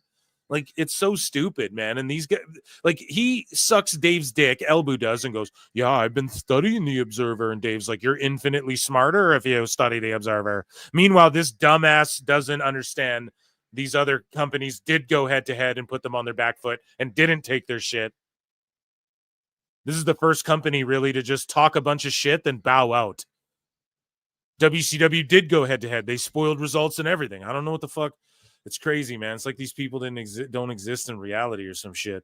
And is severely overrated. Meanwhile, if she debuted in Dynamite, this guy would be like, AJ Lee, the goddess of the grabs. Trying to fucking tell me that she didn't have any matches that are memorable or it's just people are fucking nuts. So here's Tribal Keith. He has a new name, Tribal Keith, with a very important announcement. Hey everybody, this is your Tribal Keith, the unofficial leader of wrestling media, social media. Yesterday, that piece of garbage, that piece of shit, Ben Bishop, made a video that depicted me being rude to other professional wrestlers and not respecting boundaries. I thought this was incredibly tasteless, and unfortunately too many people believed that it was me and not that human compost Ben Bishop. But unfortunately, because everybody thought it was real, I can officially say that unequivocally, Big Trouble Ben Bishop is our daddy. We'll check in with the Tribal Keith from time to time, chat. Keith, the Tribal Keith is the chief sicko. So the Tribune magazine wrote this: the Hangman character is an avatar for political subjects, especially younger ones, who understands themselves through the prism of their oppressions and traumas. Read Tom Williams on wrestling. Bro, what is with this new fucking generation? Like, what are they called? Gen X, millennial? I don't fucking know what anyone's called, okay? Gen Z, I don't know. They understand themselves through the prism of their oppressions and traumas, man. We live in the comfiest fucking time in human history. What oppressions and traumas. And this Tribune magazine, by the way, their tagline is socialist since 1937. And this is who's writing this, and they're from the UK. And you guys see how redacted the fucking UK is lately. I know you guys do. I'm seeing more and more of it every fucking day. Socialist. So, again, everyone knows socialism's redacted. You learned that in grade fucking 3. Tribune magazine goes, and I'm not even trying to be political here, right? We just all understand that, right? That doesn't work? Okay, good. Got it? Good. So they write this thing, man, and just this whole, like, the prism of their oppressions and traumas. You live in a first world fucking country, bro. Oh, you got tap water and can fucking, and you're chunky because you can eat McDonald's and have an iPhone? Holy fuck, man. People are so fucking kooky in 2025. But Meltzer said what is like, this is the funniest article about wrestling I've ever seen, begging you dorks to stop thinking you're reading John Milton when you watch AEW. Wrestling is one of the goofiest and silliest forms. It's a carnival art form. It's a carny art form, guys. No, it started from shoot fighting and shit. Yeah, it did. And I've made the argument as well. But they split into two sections. Okay? And one of them, the only reason pro wrestling kept the name pro wrestling is because the older dudes had to think, who were shoot wrestlers before, who started doing this wacky shit, had to think of fucking ways to do more crazy shit. And they kept the pro name. And then the amateur wrestling went off in its own branch and refined itself in different ways, and it stayed amateur, quote unquote, because pro wrestling sort of hijacked the name, because the old shooters who were already doing the wacky hitting each other with fucking wooden chair shit and all that, whatever, and doing the characters and working the shoots, right? Because the shooters discovered, like, well, we got to start working shoots, man, otherwise we can, like, this way we can fight way more and make more money and shit. So it's just funny how, like, people take themselves way too seriously in this wrestling space. But it's the goofiest and silliest forms of entertainment ever made, and you act like you're Mohandas Gandhi by watching. And I actually saw as well, I saw Mole like respond to John Draper, and shout out Drapes. And I usually agree with him, but he was like, well, Becky Lynch, he didn't like the Becky Lynch thing, which whatever, to each their own, but he was like, she's pretending to be tough like she can whoop anyone. And Mole had a great response. He's like, well, welcome to what all of pro wrestling's been. And I was like, true that, man. That's actually, like, that's what wrestling is. It's a bunch of people pretending to be fucking tough. And then you have guys who are like, no, I'm really actually tough, like Matt Riddle. And then he pisses everyone off or whatever.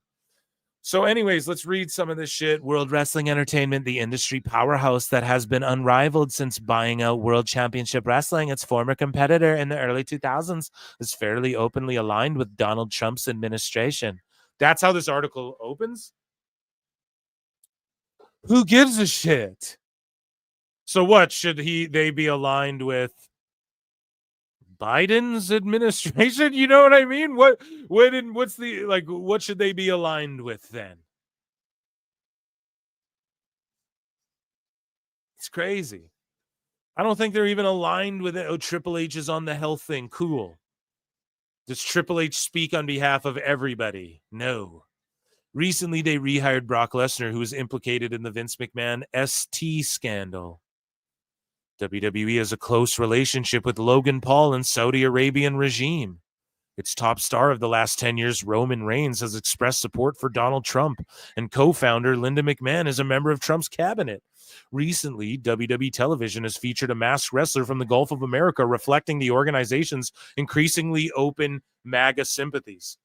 Bro, MJF went to Mexico, was like doing suck it's like, oh, suck my dick, and he was like, fuck Mexico, and spit on Mystico, ripped his mask off, put it on, was flipping the crowd off, and was like, fuck Mexico. Didn't even cut a clever promo. He was just like, fuck this place, man. You're not, why aren't you crying about that? Like, look at these fucking mentally ill sickos who write articles like this. Stupid idiot. The UK's kooky, man. All these UK wrestling fans, and bruvs, I love you, bruvs, if you're here in my chat and you guys get it.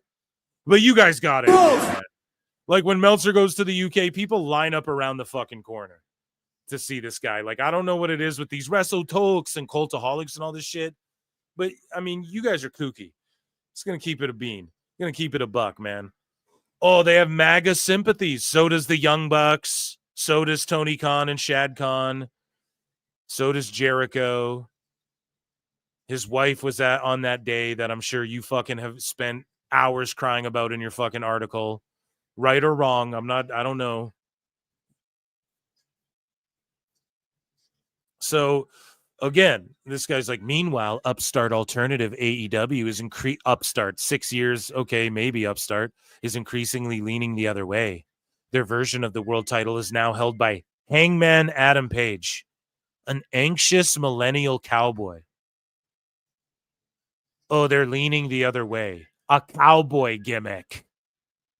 Oh yeah, they're totally more progressive with this cowboy fucking gimmick, dude.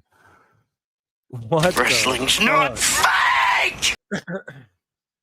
A former media studies teacher and teachers union shop steward whose hobby is gardening. Hero is David Attenborough, and whose preferred presidential candidate in 2020 was Bernie Sanders, who he made a series of small donations to. On the filing form, he listed his profession as thuggin' and buggin'. I'm douche chill cringing out, man. He donated to Bernie Sanders. Oh, you mean the guy who's like, socialism, we need to get the top 1%, and then he owns multiple multi-million-dollar homes? Oh, you mean that guy? Bernie Sanders. Come on down.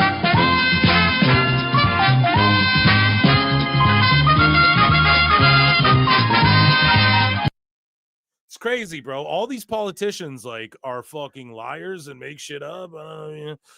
Paige's title win in July was emotional. I know of at least 3 full-grown adults who wept. Yeah, it was fucking Tony Khan and the Bucks, as they called you, crying to write this fucking article.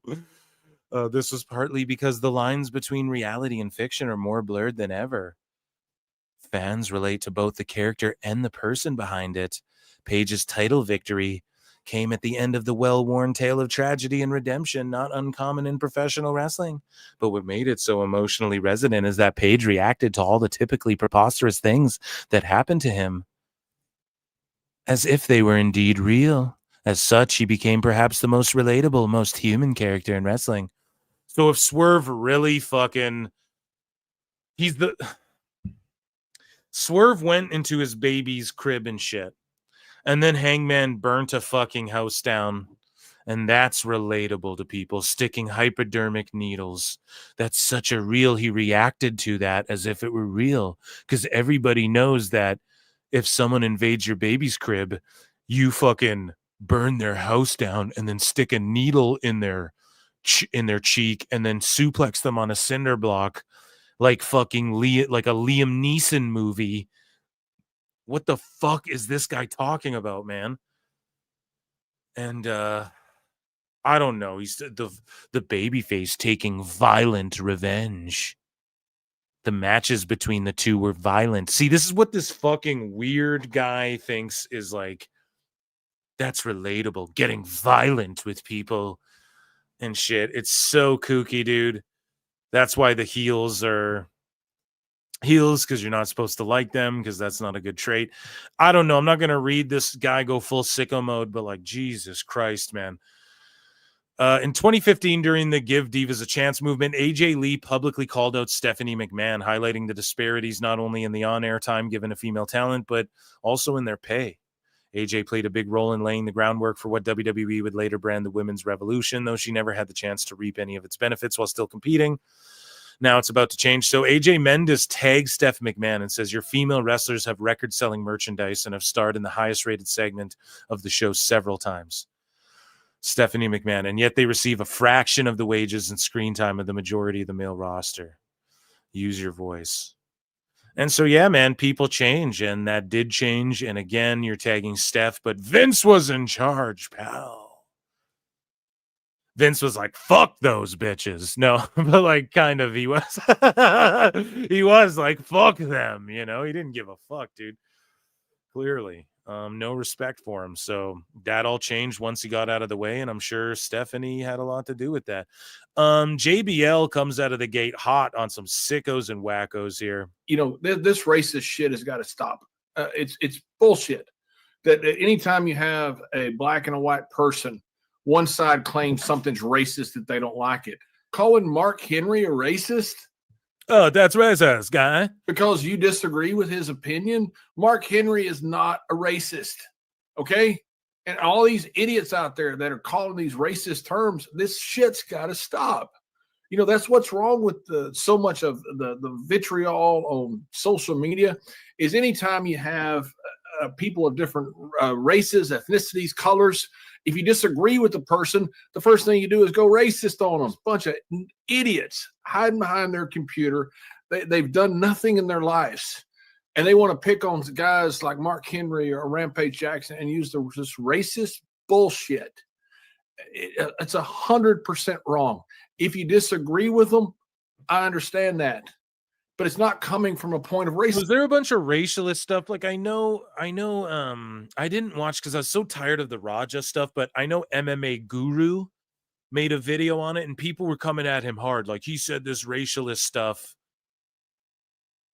And MMA Guru was like, well, I said that it was a savage beating or whatever, you know, you're not going to like, fuck you, be a better dad or whatever. He said to Rampage, like, he doesn't give a fuck. He just, you know, barbed right back. So I didn't see any racialist stuff going towards Mark Henry. But if that's the case, yeah, that shit, just don't be doing that shit. You see Raj Giri gets it too. Like anytime he talks about AEW news being shitty, or like their ratings being shitty, it's always like, oh, deport this guy and shit like that. It's like, what the fuck, man? It's coming from a point in Rampage case of that's his son. He doesn't excuse him. He says what he did was wrong. Mark Henry was stating his opinion about what happened. Your opinions can't be wrong. It's just your opinion. You know, you may think it's wrong, but that doesn't make it racist. I just think this whole thing, it's not an overreaction to what Raja did. What Raja did was completely 100% wrong. And he's going to probably be prosecuted and punished for that. But all this other stuff that's going on here, this collateral damage to me is just, it's crazy. It's this cancel culture, and it's just from a bunch of idiots out there. Cancel culture? No. And so boomers got to stop saying cancel culture and woke and all this shit. We got to fucking end that.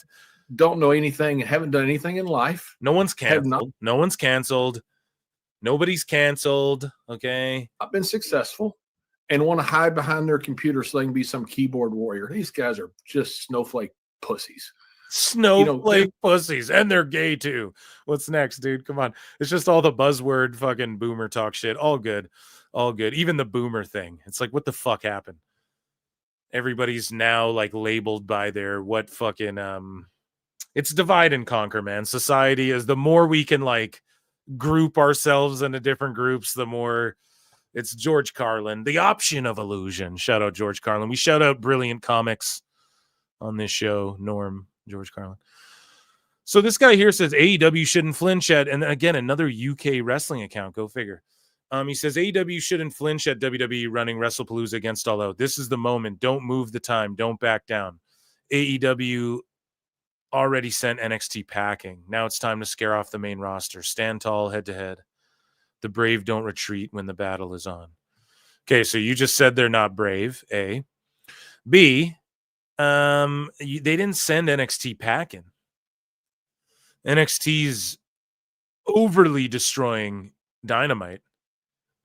And, yeah, they went packing to Tuesdays, but that was like a long time ago, bro. We already talked about that. So the last one, here's John Drapes. We spoke about him earlier, but yeah, look, someone made an account of him and with the dead brother thing. Like, that's just so fucked up. I shouldn't even bookmark that. That's just morbid and sick. What a fucking shitty way. Everybody just take a deep breath in. There you go. That's much better. There we go. Remember this. Take a look at this exchange right there. Much better. A much better way to end. I don't even know why I bookmarked that. Much better way to end, ladies and gentlemen, nobody's favorite segment, and it is called the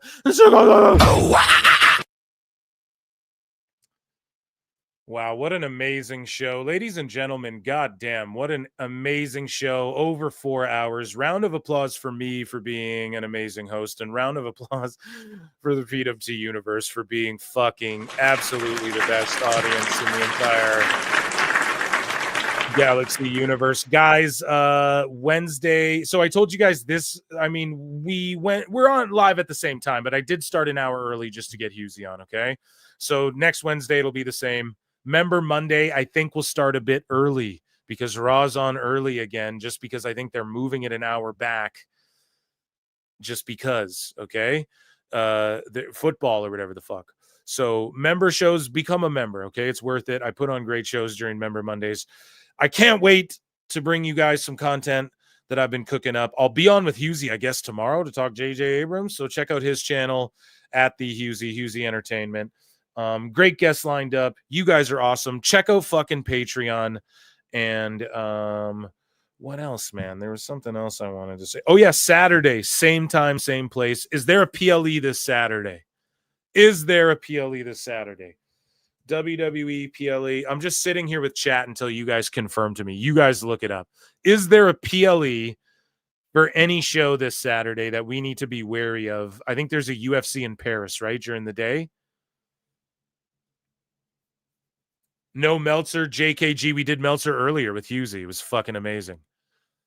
So I don't know if there's a PLE on Saturday. We'll watch that. Otherwise, it's the same time, same place. Okay. So stay locked in. Get in the Discord for updates. And yeah, I think this was a fucking amazing show. Thank you all. Be good to each other. Drink lots of water. It's spooky season. It's fall time. What are you guys watching? I'm watching Peacemaker because I allow some superhero shit, and then I'm watching some horror films and stuff like that. You guys should do the same. I appreciate you all for being here. I'll bid you adieu until next time. I'll see you in the Upside Down. Wow, wow, wow. How about Stranger Things fucking up, not coming out to like winter time? Dumbasses, Halloween, like that's the perfect spooky season show. But maybe I can just binge watch leading up to the new season, and then I'll be satisfied. You know, do a rewatch. I just like hanging out with you guys. What can I say? Love you all. Be good. See you in the Upside Down. See you Saturday. Peace. I look and see it's not just me. Jeff, why do you insist on doing this dumb internet shit on TV? I look and see it's not just me. This place is a fucking joke, man. You're a clown. I quit. So many of us have stood where we stand. We are the young, so raise your hand. So many of us have stood where we stand. We are the young, so raise your hand. They call us problem child. We spend our lives on trial. We walk an endless mile. We are the youth gone wild. We stand and we won't fall. We're 1 and 1 for all. The writing's on the wall. We are the youth gone wild. No. It doesn't make logical sense. But it makes yes, of course. But it makes wrestling booking sense. Of course, this makes no sense. Of course, okay, it makes no sense. However, in pro wrestling booking, which often makes no sense, it would do that. It's about making money. It's not about anything else. Wrestling's always been about making money first and foremost. That's it. Yes! I look and see it's not just me. Last weekend was the greatest weekend in AEW history. This is the greatest week. I look and see it's not just me. Security, my safety, my life was in danger at a wrestling show. So many of us have stood where we stand. We are the young, so raise your hand. So many of us have stood where we stand. We are the young, so raise your hand. They call us problem child. We spend our lives on trial. We walk an endless mile. We are the youth gone wild. We stand and we won't fall. We're 1 and 1 for all. The writing's on the wall. We are the youth gone wild. They call us problem child. We spend our lives on trial. We walk an endless mile. We are the youth gone wild. We stand and we won't fall. We're 1 and 1 for all. The writing's on the wall. We are the youth gone wild. Get wild! Yeah! If you're familiar with how we do things often here on these Wednesdays, it's a lot like one of my favorite movies, Time Cop. What? Fuck you. Fuck you. Yeah! Damn it, God! Yeah!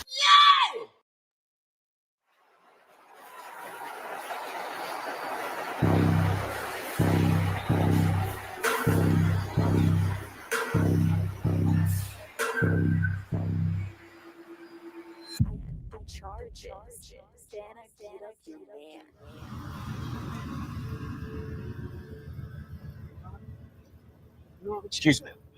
Is your name Rose? No. Oh my God, it is you. This is such a small world.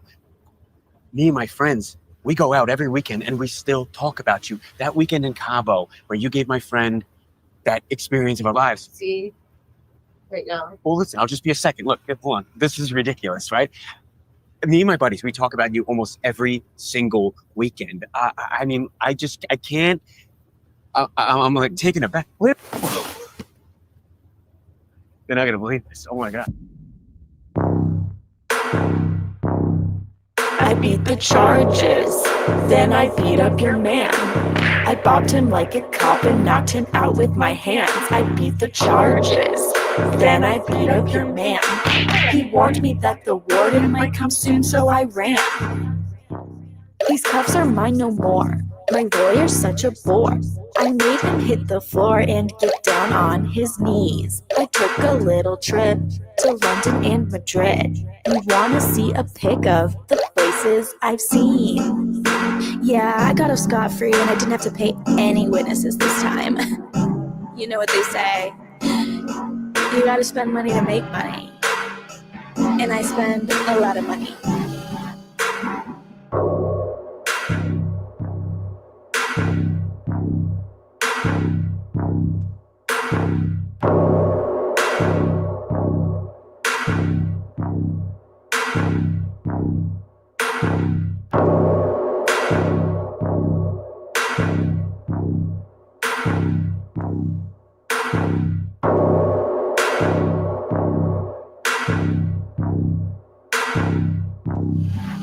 I beat the charges, and then I beat up your man.